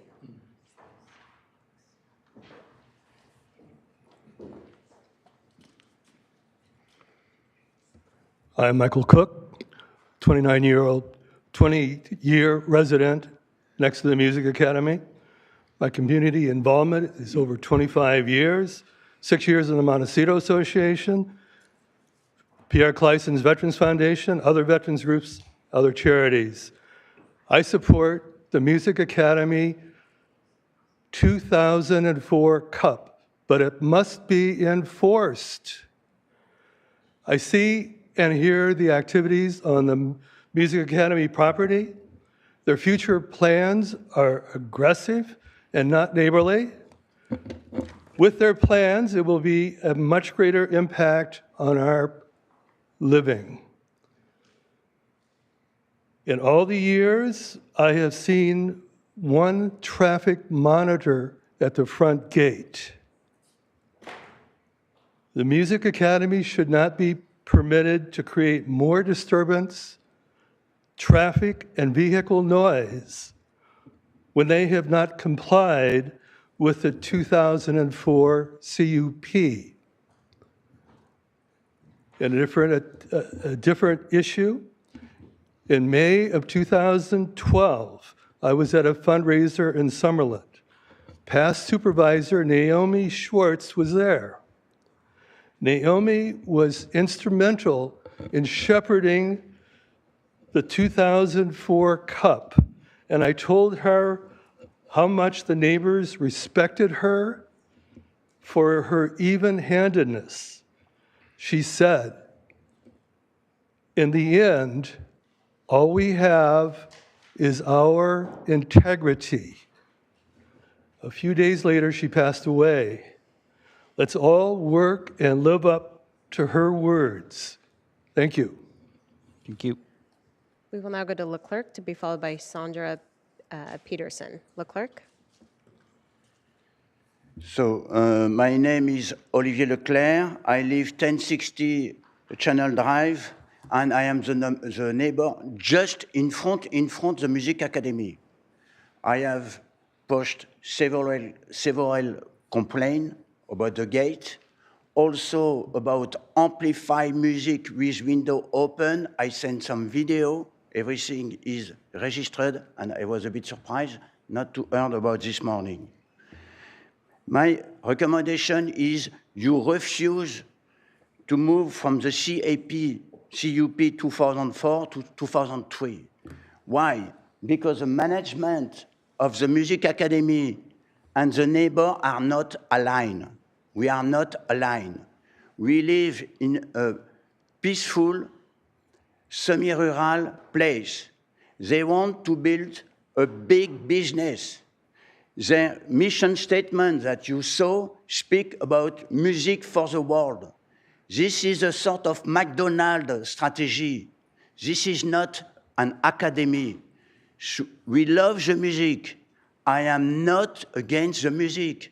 We are just opposed to marriage, religious, or fundraising that are very noisy. I fully agree with the neighbor. The people that do music in the academy do not disturb the neighbors. We don't speak about that.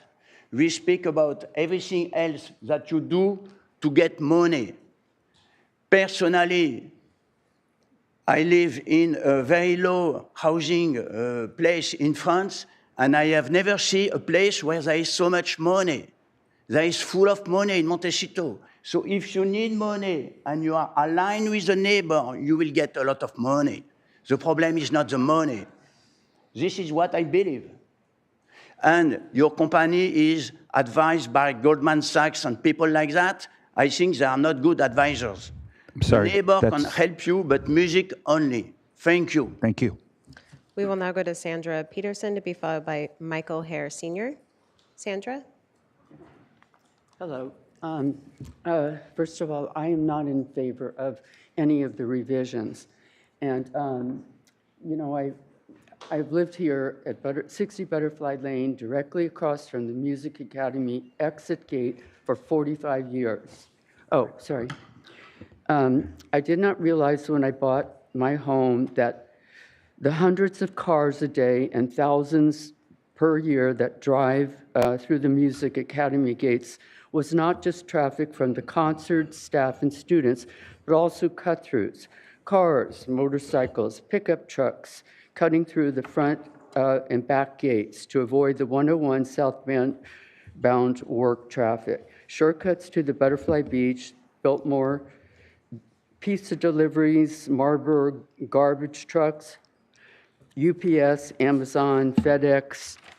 And neighbors have learned to grin and bear it, even though the traffic and liability is a liability to the Music Academy with the noise, dirt, and pollution to them as well as us, their neighbors on Butterfly Lane, Hill Road, Channel Drive, and the neighbors on Fairway at the front of the Music Academy gates. Yet the Music Academy is requesting a revised CUP to allow additional venues, weddings, anniversaries, birthdays, reunions, nothing to do with the music school. And we know, we have a neighbor, and we know exactly what will happen with weddings. She had 18 weddings in 6 years, right before COVID. Amplified music, microphones, a generator running on Butterfly Lane for 10 hours, 300 people slamming car doors, arrival and departure, drunk, loud guests, police, set up, take up, and take down, a strobe light twice. So these types of venues are not what the Music Academy is supposed to be, but it's supposed to be dedicated to music and actually carved out on the stone outside. That's your time. The music kids. Thank you. Okay, thank you. We will now go to Michael Hare Sr. to be followed by Michael Swayze. Michael? Michael Hare? We will now go to Michael Swayze to be followed by Lindsay Wild. All righty, we'll go to Lindsay Wild to be followed by James Hallman. I think Mike had to leave. So I'm Lindsay Wild. I'm a homeowner at Monte Cristo Lane, which runs into the Music Academy. I'm here to voice my dissent of expanding the Music Academy CUP. I'm here today with a head cold, and I'm toting my 5-month-old, so I have a lot better other things to do. This tells you how passionate I am about this issue. The issue is simple. It is not about NIMBY. It is not about trying to stop change in our neighborhood, and it's not even against the mission of the Music Academy. To be clear, this is not an attack on the Music Academy and what their mission is, which is musical education. We're big supporters. In fact, I was even on the auxiliary for them to help fundraise. This is about neighborhood safety. It's about standing up to a neighbor who has a complete disregard for their current CUP roles and for the community. This is about a nonprofit struggling to evolve with the times, and it's also about taking a step back and taking a look at all the development that's going on in our neighborhood and its total impact on the safety and traffic, and not looking at this one CUP in isolation. Allowing them to expand into a commercial enterprise would be disastrous for a neighborhood from a safety standpoint. Already it's dangerous to walk our streets, especially in the summer when they hold their concerts. We already have a lot of significant developments in our neighborhood, which we haven't seen the impact for traffic on yet. So this includes a new apartment complex, a new shopping center, expansions at the Coral Casino, the Four Seasons, and the Rosewood Miramar Hotel. This also includes major reconstruction on the 101 near us that is going to last until 2028. So who's looking at all this holistically? And now the Music Academy is asking for more. So let's be clear about their proposal. This is a money grab. Instead of expanding their music genres to appeal to greater supporters, they want to be wedding planners. Instead of taking a good hard look at their business model, they're entering into new ventures that have nothing to do with their mission, which is musical education, which is what we're all on board for. Now, we can pretend to come to a compromise by having the Music Academy say that they're going to clamp down on cut-through drivers and noise from events and encouraging carpooling. But when someone tells you who they are, believe them. They've told us who they are for the last 20 years of breaking the CUP. That's 7,300 days that they could have chose to done the right thing, but they chose otherwise. Thank you, Lindsay. That is your time. Okay. Thank you. We will now go to James Hallman to be followed by Lily Hallen-Chinning.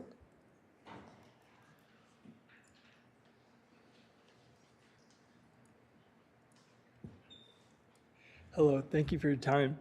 You can, there's a button on the right, by your right hand. It'll bring one? that whole thing up.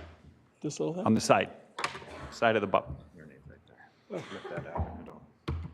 Oh, I see. Hey.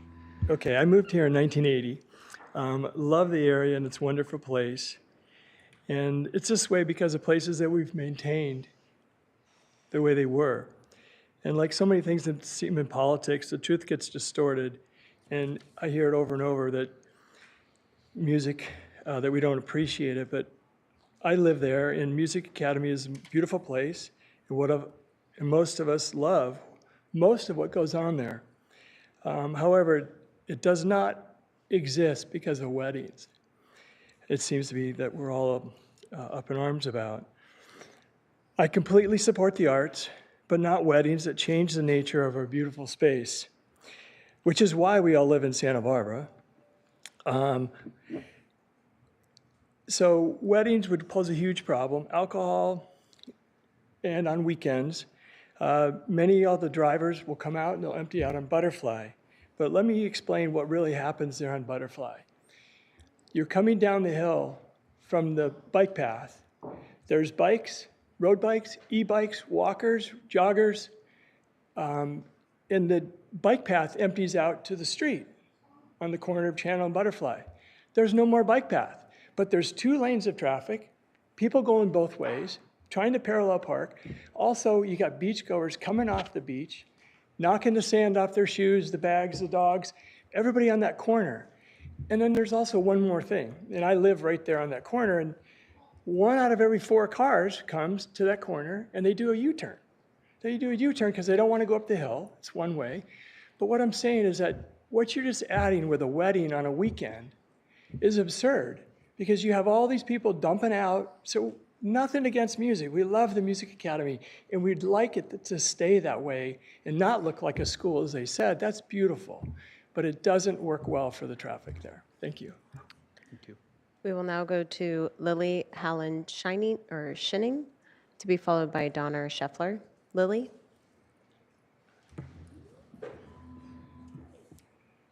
Thank you. Good afternoon, Chair Lavanino and members of the Board Supervisors. My name is Lillian Hahn Shining, and I'm a longtime champion of the Music Academy of the West. It is my distinct honor to present to you over 200 signatures who have endorsed the Academy's revised CUP plan.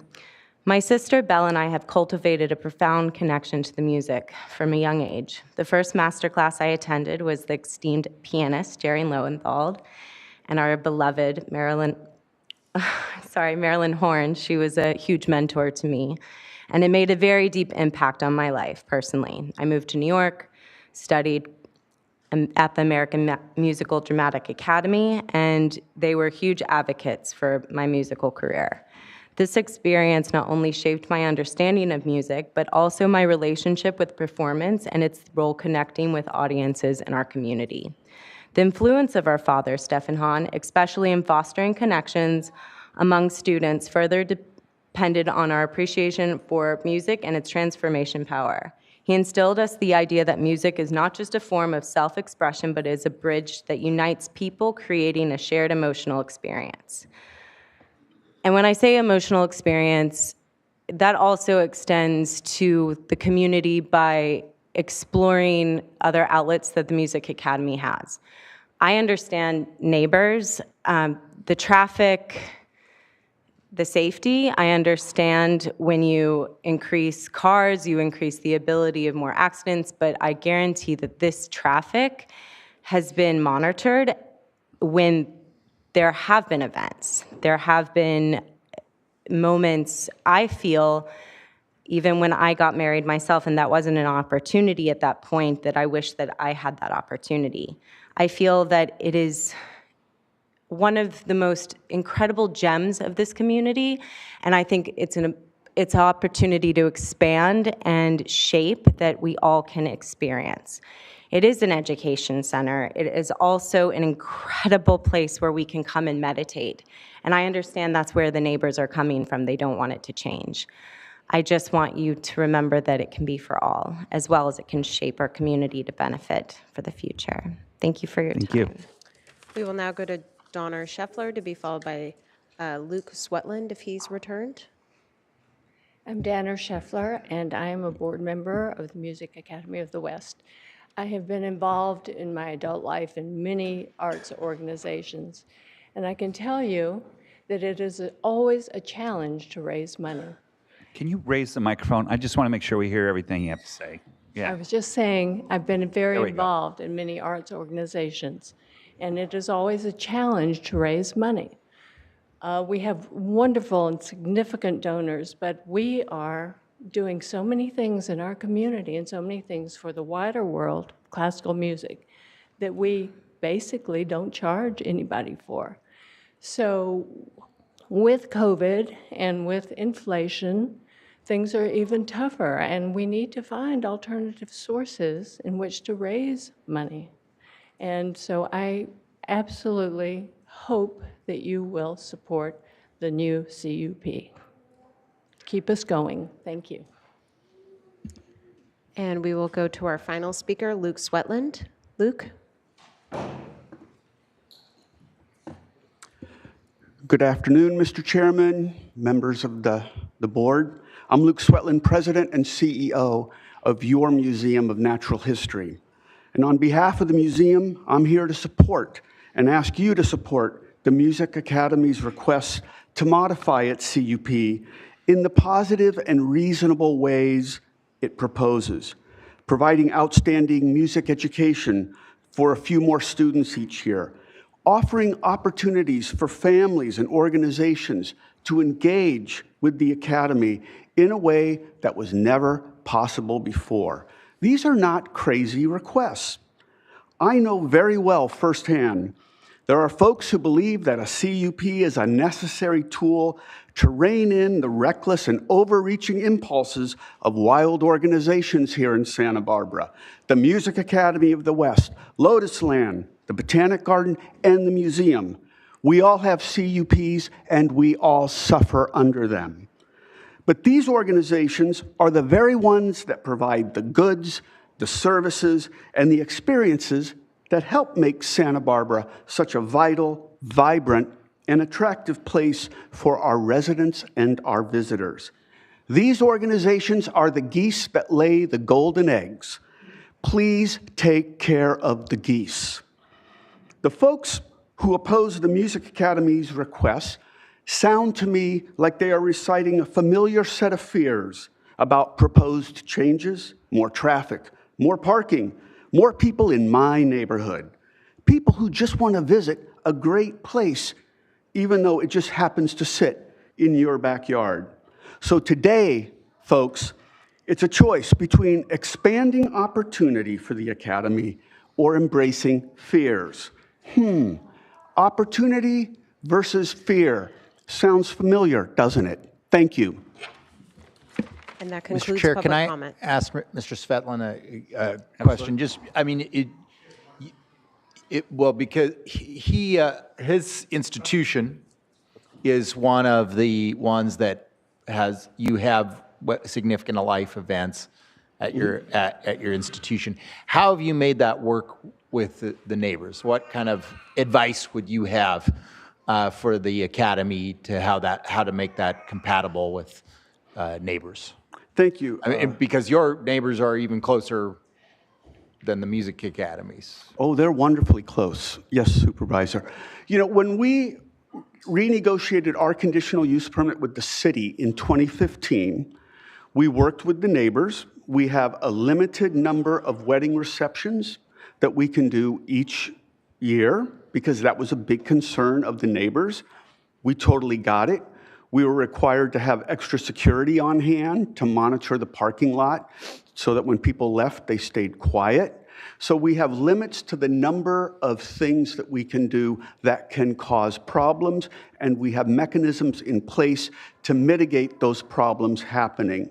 And I think that's worked very well. We have not had complaints since 2015. So a CUP is a way to protect the neighborhood, but we are all struggling to make our institutions kind of financially solvent. And so things like building new revenue streams that introduce people to your institution that might not otherwise come, these are all important things that help us stay afloat, if that answers your question, Supervisor.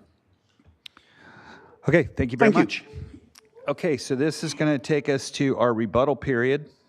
And we're going to allow the appellant a 10-minute rebuttal. There was some extra time with questions in there for the other side, so you're going to go ahead with your 10-minute rebuttal. I'm going first. You're going first? Yes. Sorry, John. I'll give you a couple minutes. Thank you. I'm Sabrina Venskis. I'm a land use and environmental attorney. I also represent tenants in housing rights cases, just for the audience. So I wanted to address a number of issues. First of all, Music Academy's past and present CUP violations represent a lack of Music Academy's willingness to comply with the conditions meant to protect the neighborhood, and evidence the county's lack of enforcement and inability to enforce such conditions and the mitigation measures laid out in the 2004 CUP. The CUP is a contract with the neighborhood to allow a non-conforming use. The conditions in the 2004 CUP are required to prevent harm and to prevent nuisance. This contract, unfortunately, has been repeatedly broken by the Music Academy and unenforced by the county. The records show that we did a CPRA request and we asked for all of the enforcement documents and we got relatively nothing. So my client, and by the way, the appellant is the Butterfly Beach Association, not John Sanford. John Sanford is the president of the Butterfly Beach Association. My client, and I'll call them the association for short, has no faith that the current CUP conditions will be met, let alone expanding to non-educational commercial uses, significant life events, I'll call them commercial party events, that were specifically rejected by the Board of Supervisors in 2004. Remember, significant life events such as weddings were allowed up until the 2004 CUP. And at that point, they were taken away because there were too many problems and complaints by the neighborhood. So in exchange for MA, I'll call it MA, Music Academy, getting a 50,000, I think it was 50,000 square feet of new space, the exchange was that they would no longer do conduct the nuisance activities such as weddings and wedding receptions. Here, nearly in the new proposed CUP, nearly 40% of the non-school rental uses that were allowed under the 2004 CUP are being changed to large commercial party events. That's 15 out of 41. They want the large commercial party events. That's a 40% change. The county has inexplicably deleted the 2004 Board of Supervisors advisory statement and the 2004 CUP without any analysis.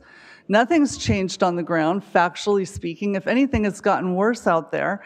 Yet, the staff proposes to remove the advisory statement that says that it's too much and the next Board of Supervisors should not allow any further increase in use density or development to be allowed. On traffic, although the county staff report claims that the applicant's traffic analysis is sufficient, it's not, because the applicant's traffic analysis did not properly account for ADTs, as you know, that means average daily trips, generated by the commercial party events, or the up to 96 support staff and personnel that may be required to conduct and operate the events. In contrast, our traffic expert conducted a traffic count and a VMT analysis, which is the correct way to analyze traffic now, and quantified the impacts resulting from the new intensity and type of uses allowed by the new revised CUP, and concluded definitively that traffic-related impacts would exceed the CEQA thresholds of significance, because it would exceed the 110 ADT threshold. That means that a subsequent or supplemental EIR has to be prepared, and an addendum is insufficient. On noise, the board cannot rely on MA's noise study because it uses only a transportation source model. SLEs, commercial party events, represent a non-transportation source and must be measured as such. Our expert did that and found that the noise impacts would exceed the thresholds of significance. The revised CUP expands allowance of outdoor events from 2 to 17. That is a 750% increase in expansion. Not only is that an increase in expansion and the numbers, it's the type of use that's problematic. And not only will that 750% expansion be problematic in itself, it allows amplified noise. So we have a 750 increase in expansion in type, use, and intensity. In 2004, the county did an EIR and presented approximately 4 pages of environmental analysis on impacts resulting from outdoor events and concluded that even a proposed outdoor dining area on the edge of the property must be rejected due to environmental concerns. Yet now, the new CUP, which has only an addendum, allows for approximately 11 outdoor zones where these more intense and commercial activities will be permitted, and 6 of them are on the perimeter of the property. So there's no analysis or reasoning in the current staff report or CEQA addendum as to why it's appropriate to allow more intense uses in the same outdoor area in 2024 when the board found that it was too impactful in 2004.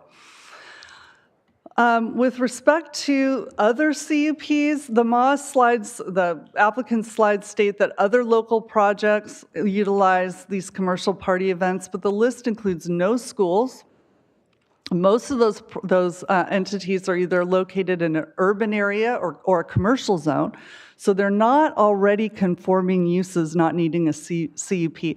And some at EIR is not addenda, and I'll point out the Botanical Garden gentleman came here. Well, as you know, the botanical gardens are located in the mountains, but you might not know that they did not use an addendum for their revised CUP. They actually prepared an EIR, and not to expand use for commercial party events, but rather for administrative, residential, and educational purposes. You need to ask why CUP holders are voicing their support for MA's expanded CUP. Think about the implications of approving MA's revised CUP. If you give it to MA, will other CUP holders come to you and say, hey, you gave it to them, why not give us a revised expanded CUP too? It's only fair. As to the traffic mitigation measures proposed, please look carefully at the language on page 66 of attachment, I think it's 9, project description. I believe it's your actual exhibit B. And if you look very carefully at that, you'll see that the language is toothless, unenforceable mitigation measures. Look at the language. It says, notice the words develop programs. They'll develop programs. There's no language in there requiring implementation of these programs. Notice that the programs are to encourage car trip reduction behavior. There's nothing to mandate it. These conditions are basically nothing. So in conclusion, I will say, and then Mr. Sanford, you'll have a minute to speak. Butterfly Beach Association requests that the board sustain the association's appeal, deny the new revised CUP, require Music Academy to demonstrate compliance with the existing 2004 CUP for a minimum of 2 years, or in the alternative, deny the revised CUP and require an EIR to be prepared. I will say that my office sent a very detailed letter a couple months ago laying out how the 2004 CUP has been violated in a number of respects. We have never received a formal response to that. And as far as I know, no formal complaint was ever actually opened up by the county despite we sent that letter. So that's been very disappointing. But it is in your packet in our letter. So thank you very much. And if you have any questions, I'm here to answer. I have a question on that. So if there were no complaints from 2000 until 2022, what were we supposed to act on until your letter came in? I'm not sure I understand the question. Well, if you're basically you're saying we weren't responsive to complaints, but staff came back and said that there were no complaints until 2022 or 2023. No, you can't. I'm sorry. There's no more public comment. So I'm curious, like you sent the letter now. So now you want to open up a case, but what I'm saying is, where was the... Yeah, so I think Mr. Sanford can better address that. As far as our complaints, we laid out the violations in the reporting. So it was based on the last report. But Mr. Sanford can talk about the former complaints. You still have a minute and a half. These were violations that occurred over that period of time and were pointed out in the letter. And as far as the no complaints for 15 years, it depends on your definition of complaint. Now my neighborhood knows how to complain and get it recorded, so they can't say that anymore. They've had 7 more, and they've had a lot more than that since. Because now, you know, if you call the police about loud noise because of a wedding, you know, that's not a complaint. If you go to the Music Academy and say, hey, we had a problem last night, that's not a complaint. It doesn't get recorded. There were many complaints. It's just a definition issue. And then as far as, you know, teeth in having some kind of penalty. You know, they're able to break the CUP and not have any penalty. They can just say, oh, gee, sorry, you know, and compliance wasn't there. They were supposed to do spot checks and show up and, you know, look over the shoulder and make sure this is all done correctly. We're just asking for transparency. We're just asking to be above board. We're just asking for, you know, public traffic counts and let us in on it. Let us have the same incentive. Okay, they don't want extra traffic. We don't want extra traffic. Let's have the same incentive and work on that to bring that down. You know, but weddings don't seem to really fit. They have such a great reputation. I don't know why they need to use weddings to raise funds. It seems like they can do that based on their reputation. I encourage them to look for other ways to raise money. They can do fundraisers. They can do as many fundraisers as they want. It's in the CUP. Thank you very much. Very much for your time. Really appreciate it. Yep. Okay, that takes us to the applicant rebuttal. 5 minutes. Supervisors, so the Music Academy is a beloved jewel. I love that quote. With a highly regulated CUP. Its current CUP doesn't allow us to have the 2 additional employee housing units. Instead, they're retail shops that even appellant's traffic expert agrees will result in extra traffic trips plus the leaving of the gate open 6 days a week. Our proposed operational modifications will allow us to open our currently permitted 41 events to the community, not just nonprofit galas and other meetings and seminars. So Saturday night, the Santa Barbara Education Foundation had a sold-out gala, 330 people, celebrating, saluting teachers, not any complaints. What we're proposing is, instead of having an event like that, not that we're proposing to get rid of that event, but we're proposing that we have 41 of those a year. We would like 15 of them to be smaller with 175 people, with a shuttle to boot. So that would reduce drinking and driving, which is something I heard, with additional noise reduction measures. I also heard, why significant life events? You know, we love you doing music. Why don't you just do music? You're a nonprofit. You shouldn't be doing this. And you heard from Luke, the Museum of Natural History, who, full disclosure, is another client of mine. I worked on their CUP. You know, it's tough out there for nonprofits. You know, we are trying to fund our mission, and we're trying to diversify our funding source and connect with more people in the community. And this is a way to do it with fewer impacts to neighbors. Without this modification of the CUP, we're back to the retail. We can have 41 events with 330 with no shuttle, with none of the noise reduction measures or the additional TDMs. We would also miss out on the additional 25 summer students in those 2 months. So what's missing here is this idea that money will just fall from the sky because we're in Montecito, and that, frankly, is not our experience. And the board is being fiduciary in diversifying its income stream. I do need to make a couple of points for the record. There was a lot of information dropped on Friday, including 2 new technical reports, which Ms. Venskis just referred to. Both Scott Schell and Will Robinson have reviewed that report and found a number of flaws. I encourage you to ask them about them, but I will quickly summarize a couple. 1, it adds summer and non-summer uses as if those trips are happening at the same time. 2, it ignores the fact that we have 330 people that are allowed at an event now. It also ignores the shuttle and the TDMs. The noise points also miss the fact that we are restricting noise, and we will, of course, and we have 3 additional people in charge of noise. As to the violations, unfortunately, there is just a lot of misinformation. One of the items, for example, in Ms. Venskis' letter, which staff contacted us with every single one of those alleged violations. We provided feedback on every single one of those items.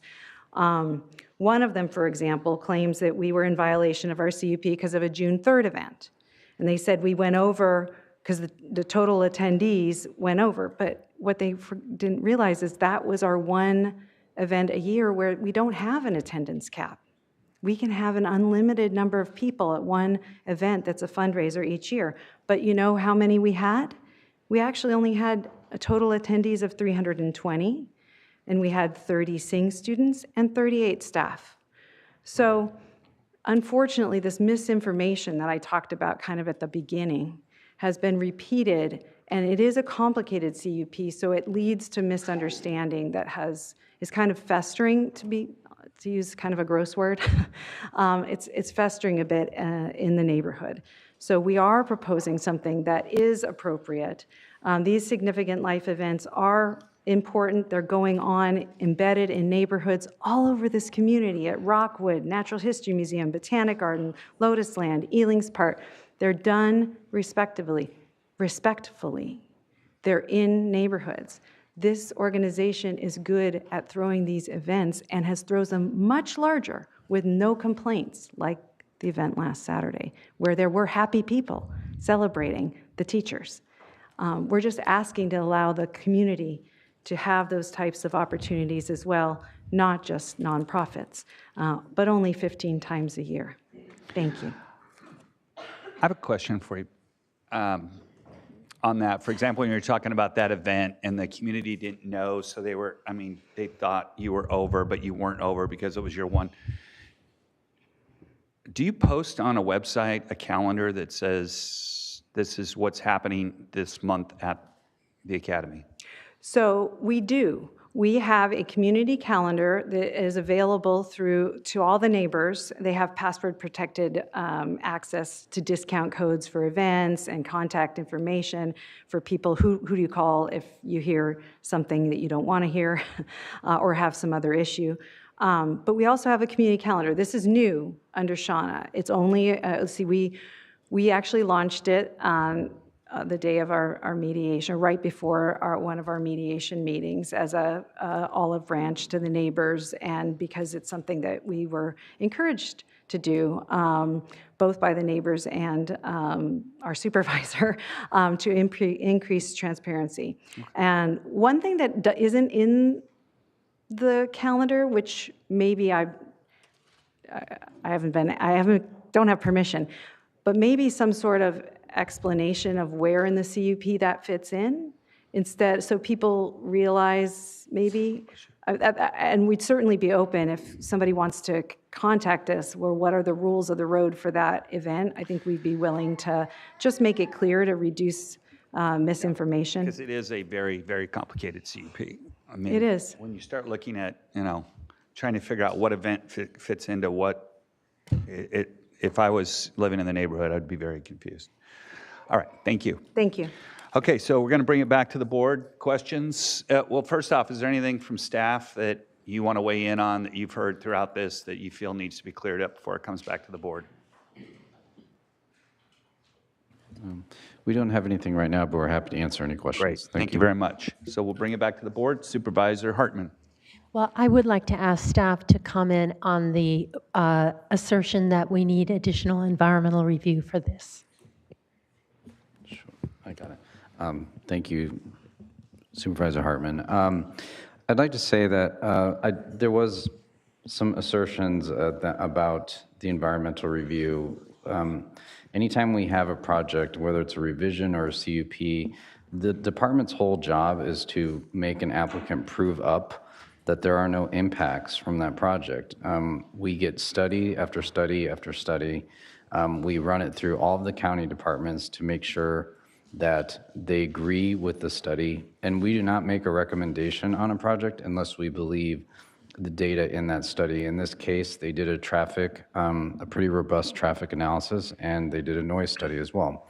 And again, Will Robinson is here to answer any specific questions, but we feel that this is appropriate given that the scope of this project is really quite minor in scale. They did a very good job of reducing attendance in one area if they're increasing it in another area. They kept pulling back the project as they were in facilitation meetings. So we do feel pretty confident in our SQL analysis. If it's okay, Could Mr. Robinson come up and talk a little bit about the traffic?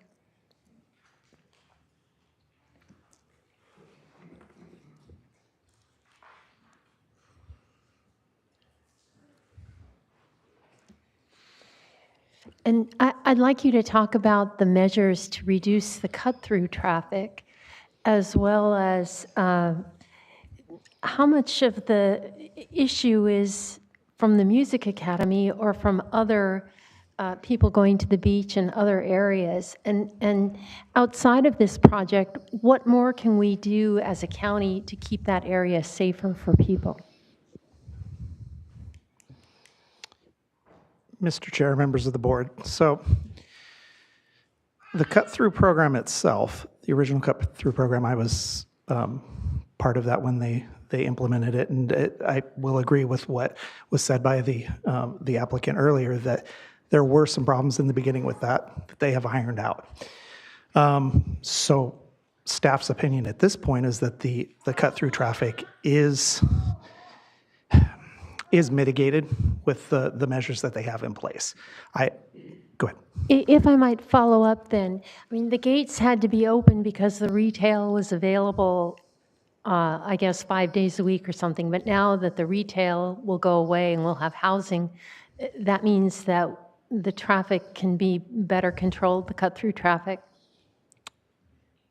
Mr. Chair, Supervisor Hartman, my understanding from the applicant previously in their presentation was that there was a consignment shop that was open that people were visiting. They decided to close that and close the gates. So the retail that they're proposing, from my understanding from what they said earlier, is that they are not proposing to open the gates for that. I'm assuming it's on-site retail sales. And there's also part of their proposal that they are actually converting that retail shop to residential units. I think that answered your question. Thank you. About the cut-through traffic.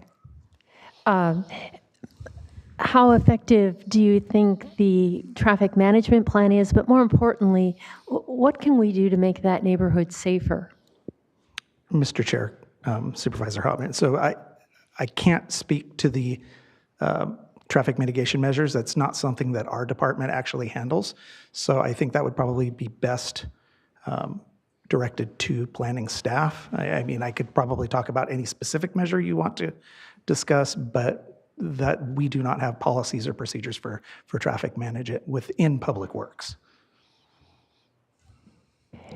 And I think the big concern in the neighborhood is that there aren't sidewalks. There is a lot of traffic from a number of different sources.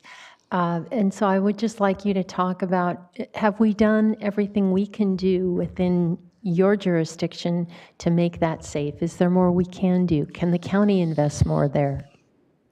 Mr. Chair, Supervisor Hartman, so it's actually an interesting question because all throughout the county, we have similar situations. Legacy neighborhoods that do not have sidewalk, curb, gutter, and pedestrian facilities that if a project were to cross my desk today,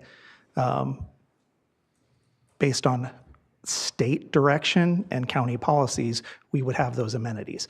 So we do have policies. We have programs that come from the state where we can get grants to do sidewalk infill. And we do those on a priority basis. So, I mean, somebody else from the department can come up here and talk about it. But my understanding is that just based on need, that this area would not be an area that would be the most,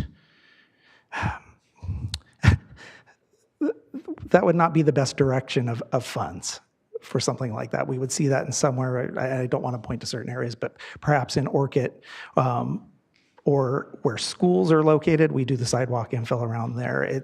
Neighborhoods, it's a sad fact. We have neighborhoods that don't have well thought out pedestrian facilities. People take their safety into their own hand, and probably going to take bullets for that up here for saying that people will actually take their own safety in their own hand when we don't have those facilities. But we also can't install those facilities throughout the entire county. We just don't have the money for it. So is that area as safe as possible? I would argue yes. We constantly monitor collisions, we constantly monitor complaints, and we're reactive to those. Okay. Can I ask him a quick question? I have other questions, but since he's up there, I don't want to jump ahead of Supervisor Williams. But if this was starting from scratch as a CUP, not with an existing CUP already in place, are there additional traffic mitigations that you would have potentially suggested? Mr. Chair, Baseline of existing Supervisor events. Nelson, based on the project that is presented today, no. They're generating well below the threshold for a traffic study. Our threshold is 50 peak hour trips. The submittal that I reviewed was 5 peak hour trips. I would not require a traffic study. I said this when we were talking about the Miramar. We have policies and procedures in place, so I would not have required that. And this is not something, the whole nexus argument that council talks to us about, that special events do not trigger the need for additional sidewalks.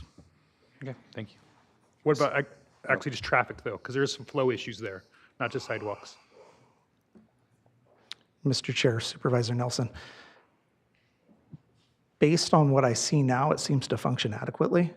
I mean, the neighborhood would probably disagree, but we also, personally, I don't receive complaints. If Mr. Smart were here, he might have a different say on that. And I have talked to them. They talked about the buses in the neighborhood. So I'm not offering this as something the applicant can speak to if they'd like to, but if buses are going through the neighborhood in violation of the CUP, then that is something that A, is handled through a vehicle code violation with the Highway Patrol. And 2, it's something that the applicant could address and make it very clear that their buses should not go through the neighborhood. There's not something in place for county staff to monitor something like that, nor to enforce it. Thank you. Supervisor Williams. I also have a question for you just about the mitigation, traffic mitigation language that's proposed as part of this CUP. Are you worried at all about the language that's been cited by the appellant, develop programs? Is that too squishy? Should that language say implement programs? You know, do you have any suggestion to make that more substantive? Mr. Chair, Supervisor Doss, I personally do not have any suggestions. I know that the county does write squishy language in order to allow flexibility on the backside in case we're too specific in the approval process. However, on the flip side of that, just as long as I've done this job, sometimes when something is vague, it also causes problems. So I'm a fan of narrowing down the language if possible. But again, I don't have any specific language to offer up. And then, you know, from what I've seen of the site, obviously the elimination of the commercial use is always already a substantive traffic mitigation, but the buses is one of the most effective ones, right? Because otherwise you have, without the buses, you have 4 car trips for every person who would be in the bus. One to drop off, one pair to drop off, one pair to pick up. So how are we going to balance that? Is it just simply that there's one route that's proper for the bus and that for some reason or other the buses were possibly taking the wrong route? Or is there not buses allowed on either way into the Music Academy? Mr. Chair, Supervisor Doss. So my understanding is that the applicant has not changed anything as far as their busing or their requirement to, they're implementing TDM measures in order to reduce the number of trips. Is there a specific bus route? I know that there is a specific road that buses are not allowed to travel on. So I would. That's coming from the south, I would imagine, instead of coming from the without a map, east. Yeah, without a map, coming from I really the don't Biltmore want side instead of coming from the Bellas Guardo side. Mr. Chair, Supervisor Doss, that is correct. That is my understanding. And then a question for staff: the significant life events under this change would not be allowed to happen during the summer. Is that correct?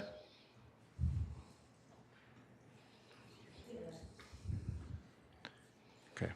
Great. Supervisor Williams, that is correct, yeah. Okay. And Supervisor Williams, if I could just, I'm sorry, chime in to help Mr. Robertson out a little bit. I think a couple of questions from Supervisor Nelson here. As we wrote in the board letter, the overall annual traffic at the campus would not cause levels of service to decrease below acceptable ratings of A or B. So the traffic levels in that area are already pretty good at an A or B. And then as Mr. Robertson said, the proposed project is only going to produce like 5 ADT. So we're talking about a very small amount, and it just does not trigger any thresholds. But voluntarily, they are offering to do these traffic demand managements. And the shuttles of any event over 50 we see that as a very positive way to address any traffic impacts. I think those are my questions. Supervisor Nelson. Yes, thank you. I had a couple questions for the applicant. How many events are currently taking place of the 41 on average? Chair, Supervisor Nelson. So we have many more events. These are just the non-music related events, and they are allowed right now 41 times a year. We rent out our facilities for different events. How many are you guys doing? Oh, I think the 41, yes. So you guys are using all 40? We are using the Okay. 41, correct, yes. That's important because I just wanted to make sure I understood, we'll really see a drop off in those, or were you guys only doing 15, and so this will feel like a greater amount. So that's helpful. It does seem that the commercial event space that you guys are getting into is part of the business model. I think we talked about maybe you guys have a $10 million a year budget. And what are you guys expecting this to be what percentage of your revenues moving forward? So I don't know that we know the percentage of the revenue going forward, because remember, there's the twofold. One, do we think we can get more for a rental for a celebration of life than we can for a nonprofit gala? Maybe. But we don't know exactly how much. But really what Luke Swetland from the Natural History Museum said is also very valid. It gives an opportunity to expose our institution to a bunch more people and then connect. My mom died 2 years ago, and we had a celebration of life at a botanic garden in Arizona that was very dear to my parents' heart. And it really did provide a very special opportunity for us to connect with the garden, and for all our friends and family to connect with the garden. So that's why a lot of these nonprofit boards are opting to do these events in respectful ways. Okay, thank you. And then my other question is actually for staff. Okay, thank you. Ms. Collins. I have one for Ms. Collins while Oh, yeah. she's up, though. Maybe this is buried in there somewhere. Is there a dedicated one contact, like neighborhood coordinator? And can you explain what that is and how that role works? Yes, we do. We have a we have a facilities manager, Chris Buckpitt, who is amazing. I just heard a story yesterday, just to give you an example. Well, it is 2:15, so I haven't had lunch yet. So Okay. I would prefer that we just, sorry, Beth. My bad. We do, yes. I do get cranky. It's all good. I have an Okay. M&M that I've been Yes. eating over here, yes. Any So other just questions? about the coordinator position. would be great. Yes, we have a coordinator, and we have contact numbers in the neighbor portal for people, yes, and that. So how does that work? Well, I should get Chris up here to see how, or Shauna. Yeah. Shauna. Okay. Sure, very quickly. So Carrie Allen is our VP of Marketing and Communications. She just stepped out. So she is technically the neighbor designate, but of course we have facility staff, Chris and Brendan and Elon, who are all full-time employees, one additional as a result of the hearings that we did last spring. So people log on, they see the numbers, and they call, and we get immediate response. We answer that 24/7, holidays as well. People call us for everything, and we respond. Do you track that and log it, or? I'm sure we do. Chris, could we get your phone logs? Yes, Okay. yes, yeah. we All do. right, great. Supervisor Yeah, Hartman? I would just like to follow up. Congratulations on creating the community calendar. I think that goes a long way to creating more transparency. And would you be willing to put on the calendar the CUP permitted number of events, or number of attendees? I mean, would you be able to round that out a little bit so that people could? Before the event? Yeah, if it's on the calendar and it's a significant life event or it's one of your musical events, would you be willing to put Yes, we currently, actually, the CUP itself is on there, so anyone can go in there, and we list them as the 41, non-music events. That's how it's listed. I can talk to our people to see how we can do it max. I mean, it's not always 330. That's the thing. I don't want to say it's that and then it's like 15. So just have to. Yeah, well, I think it would be helpful for the number of attendees that are allowed, and I guess that number does not include service personnel or staff, right? Right. Those are not. Okay. Supervisor Nelson? Yes, thank you. I just had a question for staff. So part of this is some housing as part of this project, but that's already what it's zoned for there, right? So does that need to really be in a CUP? Or is that just because that's the kind of permit we're getting right now? That's how we're doing it? Because it seems like that should be by right in that zone. Mr. Chair and members of the board, so it is part of the CUP, and it's actually there to support the uses would be not just for residential, but that in their project description, they describe how they might be used for support of the academy itself. So I think it would be considered part of the CUP. Okay, but it could have been by itself, right? I mean, just because it's zoned on that property, or can you stack those things? Theoretically, it could Okay. be. It could be done separately. Okay, was just curious because that seems consistent with the zoning that exists there. And then my other question is that, in the response on the presentation from the appellant, it kept coming back to that a CUP, a major CUP is allowed in this zone for an educational facility. Is a major CUP for an event venue allowed in this zone? If it was a CUP, could you get a CUP for that specifically in the 1E1 zoning?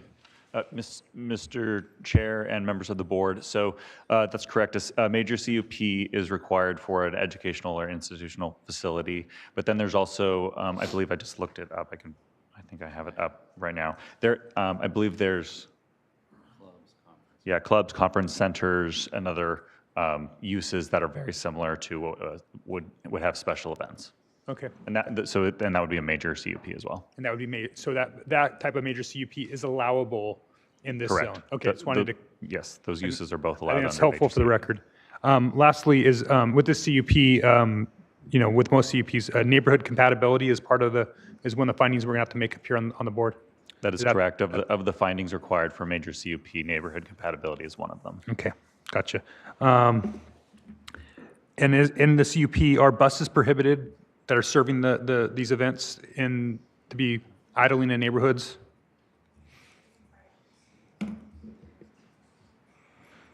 Mr. Chair and members of the board, I'm not familiar with any conditions that specifically prohibit buses, but perhaps the applicant has a specific answer. I do. In fact, buses are required for our students. They get lodged over at Westmont. We bus them over. But just to be clear, we don't want them idling in the neighborhood. We direct them not to be idling in the neighborhood. And if we do have any concerns about idling in the neighborhood, please tell us, and we will nip that in the bud, because we do not want buses idling in the neighborhood. Okay. Thank you, Ms. Collins. Any other questions? Okay, we'll bring it to the board for board deliberation. Supervisor Williams, why don't you kick us off? Yeah, I just want to say, first of all, that I think some of the inconvenience and pressure that neighborhood residents feel are real, and I want to validate that. It's a very popular neighborhood right now. There's a lot of remodel projects and new construction in the neighborhood. There is a lot of ancillary issues created by the closure of the Biltmore, where the county parks and the Biltmore used to really cooperatively be able to make the beach area functional as far as trash, as far as crowds, cleanup. And when the Biltmore went away, our partner in doing that also went away. Parks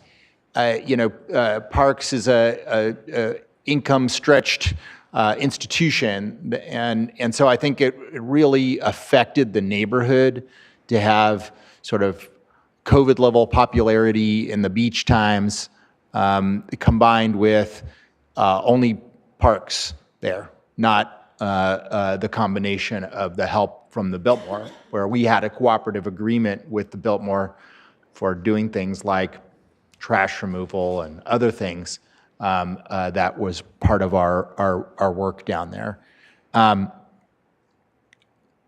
I'm not sure that some of those issues can be put at the feet of the Music Academy, and that's I think part of why this is such a difficult one.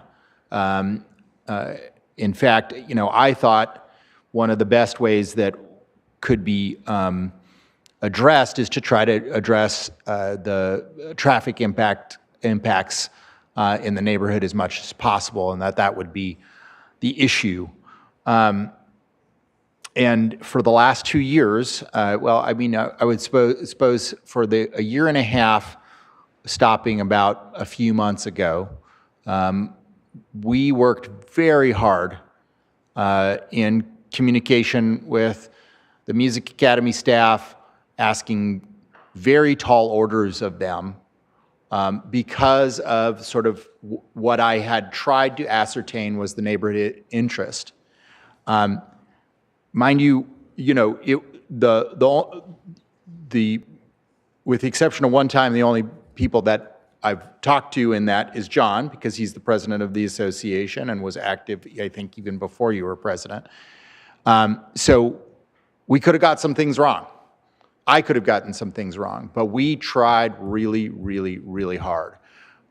We explored creating alternative egress from the property to try to limit neighborhood impact, to do it through the sanitary district, to do it dispersed through 3 routes so that nobody would get all the traffic.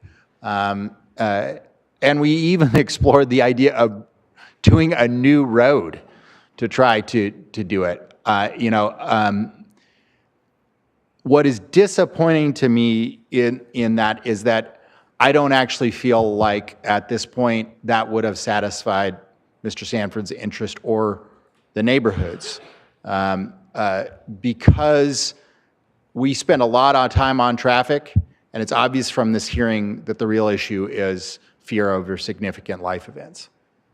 And so, I can only say that we tried, but it is obvious to me that that something was lost in that if we had reached conclusion on those things, there still would have been the same opposition, because it's really much more about the fear over significant life events. And strangely, in my discussions, that there was never a point where we had a conversation where we're like, okay, well, if it was this many significant life events instead of 15, then we'd be okay with that. That conversation never happened. And I think that's unfortunate.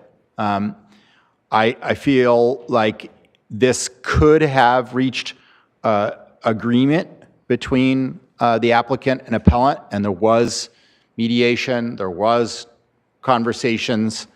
I did my best to make those happen and even have the ability to think outside of the box of how the county could help in that regard. I won't say why it wasn't, why that agreement wasn't reached. But I think it's unfortunate because it forces us into a binary decision to weigh what's reasonable for the Music Academy to do against what is some real impacts for the neighborhood. And I would have rather figured out something that addressed both.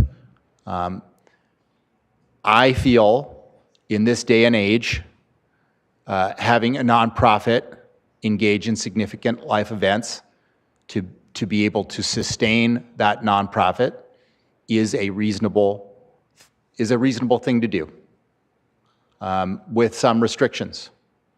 And that's what this is really about, and that means that I would have to vote to deny the appeal.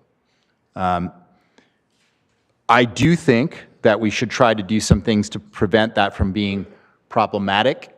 I think we should articulate that multiple significant life events in one day should be prohibited. That has been a lot of the discussion over the last week. And it was even cited here today that this could be going on for 8 hours. And that I don't think that should take place. And I think we should say so in the CUP. And I also think that we should change in the traffic mitigations where it says develop programs to implement programs. I don't want a piece of paper. I want an actual traffic mitigation program. I do think that there's a little bit of bad feelings that kind of, when there's bad feelings, sometimes the truth gets eroded. I can tell you, I go in the neighborhood a lot. My best friend is a neighbor, and we go to a lot of events at the Music Academy as elected officials and community members, and three of the last 3 times that I've been there, there has been a traffic monitor, and it was a regular thing, though not 100% thing before that. I also think that one of the most simple things that will make it a better situation is the transparency of the community calendar. Knowing what the rhythms ahead of time are can help. If my neighbor down the street, by the way, Napomo Drive in Carpinteria, it's the place, if you want to see any of the bands that perform at the Avocado Festival ahead of time, my neighbor's house is the place where it happens. So, but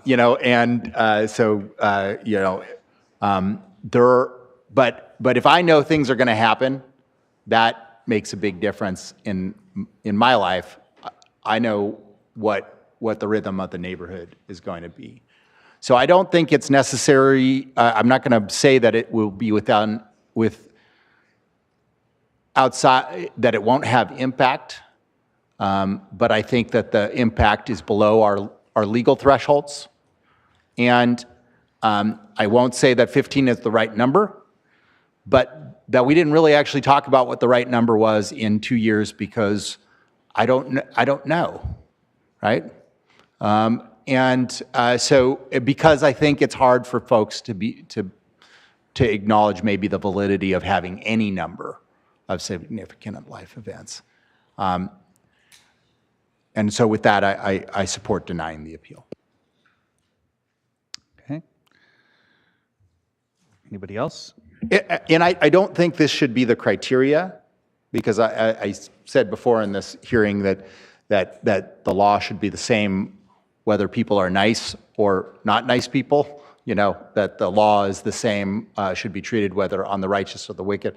But I do really appreciate, and I do think the Music Academy's work has a truly significant positive impact in our community, and particularly their outreach towards working class communities that don't have music as a part of an everyday experience, and definitely not usually classical music. But they don't just do classical music, they do things that I am amazed by.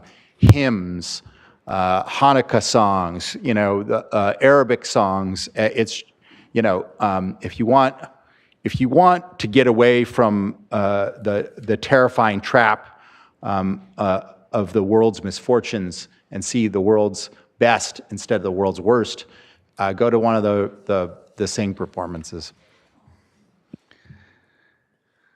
Okay. I don't see anybody else. I will weigh in. I wanted to, when somebody talked about the Golden Goose, and anybody who pays property tax is part of the Golden Goose. So all those folks, I value everybody's opinion, whether you have, you live in that neighborhood. I'm sure you're paying quite a bit in property tax. I don't look at, try not to weigh it up here as who's putting more money in the county's coffers. But my problem was, and I also want to address the idea that the 2004 Board of Supervisors, why aren't we following what they laid down? I don't expect to come back here in 2044 and get upset at the board that's here because they're not doing what I said at the time. Things change. So my problem was, well, first off, I think the Academy's done a good job. I think putting the calendar in, having a dedicated person that's following that up and communicating with the community is going to really probably drop a lot of the temperature in the room. But my issue was what Supervisor Williams brought up, and that was that I think I got right away that the idea was the significant life events is the issue. And we are going, there's a lot of them.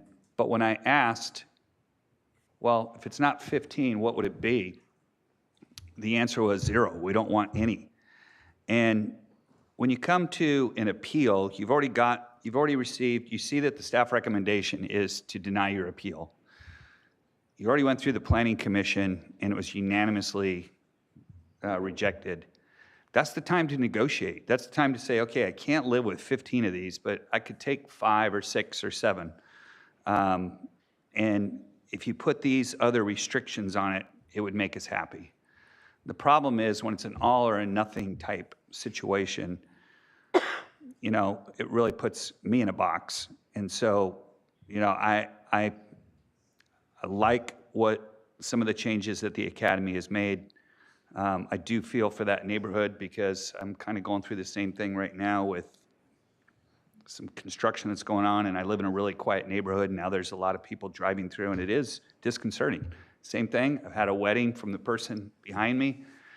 He told me about it, and it really helped me because I got my dog taken care of. I knew what was going on. So I think that open line of communication between neighbors is important. I'm going to support also the staff recommendation would be denying the appeal. Supervisor Hartman. Well, I'm very much in agreement with both my colleagues. I'm really saddened that that you couldn't find agreement because I think there has been a lot of willingness on the Music Academy side to try to adjust, and I think they have, in fact, incorporated a lot of restrictions into the project. I do, though, have a lot of understanding. We all want the quiet, peaceful enjoyment of our property. I think Supervisor Williams mentioned how many things are going on. Not all of them stem from the Music Academy. And it's hard for me to sort out exactly how much dissension is a result of that. It's just a popular area with a lot of pressure on it. I do believe that the Music Academy provides tremendous larger benefits to our community and beyond. And I really would like to see our Public Works Department find out what more we could do, because I think the neighborhood is feeling some of the pressures of that. And so we ought to try to invest and see if we couldn't make that safer with sidewalks and better traffic on the county roads. I also was very struck by what Emma Brinkman said about the gardens. That's a tremendous community benefit that the Music Academy provides to the neighbors. And I can imagine that the prices of the homes there are more valuable to have basically a beautiful park available for you to walk through and talk to neighbors. So, overall, there's a decrease in traffic and a decrease in the number of people. And so I think the Music Academy has bent over backwards to accommodate that. Now, I come from the San Ynez Valley where weddings are something that people want to do all the time. And I understand people at weddings are celebrating, and it can be really disruptive. And so I'm asking the Music Academy to please do all you say to keep that more measured, because it really can be a problem with the noise, the traffic, and just the sense of no rules apply. So you got to be after that. But 15 a year of these events, not all of them are going to be weddings. That doesn't seem to me too extraordinary. And like my colleagues, I think transparency with the community is really important. I think that they haven't felt that they had that in the past, and that's led some of the resentment to build. So I think the community calendar is important.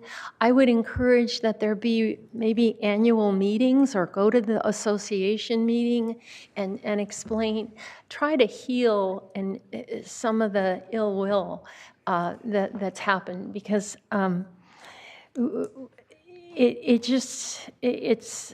I know we have a new president of the Music Academy. She's been here for a year. She's a premier. We're lucky to have her. And then to be caught in all of this, and in some ways maybe not to feel so welcome as a result, we don't want that. We want to heal that. So that's my plea, is that the Music Academy continue to bend over backwards to engage with the neighbors, and that the neighbors be open and about the issues that you're having, and allow them to try to deal with those issues, because I think they're really willing. Supervisor Nelson. Yes, thank you, Chair Lavanito. This is a hard one. I think I struggled like my colleagues with this, and I think this does harken back to the other discussion we had on about whether something's good or evil, but really what if somebody's negotiating in good faith on things. And I think that was the frustration that I was hearing from the neighbors, was they couldn't come up with a number because they were concerned with what was already happening now, and they couldn't think of anything more until they solved the problem that exists. And so I think that's where the hang up is. And I wish that we could kind of get to that point where that's the point where we begin the discussion about more or less. I do think this has the potential, the decision we make here, not to make things better, but actually make things worse in the neighborhood with the way this is going. I think it might be the right decision, but I heard in my meeting yesterday, as well as some of the comments from some of the public commenters, disparaging some of the neighbors of being rebels, or there was a comment yesterday about maybe this might be racially motivated, their opposition. And I think that's a bad attitude towards the neighborhood. They are together. The zoning is residential. It's the Music Academy that's coming in with the new use and needing the conditional use permit. The burden is really on the Music Academy to be the good neighbor in a residential zone, not the other way around where the neighbors have to adjust to the Music Academy. I think the work that you guys do at the Music Academy is great. It's God's work. I'm used to being an educator myself, and I really appreciate what you do. But there are these impacts that we have to, up here, try to mitigate. That's what our job is to try to reduce the impacts and conflicts. That's what the whole concept of zoning in the first place. Why you give us the rights to regulate you is so we can try to eliminate those things. And I don't see that necessarily going away here. And so I don't see us reaching neighborhood compatibility. I appreciate the work that's being done here. I want to not show opposition to the Music Academy, so I'm not going to vote against this, but I am not going to vote for it either. So, but I think you have the votes to move forward. Okay. Very good. With that, I'll open it up for a motion. I'll move staff recommendation with the amendment to prohibit more than one significant life event in a day, and to change in the traffic mitigations, develop programs to implement programs, wherever that language is. Okay, so this will be recommended actions A, B, C, and D with your added one life event Per day. per day. Yes. Max. Okay. And the development, traffic mitigation. Yes. Yeah. I will second. Okay, Madam Clerk, can we get a roll call, please? Supervisor Williams? Aye. Supervisor Capps? Oh, excuse me. Recused. Supervisor Hartman? Aye. Supervisor Nelson? Abstain. And Chair Lavanino. Aye. Motion passes 301. Okay, before everybody gets up, I just have to make an announcement really quick so that for agenda management, we are going to be continuing items D4 and D6 to December the 3rd. Clerk will need to read those into the record, and we will handle D5 and D7 when we return from closed session. So, Madam Clerk, can you please read items D5 and D7 in? Do you need to read them in now, or, D4 and 6? Chair Lavanino and members of the board, yes, departmental item number 4 is from the probation department. It is a hearing to consider recommendations regarding an ordinance amending Chapter 20 juveniles of the Santa Barbara County Code to repeal Article 3, Sections 20-9 through 20-13, and Article 4, Sections 20-14 through 2016, as well as we have a continued request to December 3rd on departmental item number 6 from Public Works Department, Board of Directors, Flood Control and Water Conservation District. It is a hearing to consider recommendations regarding the Montecito Flood Control Master Plan, Phase 1, SC 2301, in the 1st District. Okay, was that both of them? I couldn't barely hear. Okay, so we're going to need a motion to continue those to December 3rd. So moved. Moved and seconded. All those in favor? Aye. Any opposed? That passes unanimously. Madam County Counsel, can you please let us know what we're talking about in closed session today? Mr. Chair and members of the board, board is scheduled to consider 2 items of existing litigation. It's John Doe et al. Versus the county. It's a Los Angeles County Superior Court case, and J.C. Crandall LLC versus the county, and it's California 2nd District Court of Appeal case. And how much time do you expect? I think including eating, 45 minutes. Okay, why don't we return at 3:30? We'll take up items D5 and D7.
We're returning. I'd like to call this meeting of the Santa Barbara County Board of Supervisors back to order.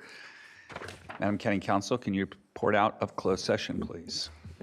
Thank you, Mr. Chair, members of the board. The board met in closed session on 2 items of existing litigation, John Doe et al. Versus the county and J.C. Crandall versus the county. The board took one reportable action.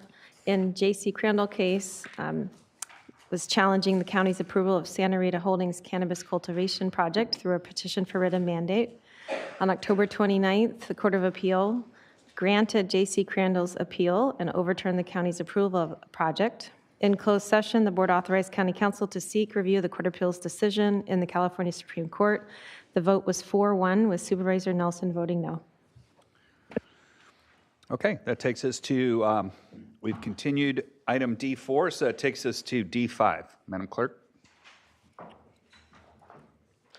Chair Levanino and members of the board, departmental item number 5 is from the Planning and Development Department. It is a hearing to consider recommendations regarding a senior mobile home park conversion interim urgency ordinance, and there is a 4/5 vote required on this item. And by the way, on my schedule, this was supposed to start at 11:40. So we are slightly behind today. 11:40, get done at 12:10. Right on. All right. Mr. Chair, members of the board, we are returning, based on the request of the Board of Supervisors, to bring back an urgency ordinance for a temporary period of time while we can address mobile home parks and preserving the senior status at the, I believe, 11 parks that currently exist. Jeff Wilson has done the most of the work associated with this, and he is here to make the presentation. Good morning, good afternoon, late evening. Yeah. We were last year on October 8th, provided information to the board in regards to the existing mobile home parks. In particular, the existing senior mobile home parks versus the all-age mobile home parks.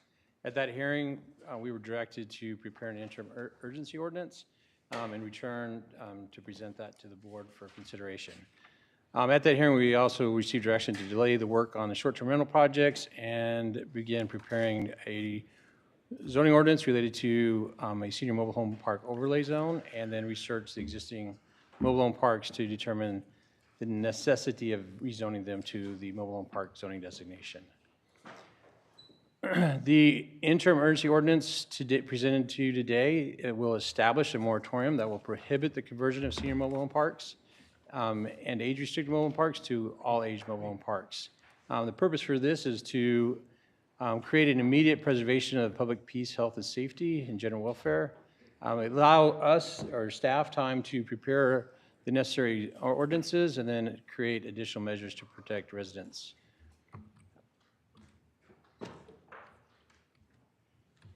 Based on the action today, that was me, sorry. The ordinance will be effective for 45 days, which will take us to December 20th.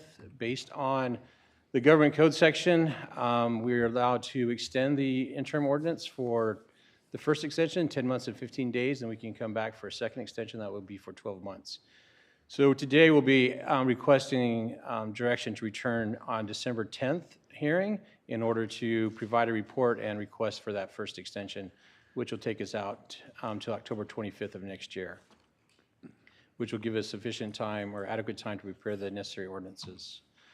So to wrap things up, the recommended actions are on the screen before you, which is to adopt the interim urgency ordinance, determine that the action today is not subject to CEQA, and then direct staff to return to the board on December 10th with a report and the first extension of 10 months and 15 days. And I'm available for any questions, and Director Palman would like to answer questions. Great. Thank you very much. Questions, Supervisor Nelson? No? Okay. Do we have any requests to speak from the public? Chair Levanino, members of the board, yes, we have 3 requests to speak from the public on this item, and we are going to, I believe they're in Santa Barbara. Nick Ubaldi, to be followed by Paul Baird. Oh, nope, they are on Zoom. My apologies. Nick Ubaldi, to be followed by Paul Baird. Nick?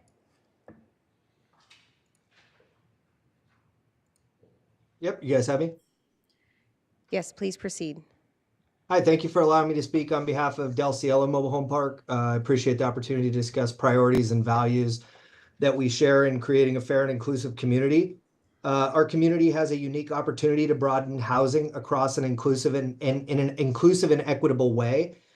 By maintaining Del Cielo as an all-ages community, we are able to provide affordable housing to everyone, including families, seniors, and individuals from all walks of life. We believe that a single mother with 2 children deserves the same opportunity to call Del Cielo home as an individual over 55, especially in a community as diverse as Santa Barbara County. For many years, Del Cielo has not complied with HUD's requirement for a Housing for Older Persons Act exemption, which is necessary to legally qualify as a senior-only community. To legally restrict housing by age under HOPA, there are stringent guidelines that Del Cielo has never fully met. If you impose a senior overlay now, it would force Del Cielo to violate the Federal Fair Housing Act's prohibition against discrimination based on familiar status. Based on that, if an illegal overlay is imposed on our park, we would have no choice but to litigate. Earlier this year, we amended Del Cielo's rules in accordance with the MRL to reflect our actual practices regarding familial status, aligning with our commitment to the law and our community's needs. That bell has already been rung, and this senior overlay would not be enforceable on Del Cielo. I want to be clear, we are not opposed to exploring the possibility of a senior-only community in the future, but we must address significant legal and operational challenges to ensure the long-term sustainability of the park. This includes balancing financial viability with providing a high quality of life for our residents. Here are the facts. The area surrounding Del Cielo is over 75% Hispanic. However, Del Cielo's population remains predominantly older, wealthier Caucasians. This disparity is perpetuated by restrictive age policies, which unintentionally create barriers that limit the diversity of our communities. Senior-only overlays can reinforce barriers that prevent families and diverse individuals from having equal access to affordable housing. Our commitment to inclusivity means offering housing free from discrimination based on race, gender, religion, or age. Every resident deserves the opportunity to live in a safe, affordable environment that reflects the community in which we serve. We are committed to building a welcoming, vibrant community here at Del Cielo, a community where everyone has the chance to live and thrive. Thank you. Thank you. We will remain on Zoom with Paul Baird to be followed by Rama Fox Cheever. Paul? Yes, good evening. Can everyone hear me? Yes, we can. Please proceed. My name is Paul Beard. I'm an attorney with the law firm of Pearson Ferdinand. I represent the owner of Del Cielo Mobile Estates. And on Friday, we submitted a lengthy comment letter on this item, strongly urging the board to reject the proposed moratorium, or at a minimum to make it clear that it does not apply to Del Cielo, which for reasons just stated is already a lawful all ages park. But I just want to point out a couple of things from the proposed moratorium. To our astonishment, the findings in the proposed moratorium declare that a housing provider that offers housing to all ages, including families with children, threatens, quote, the public health, safety, and welfare, end quote. And it even declares a park that is open to all ages to be a, quote, nuisance. To the contrary, we would argue that forcing a park like Del Cielo to revert to a seniors-only park would mean that the board is knowingly causing the following harms to its constituents.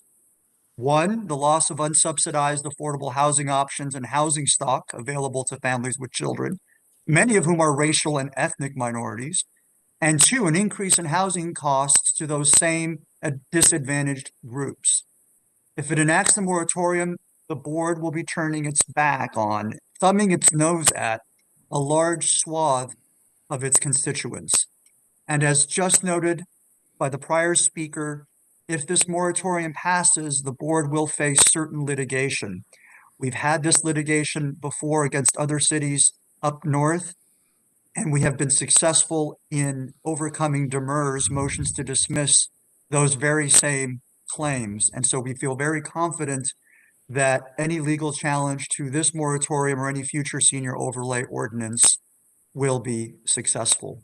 For all the reasons stated in our letter and this evening, we urge the county to reject the moratorium, If the county is really concerned about making housing affordable for seniors, there are other means of doing so without running afoul of state and federal laws. For example, it can provide targeted housing subsidies to seniors who may require assistance.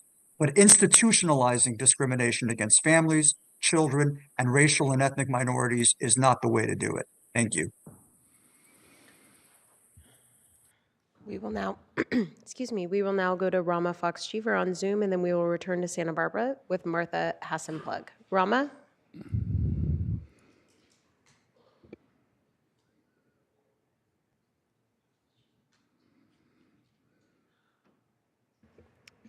Rama, I do see that you've unmuted yourself, but we cannot hear you. Perhaps there's an issue with your microphone.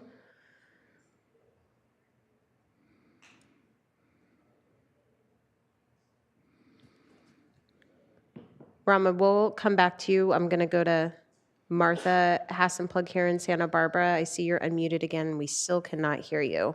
I will return to you momentarily. Martha?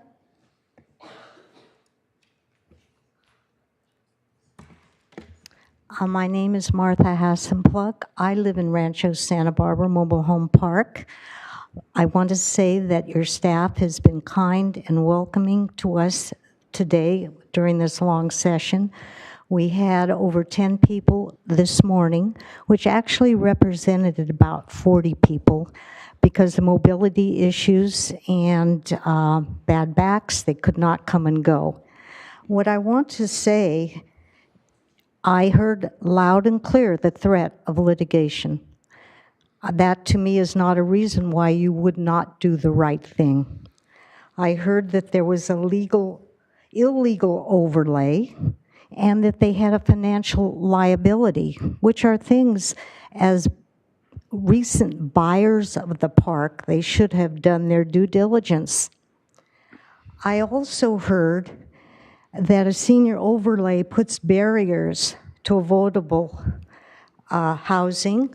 I heard issues of ageism and racism, which has absolutely nothing to do with a senior park or with a family park. If over the years there was some inadvertent change to the ages of the people that live in El Cilio and they ended up a senior park, well, it sounds to me like that's what it should be by custom and use.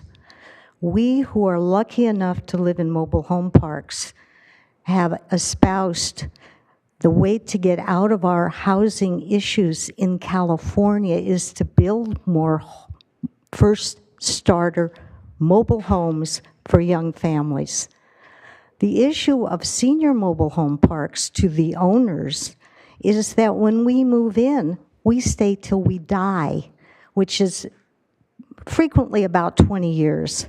A mobile home or a starter development of homes, young people, they move for a variety of reasons, jobs, kids, family. And so the turnover is very attractive to the owners who can increase the rents. So there's no secret here what is going on. The only thing we don't know is why the buyers of this park did not do their due diligence. Thank you. Thank you. And we will now return to Rama Fox Cheever on Zoom. Rama? Can you hear me now? Oh, yes, we can. Please proceed. Yay! Thanks for your patience. It's been quite educational listening to these gentlemen with their threats and their obvious non-understanding of what it is like to be an elder living in a community where there are no sidewalks, where the requirement to be able to stay mobile requires walking around, and the only thing we have to walk on is the street. And if children who we all love and understand need to play and shout and do skateboards and play ball and do their e-biking and whatever, well, an elder walking on these streets, holding on to the leash of their dog, who could then leap away after the child running around or away from them could knock the elder over. And I just want to give you, I've sent these before, but I want to just show you a picture. Can you see this picture? Rama, my apologies, but we cannot see any visual, just audio. Okay. So it is a couple walking. The guy is with his walker. He has a belt around his waist, and he has an assistant holding his belt to stabilize him while he's on a walker.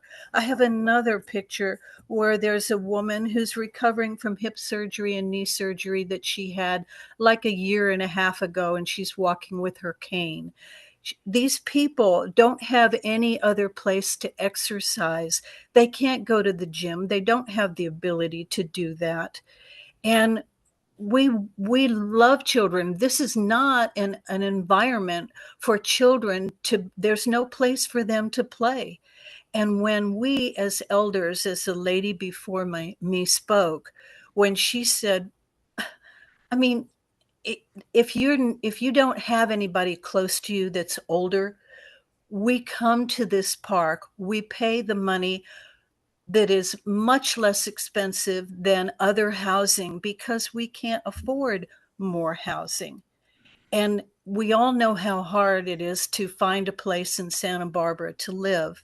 And we're coming here to spend the rest of our lives here. We're hoping for peace. We're hoping for safety. We're hoping for compassion. And I mean, I don't know what more to say. These gentlemen with their threats, I understand they're talking about making money. We hear that mobile parks are being bought all over the country because people see that they are wonderful earning possibilities. And we all understand wanting to make more money. But we also, Santa Barbara has a very large elder population and it's growing. And I just ask you to please, please sincerely look at giving us the overlay. Thank you. Thank you. And that concludes public comment on this item. Okay, I'll bring it back to the board. Supervisor Capps. Yeah, thank you. I appreciate the speedy work of our staff here. I was at 2 of the mobile home parks recently, and I thank you, Martha, and for sticking it out here today. But and that appreciation is very much felt by the seniors living in 2 of the 21 parks, San Vicente and Rancho Santa Barbara, that we've reacted and responded to their pleas and to the thoughtful advocacy that they've put forward. And again, I'll repeat that it's such a good example of how the system should work, that you've enlightened us, you've shared your experiences, and we're able to take some action. So I'm proud to move forward with this today. For all the reasons that have been stated, we have a growing senior population. 1 out of 4 Santa Barbarans by the year 2030 will be 60 or older, and we have huge housing needs for these folks. Of the 21 mobile home parks, 11 are seniors, and we need to do what we can to protect that existing housing stock for seniors. That's clearer than ever. So I support the staff recommendation and just with deep gratitude for the speed in which you were able to move this forward. Thank you. Supervisor Nelson. Yes, thank you, Chair Levenino. I wanted to thank staff as well, Director Plowman and Mr. Wilson and the entire planning staff for getting after this so quickly. And I want to thank my colleagues for taking an issue that really started off in my district, but you guys see how it touches each one of your districts. I'm a little offended by some of the comments that were made by Mr. Ibaldi and his attorney that somehow what we're trying to do here is trying to hurt other people. I think what the findings that we're making here looks at the bigger picture of what we're trying to accomplish in our county. And as far as housing is concerned, it should be all the above. We should protect our senior housing, but also create additional housing opportunities. I know that they've been saying out loud that this doesn't apply to us, and I'm not going to ask staff for a comment on that, but what I am going to do is read an email from Mr. Ibaldi to me where he wrote that the current situation has forced us to explore creative solutions, including converting to all ages to make the park profitable long term. something that the previous owner did not think could be done and therefore elected to sell. So he bought a property understanding that it could not be converted, yet he's now trying to find a legal pathway to do that. He admitted that in an email to me. I provided that email to the clerk to be in the record, just to clear that up. So I do think that is a part of the conversation, and if they want to litigate, a lot of people come up here and threaten to sue us all the time. But I think we have, trying to make the best decisions possible for the greater good of our county. And so I'm going to support the proposed urgency ordinance. Great. I thought it was very eye-opening on the public comment from the attorney. I felt that, if you're going to come to the Board of Supervisors and basically threatened us, called us racist, I can only imagine what you're going to be doing when you're dealing with people that are on fixed incomes or elderly that might not have all the resources that we do. So, I appreciate understanding where they're coming from, and I just want to apologize to the mobile home residents today that the agenda went the way it did, kind of got out of control. We can't really control how many people come and speak on some of the items. We had a lot of public participation today, and I know it went longer than what we had planned. So, but we've heard from you, and again, thanks to staff for really getting this ball rolling and moving down the hill as quick as it did. Supervisor Williams. Well, I just want to appreciate the activism of the folks from the mobile home parks. Especially, I've seen the incredible activism from San Vicente, Rancho Santa Barbara, and others here near the city, just out on the outskirts of the city of Santa Barbara for many, many years. They were always instrumental in the formation and continuance of the county's mobile home rent control ordinance. And the reason why I support this is because I don't want to give park owners the kind of market leverage to change the situation. I don't per se, believe that having an age restricted is superior to being a family. To me, it's more about the attempts by some park owners to change the status quo is really an attempt to gain some market leverage. And I worry about that, what that would do to the affordability of that housing. And so support this ordinance for that reason. Okay, well, entertain a motion. Supervisor Nelson? Yeah, I'd be happy to move staff recommendations A through, is it C? A through C. A through C. I'll second. Seconded by Supervisor Hartman. All those in favor? Aye. Aye. Aye. Any opposed? Passes unanimously. All right, great. Thank you, Jeff. Thank you, Lisa. Okay, last item of business on the day. Item D7. Chair Lavanino and members of the board, departmental item number 7 is from the Planning and Development Department. It is a hearing to consider recommendations regarding case numbers 23 ORD 5, 23 ORD 6, 24 RZN 4, and 24 RZN 5 to adopt the Agricultural Enterprise Ordinance.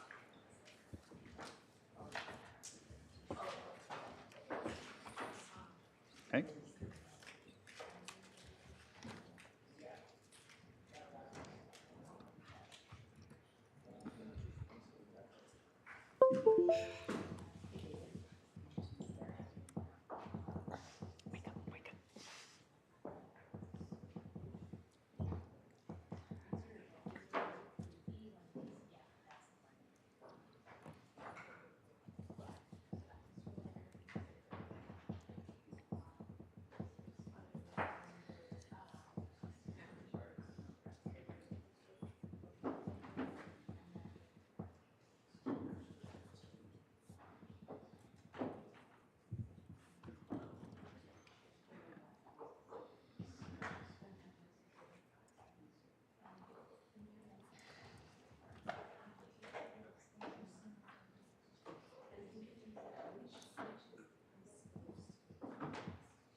We have read it into the record whenever you're ready.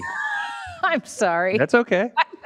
We just barely started this meeting 7 hours and 5 minutes ago, so we're rolling. Good afternoon, Mr. Chair, members of the board. Today, we have before you the Agricultural Enterprise Ordinance. This ordinance has been in the works for quite some time. It used to be called Ag Permit Streamlining, I think, at one point. So it's been a work in progress for a long time. The staff has worked very hard, and the Planning Commission had a number of hearings on it, 8 hearings, and I think worked hard to develop a compromise.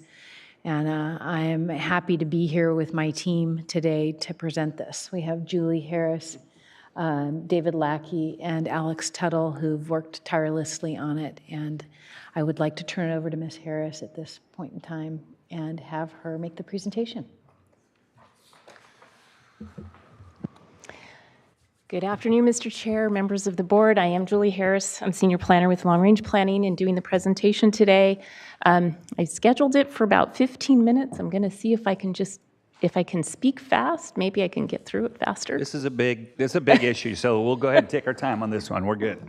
Okay, thank you. So, starting back in November 2020, and my slide is not changing.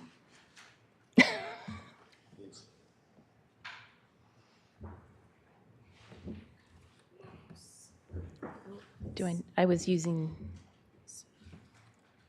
there we go. Okay, thank you. Sorry about that.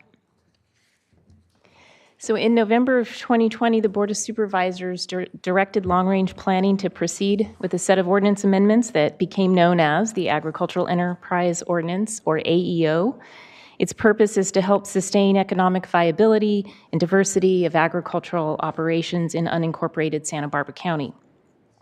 The project would amend the County Land Use and Development Code, or LUDC, and the Article 2 Coastal Zoning Ordinance to expand the range of allowable uses on rural, unincorporated lands that are zoned Ag 2.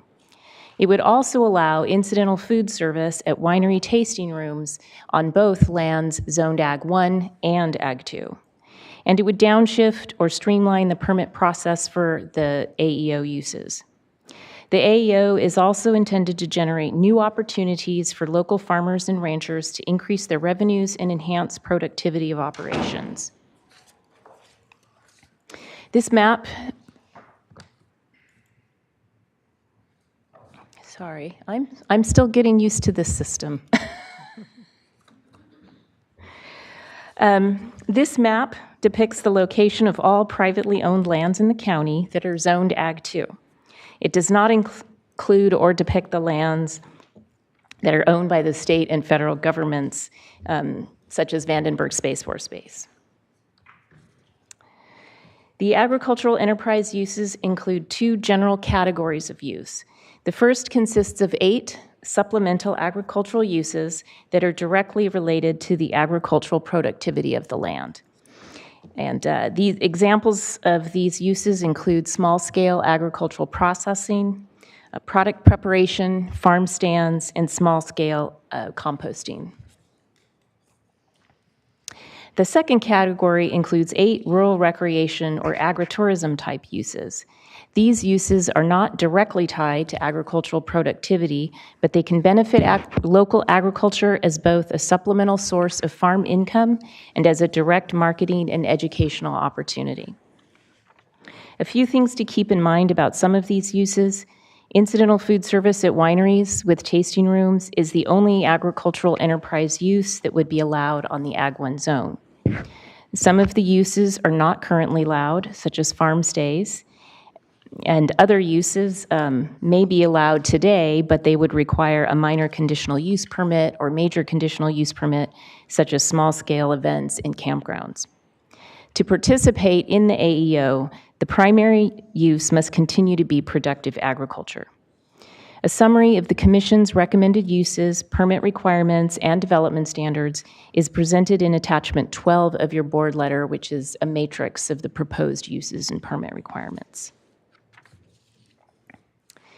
The AEO includes a tiered permitting structure to provide flexible permitting based on the size, scale, and intensity of the use, as well as compliance with development standards.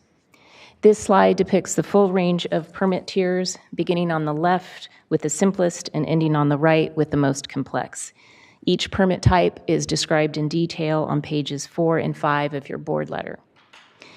In addition, Table 2 of the board letter summarizes the noticing, hearing, decision maker, and appeals requirement for each permit. The Planning Commission held 8 hearings to discuss a number of components of the project. These discussions and the evolution of the AEO can be found in the Planning Commission staff reports attached to your board letter. The Planning Commission unanimously recommended approval of the AEO. The principal Planning Commission recommendation includes a zoning overlay, which we'll discuss further in a few moments.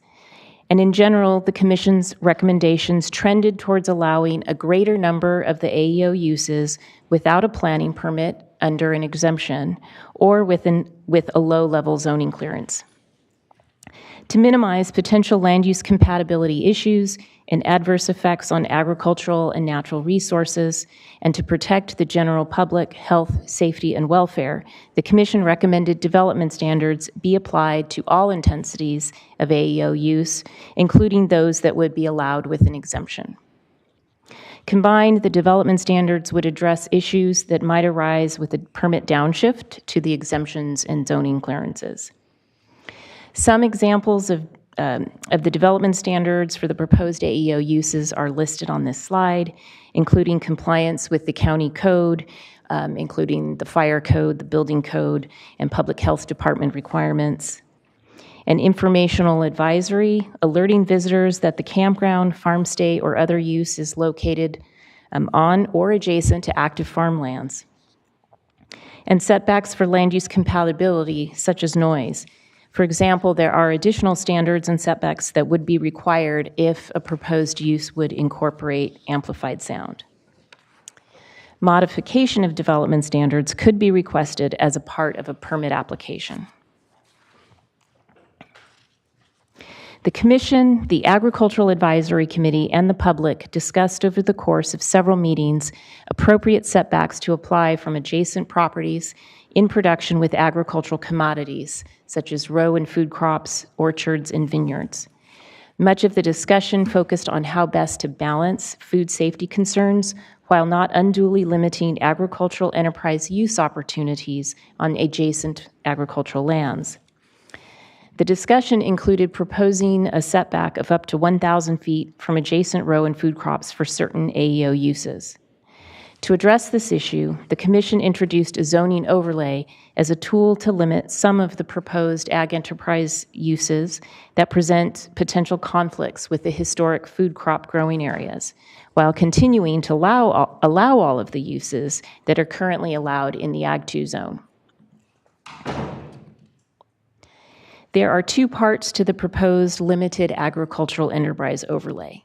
The first amends the zoning overlay maps to apply the overlay to 3 historic food crop growing areas. The following slides depict these areas, which are also exhibits to the map amendments, attachments 6 and 7 of your board letter. The first area is west of the city of Santa Maria. This area also surrounds the city of Guadalupe. And this agricultural area is split by the coastal zone. And so to apply this overlay, it would require amendments to both the Land Use and Development Code for the inland portion shown here, and an amendment to the Coastal Zoning Ordinance to amend the map shown here. The second area for the proposed overlay is east of the city of Santa Maria, and this is entirely within the inland area. And finally, the third overlay area is located west and east of the city of Lompoc, and it's also all within the inland area. The proposed overlay also includes text amendments to the zoning ordinances. They would allow several AEO uses most closely aligned with agriculture with the same exemptions, permits, and development standards as allowed by the AEO for all Ag 2. This would include the uses such as farm stands and small-scale agricultural processing and aquaponics. Other AEO uses within the overlay could still be pursued, but they would require a minor conditional use permit. The overlay would allow all of the other current uses existing today in the Ag 2 zone to continue without any changes. The Planning Commission also proposed to allow low-impact camping areas as a subcategory of small-scale campgrounds. A low-impact camping area could have no more than 9 individual campsites, and only limited campground amenities would be allowed. The intent for low-impact camping is to have a smaller footprint and smaller impact. A concern discussed by the Planning Commission with these types of campgrounds is the existing requirement to provide an on-site wastewater treatment system, regardless of the size of the campground. So the Commission included in their recommendation a request that the Board of Supervisors direct the County Environmental Health Services to evaluate options that could allow low-impact camping to be served by portable toilets or other alternative disposal methods such as composting toilets. The project also includes a proposed amendment to the county's uniform rules for agricultural preserves. The uniform rules implement the Williamson Act by defining eligibility requirements and compatible uses to which each participating landowner must adhere in order to receive a reduced property tax assessment. Often the uniform rules are more restrictive than the underlying agricultural zoning requirements, as is the case with the current proposed amendments. The Agricultural Preserve Advisory Committee, or APAC, recommended amendments to the uniform rules that included specific requirements which must be met for the agricultural enterprise use to be considered compatible on agricultural preserve contracted lands. Approximately 64% of the privately owned lands that are zoned Ag 2 are enrolled in agricultural preserve contracts. This slide and the next one recreates Table 3, which is included in your board letter. And this table compares the differences between the APAC's recommendations for the Ag Enterprise Ordinance and the Planning Commission's. And there's only a few of the uses where there are differences. Something to keep in mind that the land enrolled in the county's agricultural preserve program is to be used principally for commercial agricultural production. Thus, the APAC recommended several eligibility requirements for contracted lands that differ from the Commission's for small-scale campgrounds and for farm stay location, both of which are presented on this slide, and for allowances for both a farm stay and a campground on the same smaller agricultural premises. In general, the APAC's recommendations seek to reduce the amount of agricultural land taken out of production for non-agricultural uses, and to avoid fragmentation of agricultural operations by limiting the size and number of allowed camping areas to one location instead of up to 4. These APAC recommendations would reduce the need for additional infrastructure such as access roads, water, wastewater treatment, and utilities to serve scattered non-agricultural uses. Finally, please note a correction to Table 3. There is no difference between the APAC and Planning Commission regarding a minimum premises size of 40 acres to allow the small-scale events. On to environmental review. The county contracted with WSP to prepare a draft program EIR for the proposed project. The draft EIR was released for a 45-day public review period, and the final EIR was published in February 2024 and includes responses to comments received on the draft, along with minor text revisions and clarifications to the EIR. The EIR identified significant and unavoidable impacts to air quality, greenhouse gas emissions, and transportation, all arising from an increase in vehicle trips associated with the proposed new uses. No feasible mitigation measures were identified that could reduce these impacts. Thus, they remain significant and unavoidable. As for the significant impacts to other resources, mitigation measures that were identified in the EIR have been incorporated into the Ag Enterprise Ordinance as development standards to reduce these impacts to less than significant levels. The EIR analyzed 3 alternatives, the first being the no project alternative, which would result in substantially fewer environmental impacts, but which would not meet any of the project objectives. The EIR analyzed 2 additional alternatives to reduce the significant and unavoidable impacts. So remember looking at trying to reduce air quality, greenhouse gas emissions, and vehicle miles traveled. Both alternatives aim to reduce those unavoidable impacts by reducing the vehicle miles traveled through either removing some of the uses from the project or by modifying the criteria under which the uses may occur without a permit or with a low-level permit. Both of these alternatives would reduce significant impacts by reducing the vehicle miles traveled, but only alternative 1 would substantially reduce some of the significant and unavoidable impacts to air quality and greenhouse gas emissions. Therefore, pursuant to the requirements under the California Environmental Quality Act, alternative 1 was identified as the environmentally superior alternative. However, under alternative 1, farm stays would not be allowed, and permit streamlining would be eliminated for small-scale campgrounds, small-scale events, among other uses. Thus, similar to the no project alternative, alternative 1 would not achieve the key objectives to the same degree as the proposed Ag Enterprise Ordinance. Following the Commission's last hearing, staff prepared an EIR revision document, which is attachment 3 to your board letter. The revision document evaluated the Commission's recommended changes to the AEO since the publication of the final EIR.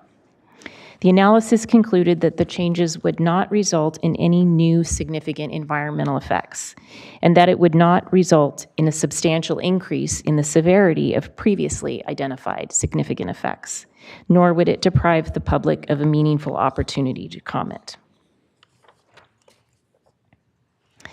Staff recommends that the board make the recommended actions listed on pages 1 and 2 of your board letter as summarized on this slide and the next slide. This concludes staff's presentation, and we're available for any questions. We also have with us today Lars Seifert and Jason Johnston from the Environmental Health Services Division, as well as County Fire Marshal Fred Tan, in case you have any questions for them regarding issues under their purview. Thank you. Okay, thank you very much. Questions from the board? Supervisor Nelson? Yes, thank you, Chair Lavadino.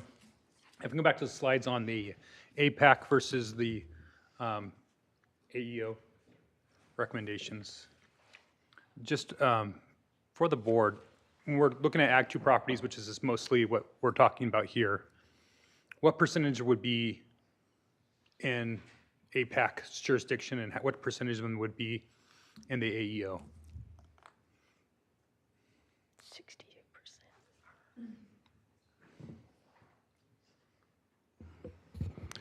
68%. Supervisor Nelson, through the chair. I heard partially your question, so I apologize. You asked what percentage of the parcels are in the APAC so we have these recommendations, the APAC column, and then we also have the county PC column, right? Right. So can you give me the percentage breakdown on what we're by, just rough quantities of what's going to be in the county? Right. So for all the Ag 2 properties, the map that Ms. Harris had shown, for those privately owned Ag 2 properties, roughly 64% of those Ag 2 properties are enrolled in the Ag Preserve program. So about 2/3 of the Ag 2 properties are in Ag Preserve, and so they would be subject to the uniform rules. So uniform rules. And were the uniform rules, were those reviewed by the Planning Commission as part of the process? The Planning Commission did not review the uniform rules. The uniform rules are recommended by the APAC, which is an advisory committee to your board, and so their recommendation is direct to your board. So really the 8 hearings that we had for the County Planning Commission was really just for the 36% of the remaining parcels? Well, the hearings were on the Ag 2 zoning. Yeah, okay. The information was shared with the Planning Commission about what the APAC's recommendation was, but they didn't have a role in weighing in on the APAC's recommendation because the APAC reports directly to the board. Sure, but with this, with these, or the ordinances that we're looking to adopt today would really only apply, I mean, there will be some recommendations from APAC that will apply to those other ones, but we kind of dual track this. We have the APAC recommendations and we have the County Planning Commission recommendations. And Ms. Harris, can you bring up the table that compares APAC to the Planning Commission? And I know they're similar. I just try to make a greater point. Supervisor Nelson, through the chair, I would just clarify that the AEO applies to all the Ag 2. It's just there's an extra layer of applicability to those 64%. Sure, and there's a lot of advantages that come that extra layer for those properties. And I guess that's kind of one of my points early on is that, we had all these hearings and the point of the Ag Enterprise Ordinance was to protect agriculture.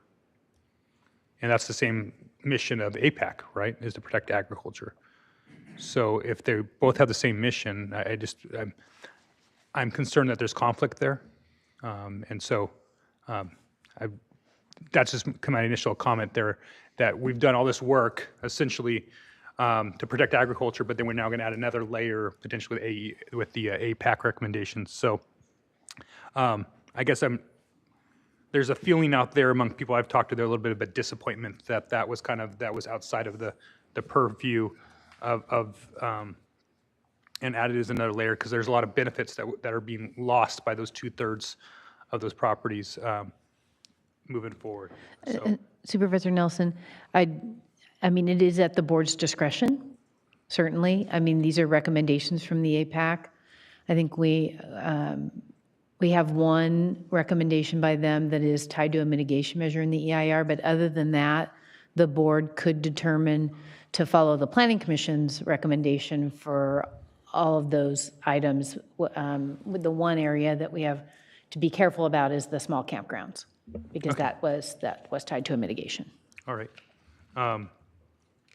The rest of the criteria that we're going to go over here, what additional flexibility do we have up here on the board to change some of the things? I know that a lot of this has been well negotiated out there with stakeholders, but I'm also try to guard jealously our ability to impact some of this legislation here too. So, how much discretion do we have on changing some of these various standards along the way? So the board has quite a bit of discretion. Where you're going to want to note is if you start increasing the ability for people to do things with a ministerial permit that's not appealable or it's exempt, then we could run into a situation where we haven't analyzed that in our environmental document. So if you were to reduce numbers of, let's say, the size of structures or the number of events or things like that, you can do that within the scope of the environmental review that's been completed now.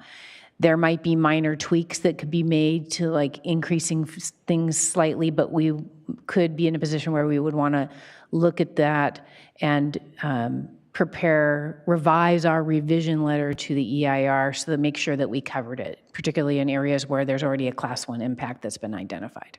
Would another alternative be potentially just make those things LUPs? Because then there'd be additional potential review there as well? The LUPs tend to be non-CEQA permits. Right. So if we wanted to make them conditional use permits, which are fully discretionary, and a CEQA is attached to that in a general basis, then you'd be safe doing that. Wouldn't a LUP be safe because as long as the impact didn't reach a level of significance, right? I mean, we've got any EIRs on LUPs. So we do when it's very unusual, but what we try to do is make sure that the things that are designated at those lower permit levels would be exempt from CEQA. That's our general approach. But we still have the option to go down the CEQA route if we found it was to be significant. Or Correct. There was an appeal in the future where there was some conflict that needed to have additional review. That would be an option still for the board. Yeah, if there was a land use permit that had the potential for significant impact, we could convert it. Okay. I have another question about compost a little bit. I need to try to understand that a little bit better. That was one of the few things that the grower shippers pointed out that was a real concern to them. And so, compost has possibly the greatest risk on food safety. There's already significant laws out there with large compost facilities, and so I'm just trying to understand these small compost facilities and how those would potentially work. I'm going to turn that to Ms. Harris because she's our resident expert on compost. Supervisor Nelson, through the chair. So our compost permitting structure was set up to essentially follow the different layers of review that the state sets up for composting. So, for example, today we don't have that ability to do that. Our ordinance requires, I believe it's minor conditional use permit. We had a little mistake there earlier, a while back. Minor conditional use permit for any kind of composting anywhere. And the state has these different levels of use, including some very small levels of use with small quantities and small amounts. And the level of review is based on what type of material you're going to be composting, what's your starting point, because some of those have greater risks for health effects than others. And we designed ours to be set up to follow those state regulations. Where the state isn't going to be looking at it, we've got the lowest level of an exemption for these small uses. We also have some exemptions for agricultural composting where the farmer is going to be composting their own agricultural waste materials, and either to put back on the farm or to, there's some limits that allow them to sell it. Every farm composts every day their own material, so I'm a little confused on what that looks like, because I don't think that needs a permit. I think that's just normal cultivation practices and doesn't fall along the lines of compost. Understood, and that's why we're trying to make our county regulations align with the state, because the state does allow this agricultural materials composting without going through the same levels of review that other composting goes through. So that's one of the things we're trying to correct. They may be doing it, but currently, just the way our ordinance in this county is written, they are supposed to get a minor CUP. So we want to eliminate that discrepancy. I understand there may be some concerns about setbacks from adjacent food-producing properties that are on different agricultural lands, and the setbacks are within your discretion to adjust if you think that it would be more protective of agriculture on adjacent properties. So I guess I'm a little confused about agricultural compost, because you're saying that would be exempt, so now we're calling it out as something that we actually permit, because I don't think we permit that. So, and if it has to be permittable now, or it's going to be exempt, it's at least something we call out and identify, and then not make it a part of cultivation practices. If it's, is there any trouble with some of the overlays now too? Because some of these activities are allowed in overlays and some are not. So I'm really concerned about getting down into the compost weeds. Supervisor Nelson, through the chair, and we can fill in more details, but just to clarify, like an agricultural operation that has a compost component that they're amending their soil with compost, that is not something that would require a permit currently. It's tied to the use of an operation of that industry. If it's commercial composting operation where they are buying and selling material to create compost that then leaves the property, that's where the permits would typically come into play. All right. And right now, what's the setback to do that from? There is no standard setback. It would happen through the minor conditional use permit process. There's no standard. But what are we doing in the AEO? Are we allowing? Oh, in the AEO, 200 feet, if there's an adjacent agricultural operation. Okay. Supervisor Hartman. Oh, I'm ready. Okay. Well, first of all, this is a very exciting day. I see Ms. Harris. I think we go back to the Gaviota Coast Plan where this first came up, and I see Anna Citrin out in the audience. So we've been working on these issues, trying to figure out how to support agriculture throughout our county and take some of the things we learned in the Gaviota Coast and try to spread that out. My comments are really going to be trying to set things out so that public, when they comment, can have an opportunity to comment on these things. And like Supervisor Nelson, my first comment goes to the difference between the APAC and the county recommendations. The big comment is that in the future, I think it's important that APAC try to engage with the Planning Commission so that we get the advice that's integrated. And if we need to do something more to give that direction, when we get Ag Advisory Committee or we get the Trails Council, they will advise the PC and that can be integrated. And this is going to come up again in the Recreation Master Plan. So I very much would like to see the APAC, it's mainly, I think, our internal people, engage with the Planning Commission so these issues could be vetted so we're not stuck with two different options here. Now we have to figure it out. Although I think that staff has already perhaps figured it out. How we can do it. It's my understanding that the APAC recommendations are a little stricter than what's needed under the mitigation measures that the EIR would mandate. So, Mr. Tuttle, I think you've worked hard, or at least you shared something with me where we could, I think it's very important that we have one set of standards that applies to all agricultural properties in our county. We don't want one standard for APAC for Williamson and then non-Williamson, because that would create an incentive to get out of Williamson, and we don't want to see that. So I think it's really important that we have consistent standards for Ag 2, and that we find a middle ground. I got this chart that from Mr. Tuttle. I'm not sure who developed it, but I do think it would be important to share that so that we can get public comment on it, because I think that's at least a great place to start.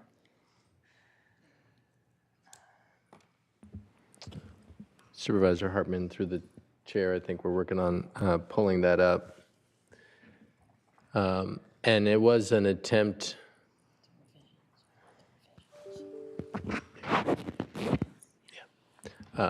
Yeah, here you go.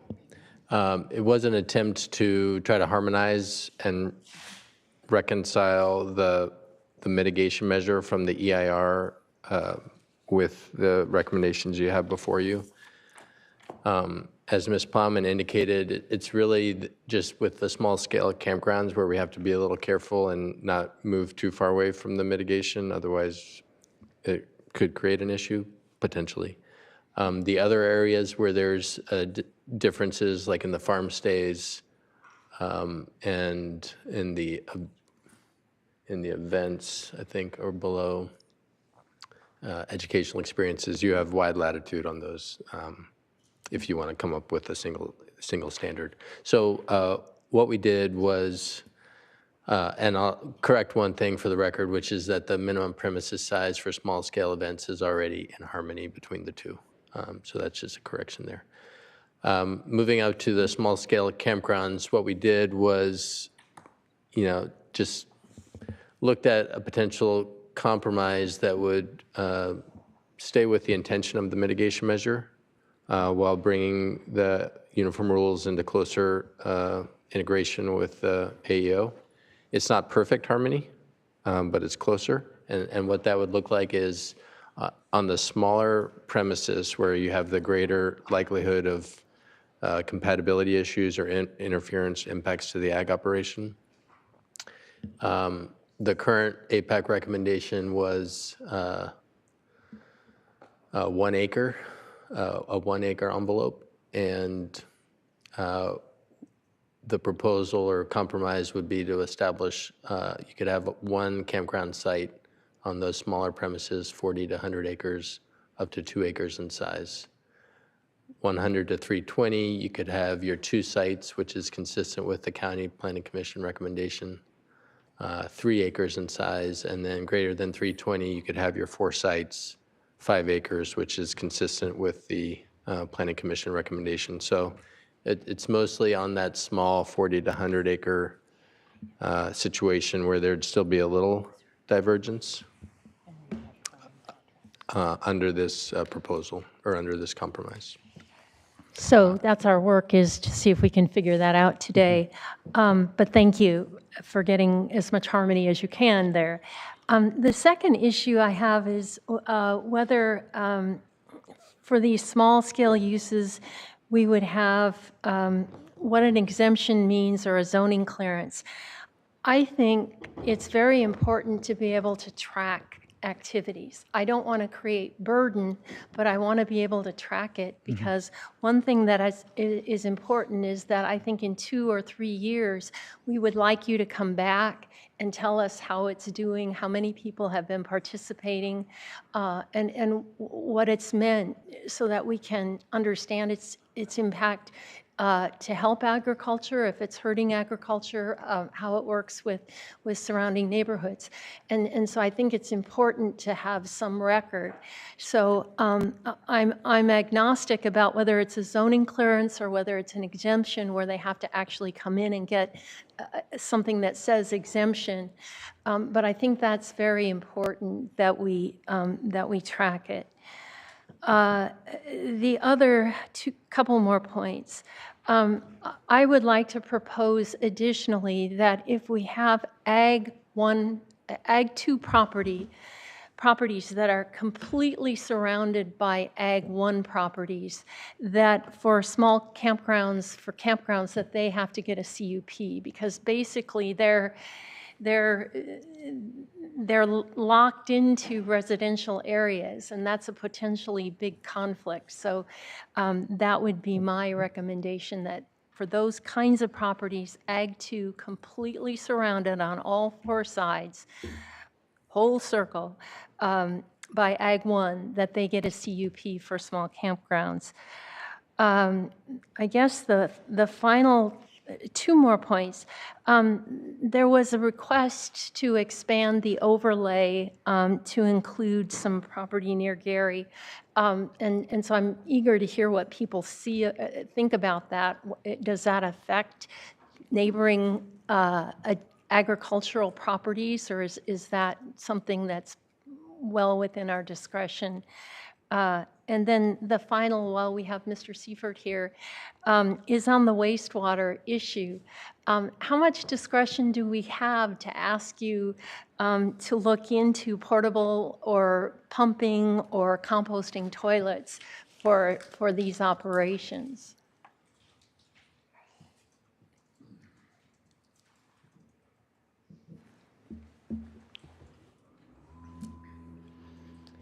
Lars Seifert, Public Health Department, Environmental Health Services Director. As far as the on-site wastewater systems and that the board's discretion here, it is in county ordinance and also our local agency management plan that has been approved by the Regional Water Board that would limit the ability to use portable toilets at small-scale campgrounds without a change to those. So that would require us to, come back with either an ordinance. Also, we'd have to get Regional Water Board approval for that change in our local agency management program. Would be, happy to explore that at the board's direction, but it would require a few steps for us to be able to make those changes.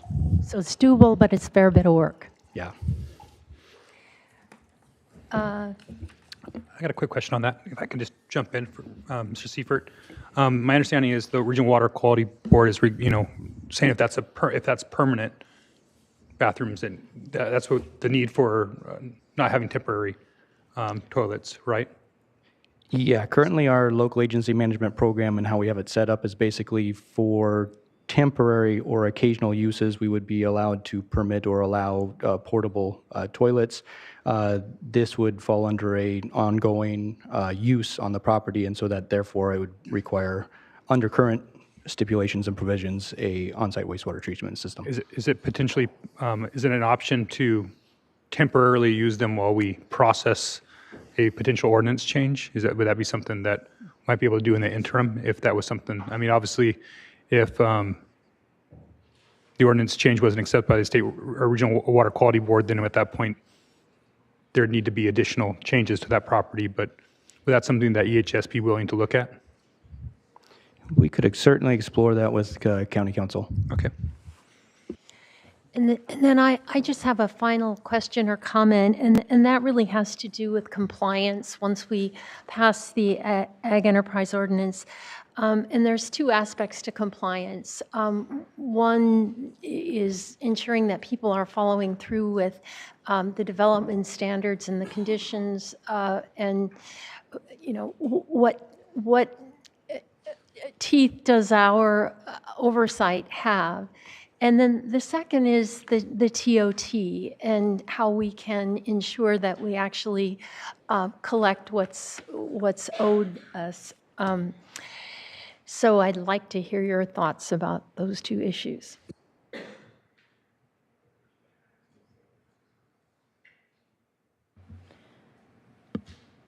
David? Supervisor Hartman, through the chair, as far as the compliance, it generally is going to relate to what level of permit or potential exemption for these different uses. Certainly the county, if we have a zoning clearance or higher land use permit or even discretionary permit, we would have the ability to track those and apply any conditions related to those more easily than if it was an exempt from a permit level. But even on those zoning clearance or land use permit, as you know, most of our enforcement is complaint driven, and so we would need to be responsive to those as they may arise in terms of the complaints and investigate those. So that was a common theme of discussion through many of the planning commissions in terms of the balancing between encouraging lower levels of permits, but also ensuring that there's some land use compatibility with the development standards that are addressed. Yeah. Oh,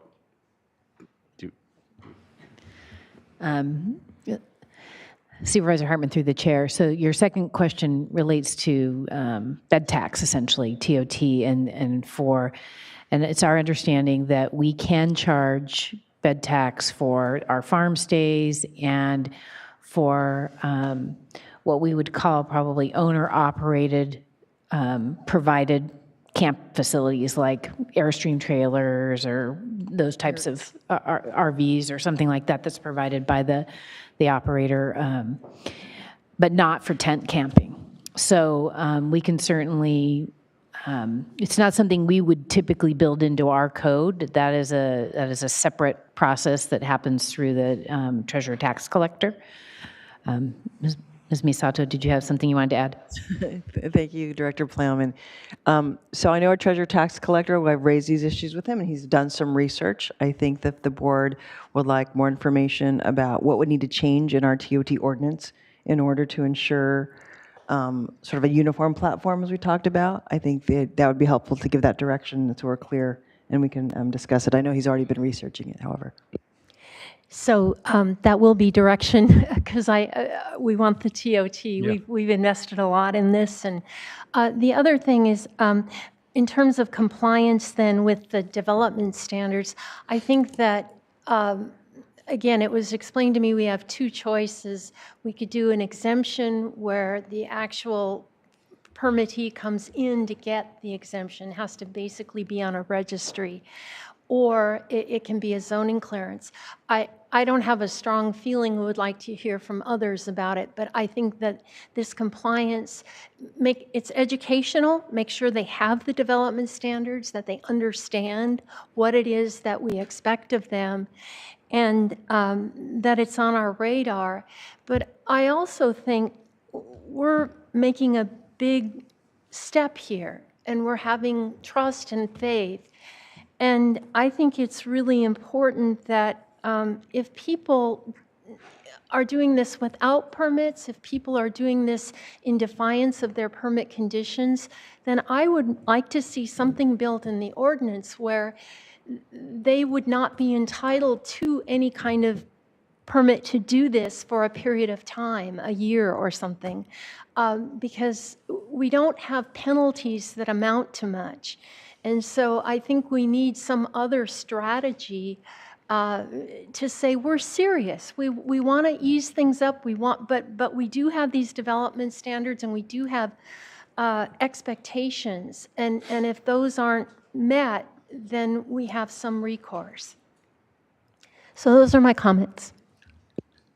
Yeah, I just wanted to piggyback on Supervisor Hartman's TOT discussion. And I think one of the places where my understanding on the TOT is if it's a property owner provided accommodation, that might be the difference there. And so I know one of the numbers that we're looking at is what percentage of would we allow. I think right now it's set at 60. That's one of the numbers I wanted to potentially push up to potentially 80% or higher, so that we could fully capture that option, so we can make sure that we'd have more revenue opportunities if a landowner chose to go down that route. So just want to preview that. And if I may, I'm open to that. I think we want to provide opportunities for people who can't afford that much either. So it's a balancing. Supervisor Hartman, just a couple of things I wanted to respond to. One is this question of these exemptions. And we talked a little bit about a solution to that, because an exemption really is, it's less work than coming in for a zoning clearance. So it makes it easier for the landowner to do it. There could be something set up where they come in on an annual basis and they say, this is what we're going to be doing this year, we expect to be doing. We give them their development standards, and then they come in and re-register the following year. Or it could be a 3-year plan or something like that, so that it's not overly burdensome for them, but that they would at least have the information that was necessary. So that's a possibility that you could consider. And then certainly the board could consider, revocation of authorization for certain things for a period of time if they've proved to be violators of the requirements. And if we wanted to do that, can we still pass the ordinance today, or do you have to come back with that? I mean, we could, in theory, take a break and try and craft something that I don't think it would take us very long, actually, to craft something. But I know that, or we could take direction, but I know council oftentimes likes us to put something up on the screen that would make it more clear for the public about what it is we would be doing. But we could try and do something like that. If it got too extensive, we might have to come back. So we might want to get somebody working on that. Do we need to take kind of a sense of the board? Well, yeah, I'm in favor of what you're suggesting, Supervisor Hartman, that TOT, and I think the more that if we pass something today that people who might be interested in doing this, they understand from the get-go that this is part of the deal. So again, I don't know what that means procedurally, but appreciate it. I agree. County Council? Mr. Chair, members of the board, I think it might make sense to take public comment, and then maybe we could give some initial direction and then have more discussion. Okay. So whatever you're going to put up on the screen doesn't need to be elaborate. It just needs to fulfill the legal requirement, right? Yeah. Mr. Chair, members of the board, I mean, it just depends on what you direct, but Well, how elaborate it is. okay. But ultimately, I mean, if it's just one change. Yeah. But yeah, we like to have the language on the up on the screen just so it's clear to everyone what's happening. Okay. Madam Clerk, how many do we have for public comment today? Chair Levanino and members of the board, we have 10 requests to speak from the public on this item. Okay. And we are going to begin on Zoom with Nancy Emerson, to be followed by Amy Steinfeld. Nancy?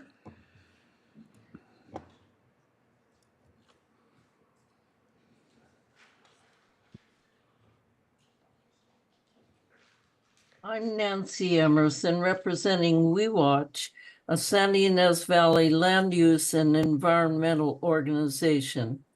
Having followed agritourism and this ordinance closely since 2021, we will continue to support the agricultural enterprise ordinance if both agriculturalists and neighbors' needs are satisfactorily met. We support what Supervisor Hartman just recommended regarding the 100-acre sites that are surrounded by small projects. Neighbors do need more protection from nighttime invasive outdoor lighting and noise associated with the 5 non-agricultural uses: educational activities, small-scale events, incidental food service, farm stays, and campgrounds. The countywide outdoor lighting ordinance, now in the approval process, should take care of lighting problems. But noise is an ongoing problem, which includes amplified sound and vehicle movement. Right now, ending hours are 10 or 11 p.m., not fully consistent. Guests and staff will be leaving up to an hour after that time. Campgrounds' quiet hours now begin at 9 p.m., and farm stays should be made the same. Agriculturalists need to compromise and support the 9 p.m. ending times for the other 3 uses to make life bearable for neighbors. The compromise from neighbors is 400-foot setbacks from the property boundary where residences abut the use area. And again, everything's not consistent regarding these setbacks. It should include natural or intentional landscaping. I live about 800 feet from a city park and hear amplified sound very clearly, fortunately, just during the daytime. Please see our attachment B for details about noise and setbacks. Finally, be sure the ordinance includes enforcement and revocation mechanisms for the above uses. Remove the 5 non-agricultural uses from the protection of the right to farm ordinance so neighbors can complain if necessary. Please be sure that key terms have legally defendable definitions in case of litigation. And I urge you to read the article that's attachment A to our letter for details on that. Thank you very much. We will now go to Amy Steinfeld to be followed by Chris Hayden. Amy? Good afternoon, Chair and honorable supervisors. My name is Amy Steinfeld, and I'm a local land use attorney here on behalf of the White Buffalo Land Trust. We commend the Planning Commission on their hard work on this ordinance. We're here to support the ordinance, and we're thrilled to be part of this historic plan to increase agritourism and enterprise opportunities on ag lands in our beautiful county. There is a huge demand for more tourism opportunities and interest in exploring our beautiful farm and ranch lands. Likewise, there's interest from struggling landowners for new opportunities. As the board considers this ordinance, we respectfully request a few clarifications. First, the ordinance is currently silent as to whether ag landowners are permitted to develop multiple types of enterprise projects on a single parcel. This is what we call stacked uses. For example, can a landowner develop campsites and also host small-scale events on a single ranch? Without the ability to stack uses, the ordinance will be rendered useless for many ag landowners. Therefore, we would appreciate an explicit statement in the ordinance allowing such stacked uses. Second, we're requesting clarification that the homestay provisions allow 6 new separate dwellings, such as cottages or park trailers. Currently, the ordinance is unclear as to how many new accommodations are permitted for farm stays. The draft ordinance provides that the max number of registered guests that can be accommodated is 15 per night, and they shall be accommodated in no more than 6 guest rooms. We support a clarification that the accommodations can be within an existing residence or within 6 new dwelling units within the allowed development area. Lastly, as we heard today, this is a great first step in supporting the goal of the ordinance to support agritourism and additional enterprise uses in Santa Barbara County, especially in our rural areas. However, we urge the county, as they have today, to again recognize that this is only the first step into such support. So, for example, as we heard during the staff presentation, key uses contemplated in the ordinance will require additional discretionary permits, such as those from EHS, which may trigger a minor conditional use permit. For the ordinance to streamline permitting and to truly do so, and to improve economic viability of these uses throughout the county, the board should consider continued coordination with the fire department, EHS, and the regional board, and to consider further code amendments to address these discretionary permitting requirements. In closing, we applaud the work of the board and the Planning Commission on this ordinance, and we look forward to the board's consideration of these issues. Thank you for your time.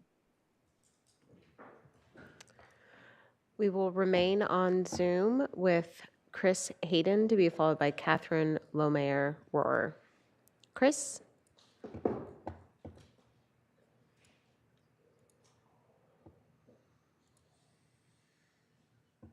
Chris, we have unmuted you on our end. If you can please unmute on your end to provide your comments. Okay. There you go. We can hear you now. Of Santa Barbara. I'm a father. I am co-founder of a company called Auto Camp based in Santa Barbara, and we have a mission: more people to the outdoors through hospitality. But I'd like to speak in favor of the agricultural enterprise ordinance. Santa Barbara is a unique and wonderful place whose residents generally very deeply value our outdoor environments. And this is a cultural trait that we should cultivate and put resources towards, because it will result in the preservation of important outdoor spaces for generations to come. This ordinance solves at least two big problems from my perspective. One is that it makes it more economically viable to run an agricultural enterprise in Santa Barbara, where costs are extremely high relative to the rest of the nation. The other big issue that it solves is offering more ways for people to access these outdoor lands. This makes people more connected with the natural environment and the way in which we grow our food. One example of this need occurred just this week to me personally. As a father of 3 young kids, I wanted to take them camping this coming weekend. I looked at state and privately owned campgrounds. They were all sold out. I looked on Hip Camp, and campsites in Santa Barbara were priced between $150 and $300 a night. And that's the result of the extreme supply-demand imbalance for outdoor recreation that exists in this county. And I think this ordinance will take a step in the right direction, maybe not solve the issue completely. But I want to thank you all for your efforts in moving this forward over the years. And thank you again for hearing my perspective on the issue. We will now go to Catherine Lomayer-Rohrer, and then we will return to Santa Barbara with Anna Citron. Catherine?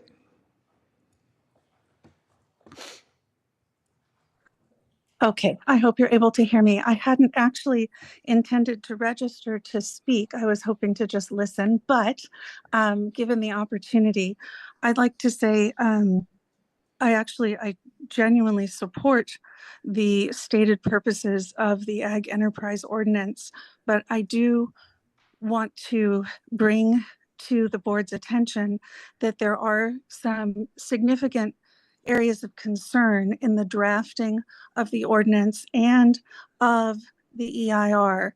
And I will highlight for you here, as I have in written submissions, that the EIR has some significant problems in terms of not addressing cumulative effects on several points.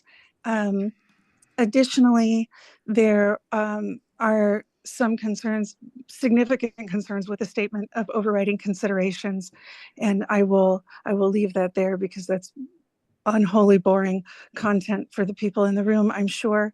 to the ordinance itself, I think the fundamental issue is statutory definition of terms, which is so fundamental, and the ambiguity in the ordinance as it's currently written, it just leaves enormous holes for people to exploit, which is going to lead to conflict between landowners and ultimately leaves a lot of potential for litigation against the county, which I'm certain none of you want.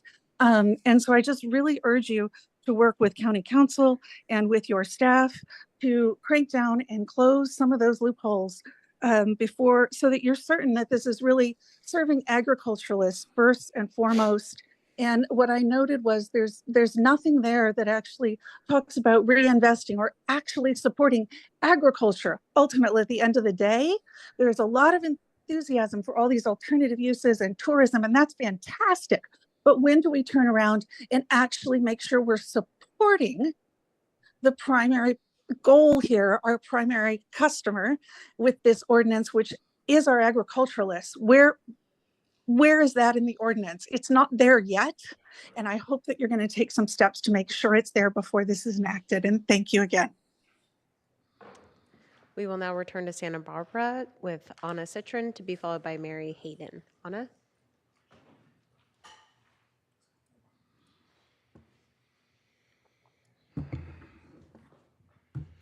Good afternoon, Chair Lavanino and board members. Anna Citron, Legal and Policy Director for the Gaviota Coast Conservancy. This ordinance has been in the works for a very long time. As Supervisor Hartman mentioned, many of the uses were first proposed as part of the Gaviota Coast Plan, and this ordinance effort builds on those uses, improves them in many ways, and extends them to Ag 2 zoned lands throughout the county's unincorporated areas. We support the AEO, and it furthers various portions of our mission. A key part of our mission is preserving the rural character of the Gaviota Coast and allowing new uses that provide supplemental income, help farms and ranches stay in agriculture, which helps resist the pressures to convert to other uses like residential development. Another key part of our mission is encouraging regenerative agricultural practices that build soil, help us use water more wisely, et cetera. And having good quality compost is important for that. With our work with the Gaviota Agricultural Project, we proposed early on in this process changes to reduce regulatory barriers to small-scale composting and to better align the county's ordinance with state requirements, which are more permissive. And we're very pleased that the ordinance before you today includes many of those recommendations and will make small-scale composting more accessible to farmers and ranchers throughout the unincorporated areas. We really want to thank the Planning Commission for their hard work on this, and in particular, Commissioners Park and Reed, who really came at this with a problem-solving mentality, and not only meeting with stakeholders, but really looking to how the tough issues can be balanced so that maybe everybody's not happy, but it is a good effort, and I think is a great compromise that you have before you. We also want to thank staff and Julie Harris in particular for all of her hard work on this ordinance. The back and forth, with new staff analysis required at each turn, I'm sure was challenging, but she persevered, and I'm just so happy that we're here today. On that note, we really encourage the board to approve this ordinance today, and we appreciate the effort to try and tackle these last issues with revisions that could be incorporated into your recommendation today. So we appreciate that. Thank you, Supervisor Hartman, for your suggestions along those lines. And we would support the yearly consult for landowners to come in and discuss what they're planning to do for the year, review the development standards to help keep things on the up and up that way. So we really appreciate this. Please adopt this ordinance. Thank you. We will now go to Mary Hayden, to be followed by Dennis Bazanich. Mary?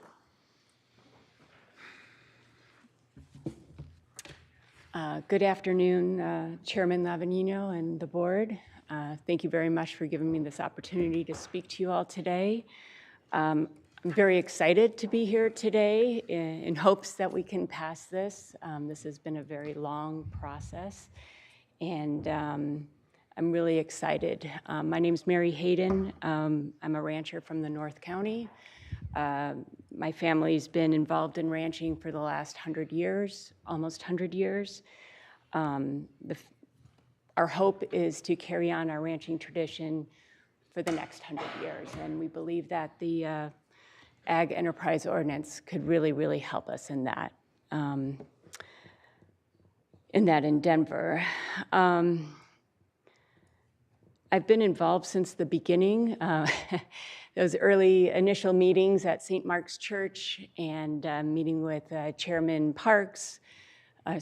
Commissioner Parks, and being part of his advisory committee, and then being part of the Ag Advisory Committee, Ad Hoc Committee, being part of 8 or 9 different meetings with the Planning Commission, with the Planning and Development and the Planning Commission. There has been a lot of work, a lot of effort put into this, and I think this is a really incredible ordinance that can really help a lot of people. And so I ask that we don't backtrack too much. I understand there needs to be some, I'm sorry, I forgot the word that you used, Supervisor Hartman, but watching over what's happening. But I think you also need to trust the ag community and realize that we're commercial agriculturalists, and this is going to be secondary. Before I finish, I just want to say a huge thank you to Commissioner John Parks. If he didn't do this, it wouldn't be here, and I know that he put a lot of time, 5 years worth. I also want to call out the Planning and Development, you folk here. They put in so much time, so much integrity, so much knowledge, and so much patience, and I thank you all for that. So I ask that you please adopt this today, and thank you very much. Thank you. We will now go to Dennis Bazanich, to be followed by Galera McCone. Dennis? Chair Lavanino, members of the board, thank you for this opportunity. I'm here representing a couple of property owners in the Ag Zone. The Ag Enterprise Ordinance is a promising idea. How do I know this? P&D told me so in the hearing announcement that I got in the mail on October 24th. It promises increased revenues, enhanced economic productivity, and sustained economic viability by expanding the range of diversity of allowable uses in the Ag 2 zone properties. Here's the challenge. After attending most all of the Planning Commission hearings on this topic, I am unsure where to find any evidence that the AEO will bring about economic viability if the board approves this ordinance today. I do not recall any economic analysis on the increased revenues or the sustained economic vitality. I do not see revenue or economic sustainability evidence being provided to you in your staff report or any of the attachments. The proposed allowances started small and got whittled down from there. In fact, if it were not for a profile encouraged moment by Commissioner Park and Commissioner Reed taking a principled stand on a brutal setback requirement, I would be here suggesting this proposed set of land use amendments would be dead on arrival. As is, the AEO doesn't hurt anything because it doesn't do much, and I think the crowd in this room is a testimony to that. Perhaps that is by design, or maybe the county hasn't studied if there are any actual economic vitality or sustainability impacts, Maybe food services at some of the wineries would actually accrue some benefit to the food vendors, but probably not to the property owner. So I would suggest the board ask some questions like the following. What other revenue, economic vitality-driven ag policies have been enacted in other California counties? Were these considered at all here in Santa Barbara County? What is the estimated direct economic benefit likely to be for an Ag 2 property owner? What is the land use and building permit, code compliance, engineering, and other upfront costs to be able to derive that direct economic benefit? In other words, is the juice worth the squeeze? I don't foresee anyone making any profits over a 5 to 7 year period with all the upfront costs taken into account to derive this new revenue. So here are my recommendations.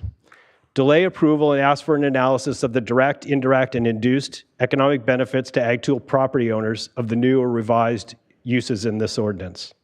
Receive that analysis as quickly as possible, and then consider the AEO again and resynchronize AEO with the Rec Master Plan, who have a lot of synergy together for late next summer.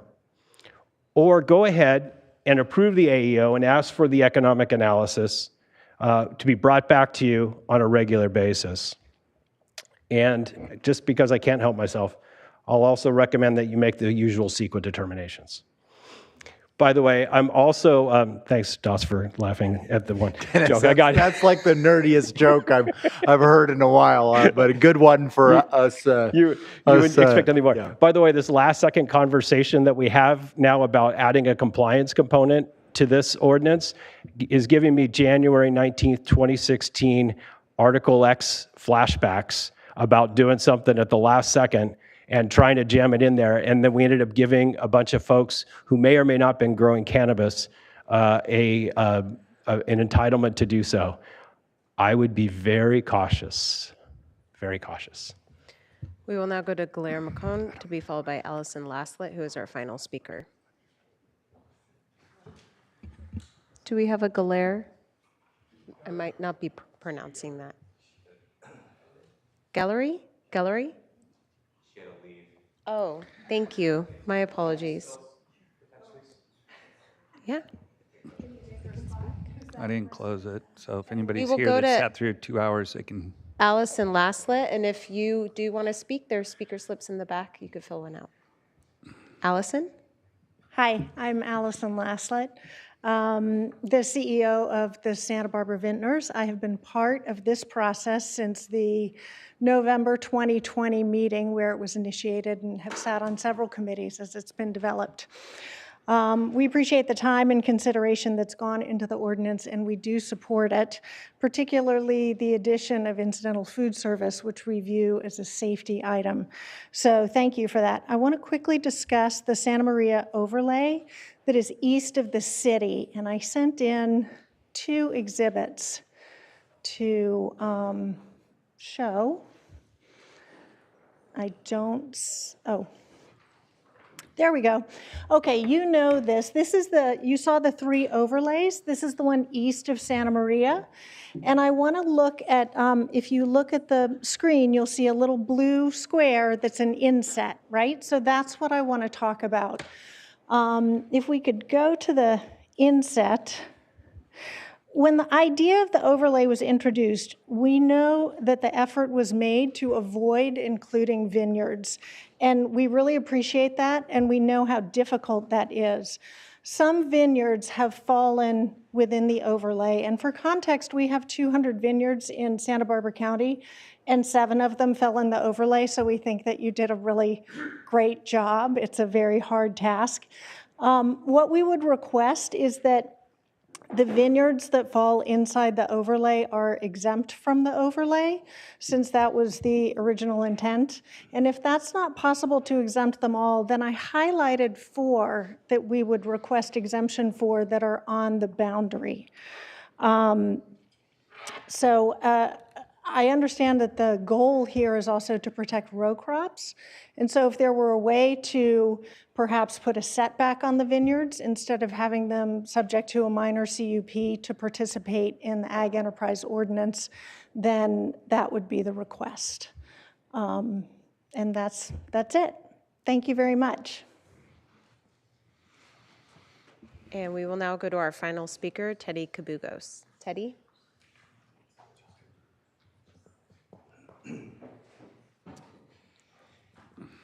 Thank you, Board Chair and Supervisors. I wasn't actually prepared to speak today, but person that was going to speak on our behalf had to leave early. First, I just wanted to say a huge thank you to Commissioner John Park and the rest of the commissioners, but I've actually personally been working with John for the last 5 years on this, as well as Allison and Mary, Nick Osborne, and some other people in this room. I also want to say a huge thank you to Director Plowman and her staff.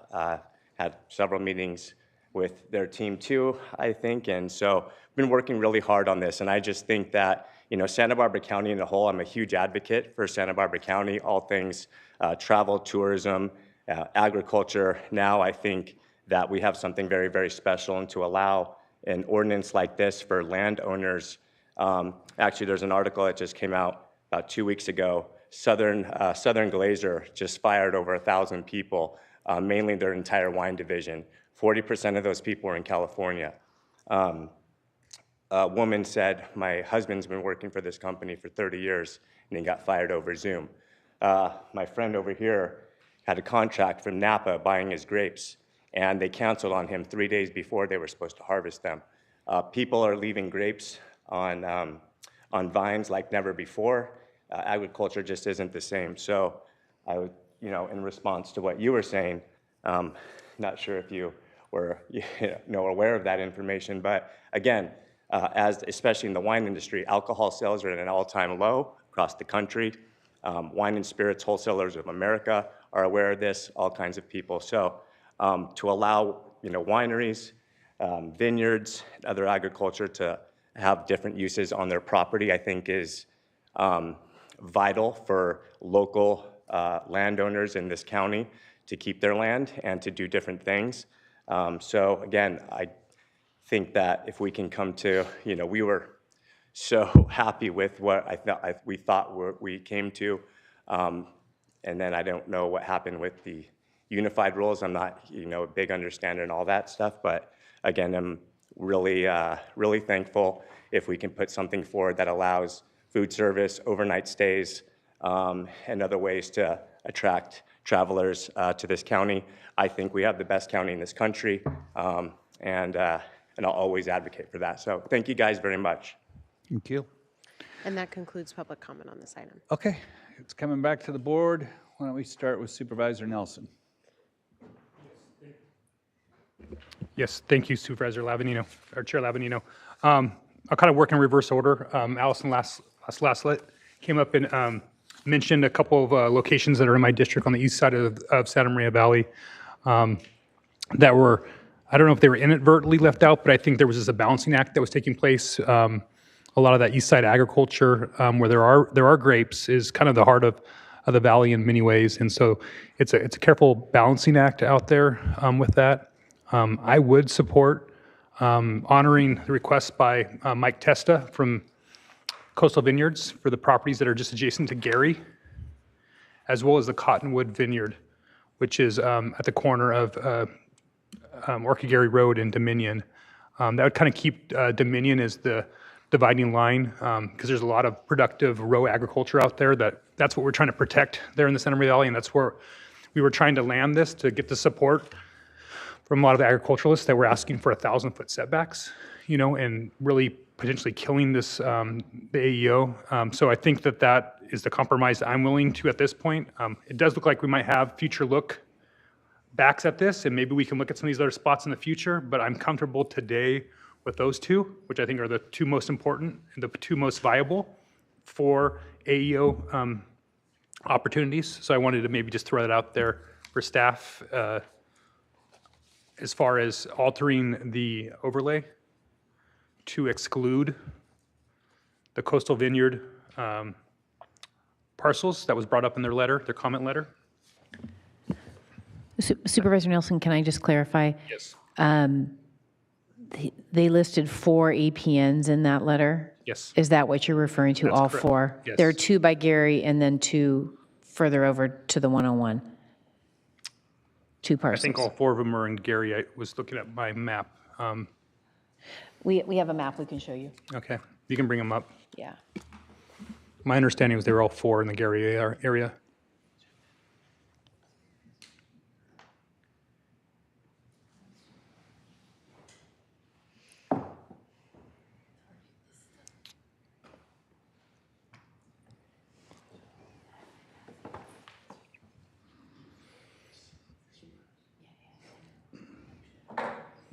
I like the way we have that identified as the Gary urban area. That's right. The metropolis. The Gura. Supervisor Nelson, through the chair. Sorry, it's a little hard to get this to zoom in just right. But I think those, if I'm still trying to work on the technology here. I believe all 4 of them are right there in the Gary area. It's this one. Yep. This one right next to it, and then the third APN is kind of a little skinny rectangle just right at the bottom. And there's another triangle across the road that's also a parcel that they own.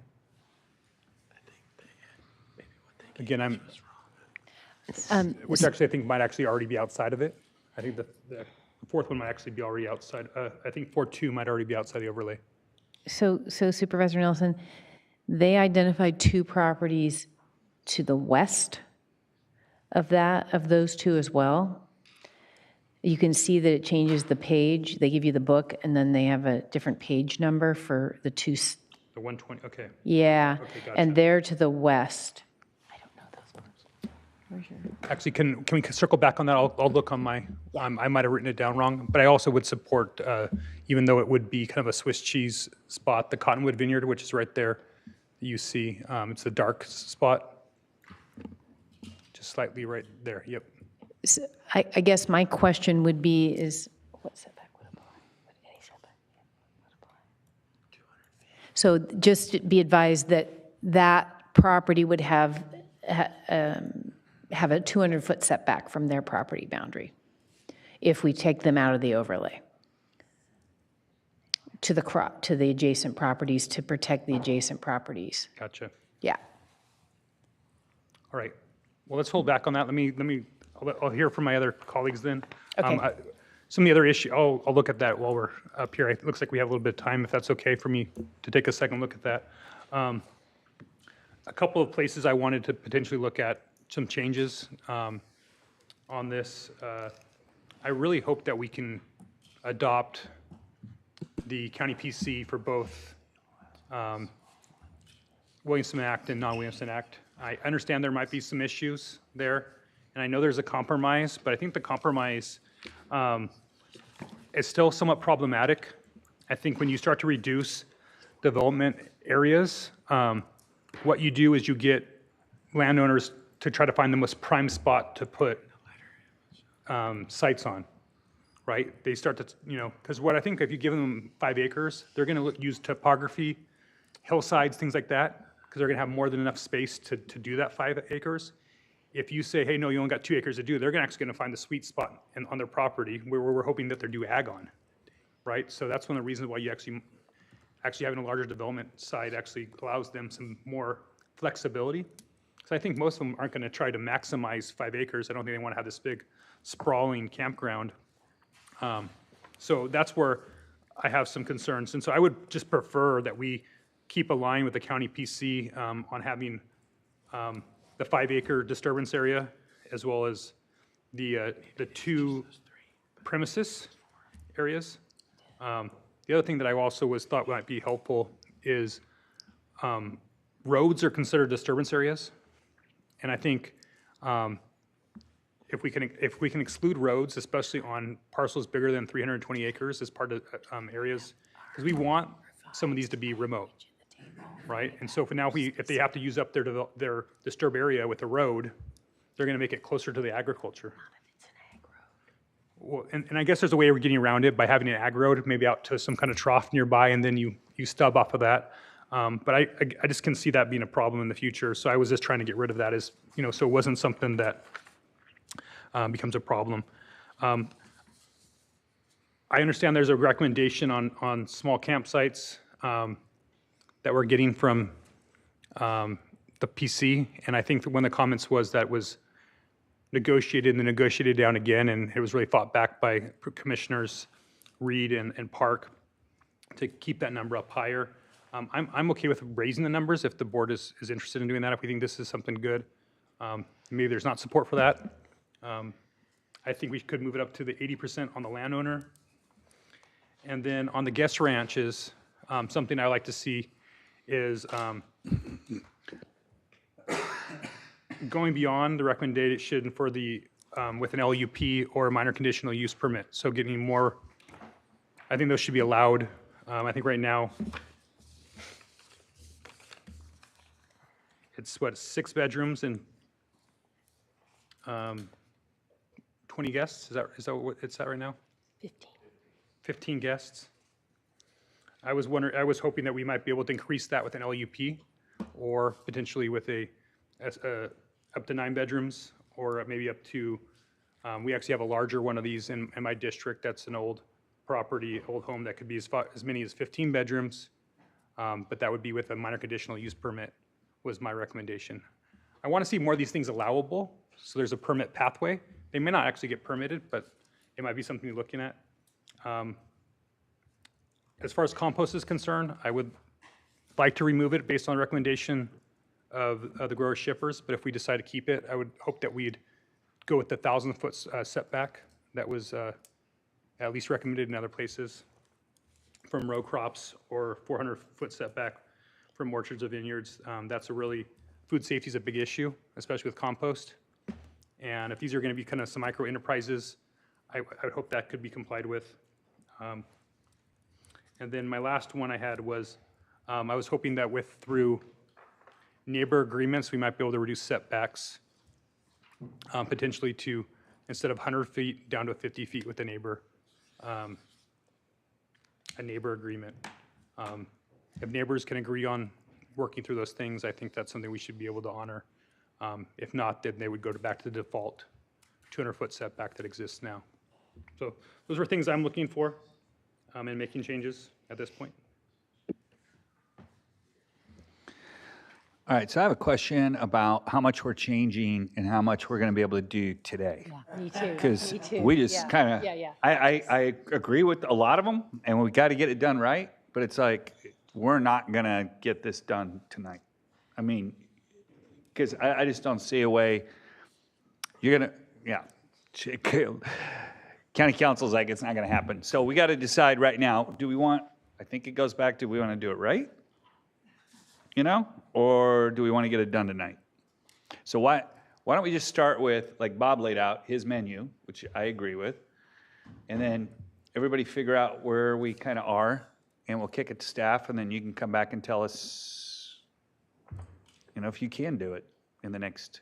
I'm getting a no from county council. So yes. Well, I would just, my face was in the next. What? How long would you? By the end of the year? Oh, well, I was thinking, I wasn't sure how long you would be willing to wait tonight versus. I'm not willing to wait tonight anymore. We are 10 hours into this thing, and something's going on outside this room that we're all really interested in that I would like to get to. And the other thing is, how long would we have to wait? That's the thing. It's not like I'm willing to wait 15, 20 minutes, but I don't want to wait for an hour and a half to wait for you guys to come back and say, here's the language. Which, well, I'm not sure how many changes we're actually discussing because we have a proposed list, but we haven't heard from everybody else. So I think it just depends on how many there's support for. But some of these that were proposed would be pretty extensive to make sure that we fixed everything that is consistent.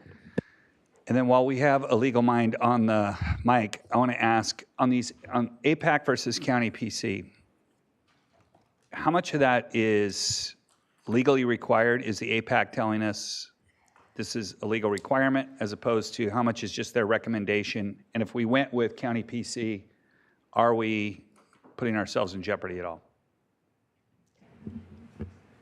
Well, Mr. Chair, the APAC's role is advisory to your board. So so you take it under consideration. You take it under consideration. And then it's the Planning Commission's role to make recommendations on zoning amendments themselves, and then, again, your board has discretion on making those amendments or making changes as Okay. long as they've been considered by the commission. Right. May change the uniform rules. Yes. Okay. And we are to Supervisor Hartman. Yeah, I'm trying to keep my changes small, but I think my head exploded, so I don't think we can get there today as much as I would have liked to. I do like what staff came up with to harmonize the APAC and the county PC. I do have a question about the We Watch recommendation for the 9 p.m., saying that it was inconsistent and we should have a single time. Could you respond to that? Supervisor Hartman, through the chair, the Planning Commission adopted or proposed a 9 p.m. quiet hours for campgrounds. I think what special events, for example, are subject to different hour limitations. So I think what We Watch was requesting is that 9 p.m. quiet time applied to special events and educational activities as well. Currently, I believe it's for those, is it 10 p.m.? 11 p.m. on weekends with the special events. If there's amplified sound, I believe that would be over by 10 p.m. Yeah, country life, I think amplified sound, probably 9 p.m. would be a good idea, but so I'll put that out there. I'm very interested in the language with compliance, and I've been saying that all along, so I want to see that. Again, I'm open to staff recommendation about zoning clearance or registration, but I do think it's important. I think every other year, but that if you don't comply with the development standards, then there are consequences, and to me that's absolutely imperative. And then again, an Ag 2 property that's entirely surrounded by Ag 1 CUP for camping. I think that gets it for me, but I do want to say I think that the comparison made by Mr. Bozanich to another ordinance is really not at all on point. This, and I forgot to mention David Lackey and how helpful he has been since the beginning and at these meetings. There has been tremendous outreach with farmers, ranchers, vintners, neighbors, communities, and it's been an open process. And with so all these community meetings, along with the Planning Commission meetings and individual one-on-one meetings, I can't say, you've already heard it, how much John Park has invested in this, how much staff has also invested in this. So this really, we've been on a long road to get to this point to try to balance different interests. And I think everyone who's been involved really deserves to be commended. And I take a bit of offense by saying that this is something that's just been rammed through. Okay, I'll throw my 2 cents in. I support Supervisor Nelson's. I think we have to get clarification too on those 4 parcels, but I don't know if you guys have that yet or not, but that's fine if you don't. I agree with the compliance issue, Supervisor Hartman. I'd like to know how many of the Ag 2 surrounded completely by Ag 1 parcels there are. I don't know if that is, yes, 1? Okay, there. It's not your house, is it? No, I'm just kidding. So yeah, I can support that then. We're not going to see the Hartman horse boarding Yes. operation. And I do want to keep it, I mean, Commissioners Park and Lee and the rest of the Planning Commission, I think, did an outstanding job. I don't know how many times they met. 8 times, and we're trying to get this done in like 2 hours. So I don't think it reflects poorly on us that we're going to take another shot at this, so that, because I think we all agree on what we want to do. We're just trying to get all the details ironed out properly. Yes, Supervisor Nelson. You know, Supervisor Hartman has been so engaged in this. I'm just kind of curious on your thoughts on more sites and things like that. Do you have any general thoughts on small campsites? I'm just curious because, you know, you're probably the most invested of. I'm pretty invested, but I know you're greatly invested, and I want to work on something that gets support. So I'm wanting to hear your overall just philosophy on that. Well, I'm really willing to go with what the Planning Commission came up with. Again, it was a lot of discussion, and again, we'll, in a year or two, have a look. This is new for us. This is new for the state.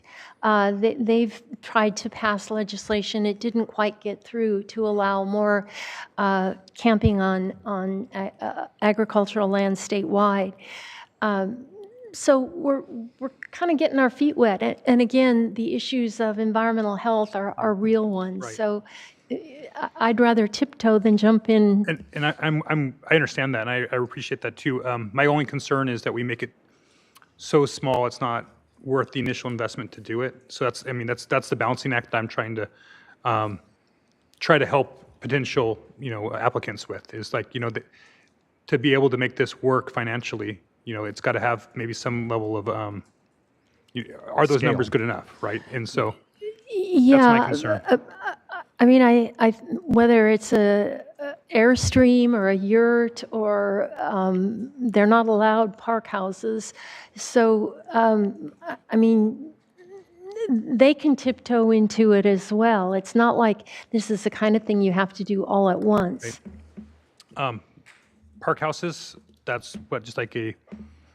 Park houses are not allowed. It's like El Cap. Okay. They're more modular homes, and those are allowed for farm stays, but not for camping. Okay, gotcha. That would, that's with a exemption, or is that with a LUP, that those would be allowed? An LUP? Zoning clearance Zoning as clearance. currently proposed. Right. Thank you. Okay, so I don't see anything else. So just curious from staff, can you just kind of give us a thumbs up or down of, do you feel like you have guidance that you could come back to us in the before the end of the year? And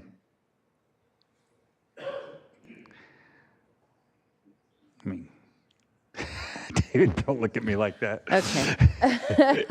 We've been making notes over here furiously, so Okay. I'm going to try and see if I can. Well, it's on video, so you can go back and... We can. That is a good thing. So what I heard was allow 80% of the camp spaces to be owner-provided rather than 60%. That the board is interested in taking the PC recommendations for the small-scale campgrounds and the other items that are in that table where there was a difference between the PC. I do have one question about that. Is it going with the Planning Commission recommendation or going with the language that we came up with to try and bring it closer to? Good question. I'm still in favor of the Planning Commission, in part because that gives the acreage of disturbance and multiple sites, so you can kind of spread that around and give more flexibility for an applicant. I think getting too tight is going to have some limiting factors that's going to, on design, that will be problematic. So I would prefer to go with what was developed through that lengthy commission process. Just to clarify, we were only talking about, I think, the difference on the 40 to 100 acre parcels. That's really where the key issue is. Yeah. So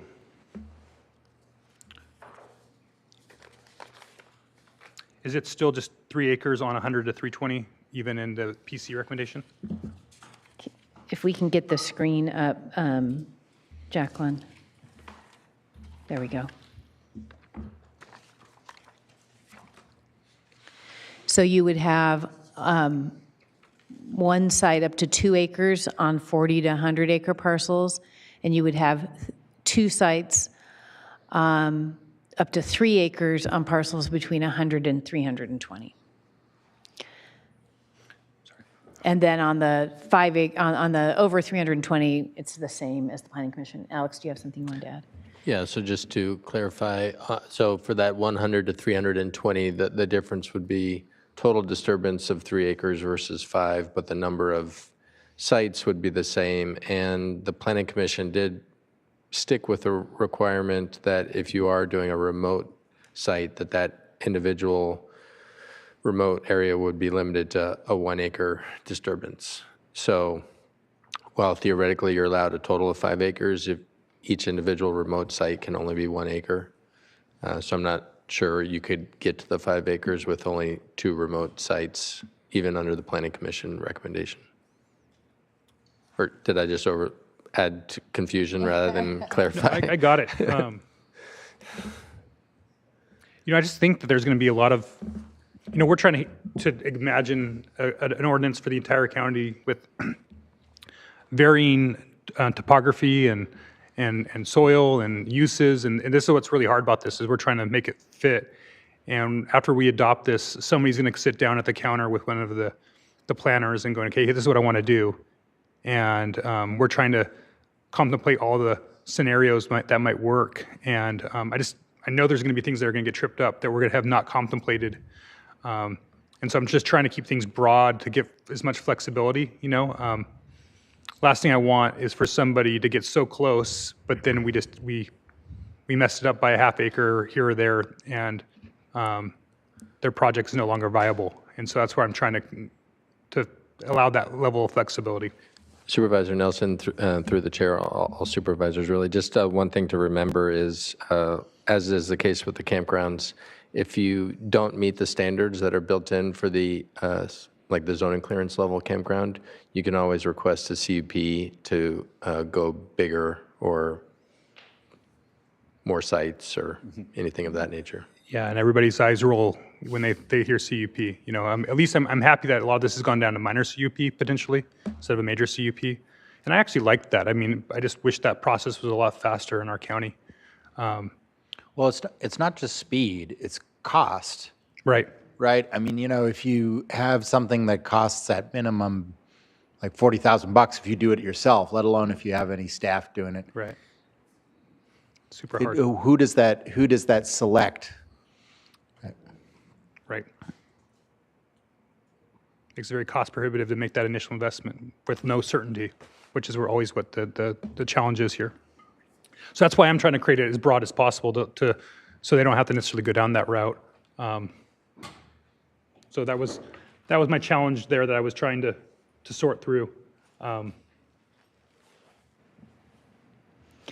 my preference is still because I think that was what was the perception of our planning commissioners, was that they thought this was going to be across the board on many of these sites already, what we had previously approved.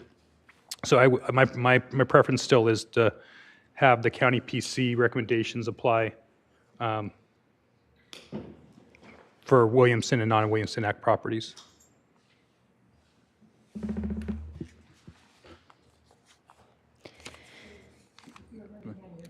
Oh, yeah. Then there was a request to increase the farm stay units. Right now, they're set at 6, which aligns with the state regulations, and they could maybe increase from 9 up to 9 or 15 with a minor CUP.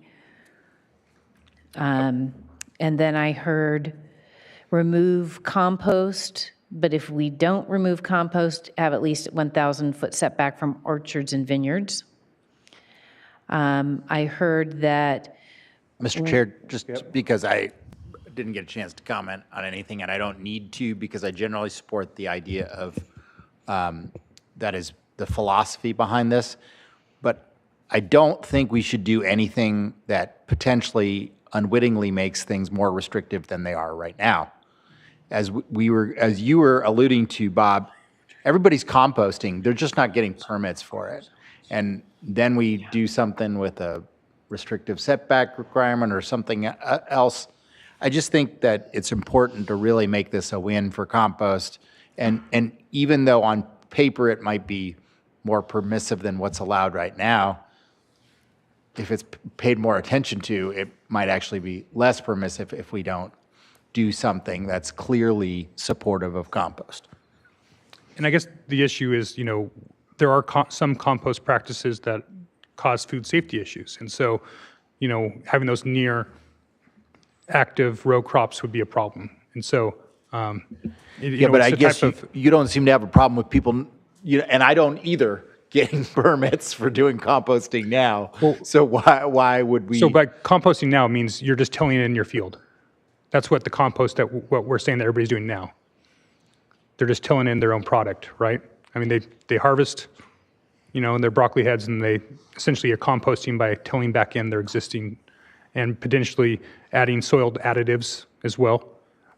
What we want to avoid is having things that potentially have E. coli in it. Maybe there's waste products out there, waste streams, that are good ingredients for compost some places, but aren't good ingredients for composts near active agriculture or something with leafy greens. So that's what I'm trying to protect. I mean, I'm all pro compost. I'm just don't want people getting sick and wanting some of our row crop growers to lose contracts that are really essential to their business viability. So there's a lot of buyers that will not allow, they won't buy lettuce that's within 1,000 feet of compost. So, whether it's a regulation or not. So that's where if we start to sprinkle those around, you've now kind of, it causes problems for row crop growers. And that's what I'm trying to avoid. And so your second choice to taking it out is the 1,000-foot setback. Okay. That's all I'm trying to. I don't know how many. But it would be by right. You would not need a CUP. You would not need a CUP or a permit to compost if it was outside of the setback. Is that correct? Supervisor Wilson, I apologize. Could you restate your question? So you wouldn't need a CUP to compost outside of the setback? If we changed it to 1,000-foot setback, would you need a CUP or any other kind of permit to continue to compost? If you were outside of the setback. If you're outside. So yeah, the way the ordinance is set up right now, if you're within the proposed overlay and you wanted to do composting, it would be a minor CUP. Outside of the overlay, it would be the variable. It could be the exempt level, but they would have right now it's a 200-foot setback if it's adjacent to any ag commodity, whether it be orchards or vineyard. So there's a lot of still row crops that are outside the overlays that we have in here. So are you okay if we have this 1,000-foot setback that then you don't need a CUP to do it outside of the setback? Remember, we hate CUPs. Right. Generally. Not always. I know it's always like it's always expedient on some things and then on others, right? Yeah. I think it's a compromise and a nod to our grower shippers, and I think others that have really expressed concerns to it. I don't think there's a lot of these.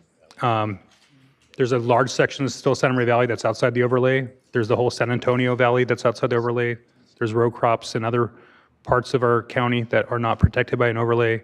And so I think the 1,000-foot setback is the most protective of our main producers and our agri-port, which is, a lot of our row crop growers, our berry growers. And really and it's a safety issue. I mean, we can all be pro compost all we want, but if it's the wrong ingredients in there and that hurts, if there's an E. coli outbreak, that has massive impacts on, public health as well as the reputation of our county's agriculture, which is something that we want to protect and we don't want to put at risk. And so that's all where that's coming from. What are we doing right now? Okay. We're going through the list. We're still working on our list. Okay. With respect to the overlay, there is some question about removing parcels from the overlay. I am going to make a recommendation that if we're going to be taking parcels out, we do not create a donut, because I think that's hard for us to justify. So if, for instance, Cottonwood were to come out, we would have to take out some properties that were to the south of it and maybe the east of it. So what I'm hoping is that with this break that we have, since we're not going to get it done today, that we'll do an evaluation of those parcels on how the impact of taking them in or out would have on them and their neighboring properties. Okay. So I think I need some additional time to do that and help from various parties to. Sounds good. The Gary ones are on the edge, so that's easier to handle. Those make a lot of sense. Yeah. Okay, and then I heard from Supervisor Hartman that she is interested in reducing the operations for the campgrounds to 9 p.m. from 10 p.m. I'm not a big fan of that, but I don't want to sit and argue I want for to a make long sure. time. But Maybe I got that incorrect. okay. Okay. Yeah. Okay. And applying that to special amplified sound at special events as well. And an alternative might be. Okay, so let's just go through the list. Okay, My bad. Alex has that one. He understands it. We'll bring back as an option. Requiring a CUP for campgrounds for properties that are zoned Ag 2 but surrounded 100% by Ag 1 properties. And then regarding compliance, what we heard is if we're going to have exemptions, what we may want is like an annual submittal. I want to make it clear about with exemptions. Exemptions, they're exempt. Like we can't revoke them. We can't do anything like that. But we can say annually, if you're going to be doing these activities that are allowed under the AEO, we want you to come in. It could be on an annual basis. It could be every 3 years.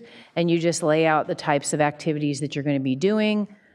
We give you the codes, sections of the code. That way you know.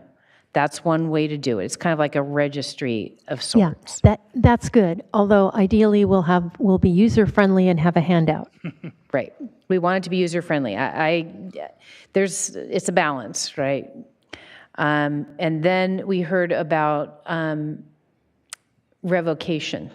We can, and we already have built into our code, or you can revoke a land use permit, a zoning clearance, a development plan, or a CUP. It's CUP, not a development plan, but a CUP.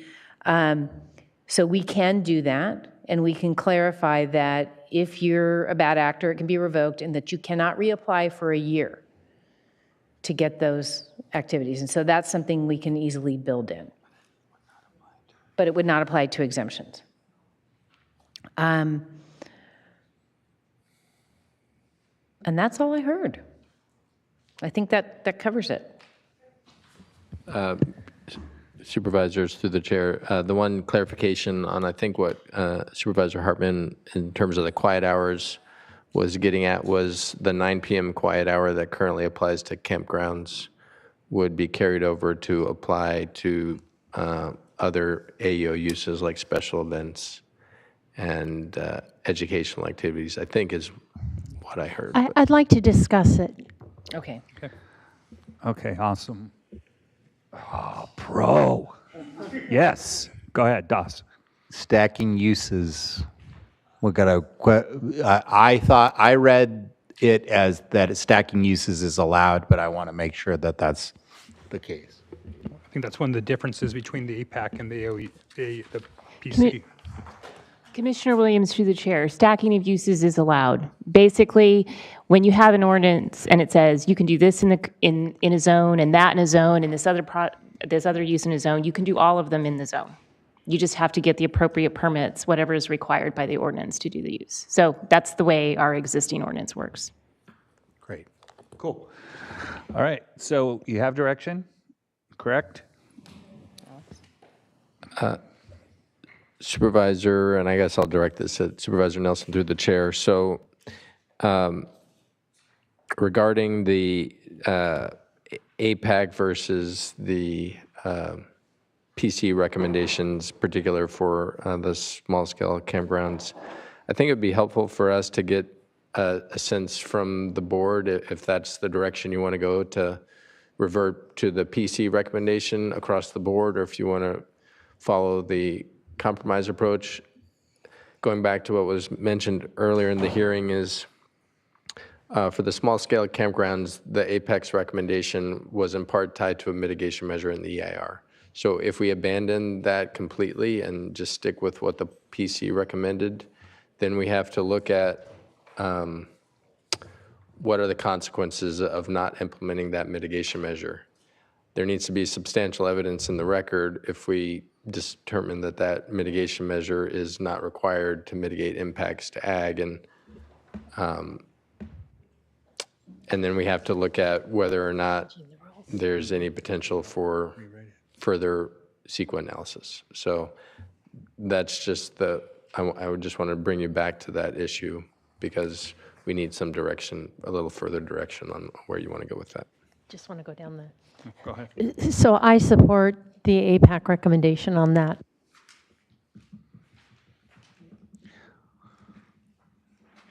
I don't want to support it without the analysis. So, I mean, if it's an easy analysis, I'd rather have the PC recommendation, but how easy is it to go back and look at what mitigation it is, and are we in violation of it? Is that an easy? I mean, I think it was our only mitigation measure identified for agricultural impacts. And so that compromise language that we put up is trying to get it closer to the PC and further away. It moves away from the APEC and closer to the PC, but it adheres to the requirements of the mitigation. Okay, Bob. Yeah, so I think the idea that more disturbance somehow hurts agriculture or multiple sites hurts agriculture, I think we can provide some evidence that actually would help agriculture by giving some additional flexibility. And so that's what I'm trying to say, is that I actually think more flexibility helps a project be more viable, which actually helps the agriculture and helps us move forward. I think this kind of blanket more is worse is not necessarily true. You know, there's topographic issues where you got hillsides and things like that. So you want to move things towards that, but now people are not going to get away from moving towards hillsides because they're going to want to have as much space as possible. But do you want to take the time to study that and No, but do that? I just think. I mean, no, it's I the know you're making a assumption. philosophical point, but we don't really. You're going to have to make an actual determination, correct? Okay, so. But isn't it our finding, though? Isn't it our opinion on how that impacts ag? Really, isn't it our board's finding that we make that doesn't hurt agriculture, actually helps agriculture? Rachel. Mr. Chair and members of the board, I think what the concern that staff is raising is that if we eliminate a mitigation measure, it's possible that we have to do more CEQA analysis and recirculate, and I'm not sure that that's what the board wants to do. So what you could direct is we could evaluate, and if we can make some changes and it's not necessary to do that, we could come back with that language. But if it would require recirculation, that's fine. Then we go with either the compromise language. I think the compromise language gets you closer to where you want to go. Right. So it sounds to me like you would either want the compromise language or the PC recommendation. Right. That's what it sounds No like the majority recirculation. wants. Okay. Okay. Do we need to do anything else? Alex, if you turn on that microphone one more time, I swear I'm going to come down there and rip it out. Go ahead. I'm sorry, I apologize, and I know it's late, and there's maybe a few other things going on in the world tonight that people want to catch up on, or maybe they don't. I don't know. Regarding the increase in campgrounds that Supervisor Nelson is advocating for, again, it would just be helpful to, and I know Supervisor Hartman wants to stick with the Planning Commission, didn't really get a sense from maybe the full board as to where they want to go, because if we are going to increase the potential for a number of campsites, we would want to, if we're going through this CEQA review, we would want that information too to determine whether, you know, how that might influence our CEQA analysis.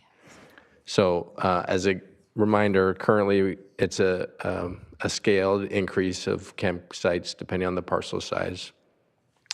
100 acres or fewer, it's 15 sites. 100 to 320, it's 20 sites. Over 320, it's 30 sites. And then for every 200 acres beyond that, you can get one extra campsite up to a cap of 60. So that's the current proposal where the commission settled on. Can I propose just maybe a break in that tier so it can stay within those numbers, but from 100 to 200 would be the 20, and then go 25 from 200 to 320? Because that'd still stay within the environmental numbers. What, can you say that one more time? Yeah, so right now we have it at 20 campsites from 100 acres to 320. Maybe we break that up and make it 20 campsites from 100 to 200 acres, and then from 200 to 320, we let that go to 25 campsites. That gives a little extra in that range, and probably fits within the 30 that you guys already studied. Thank you. That helps. Okay.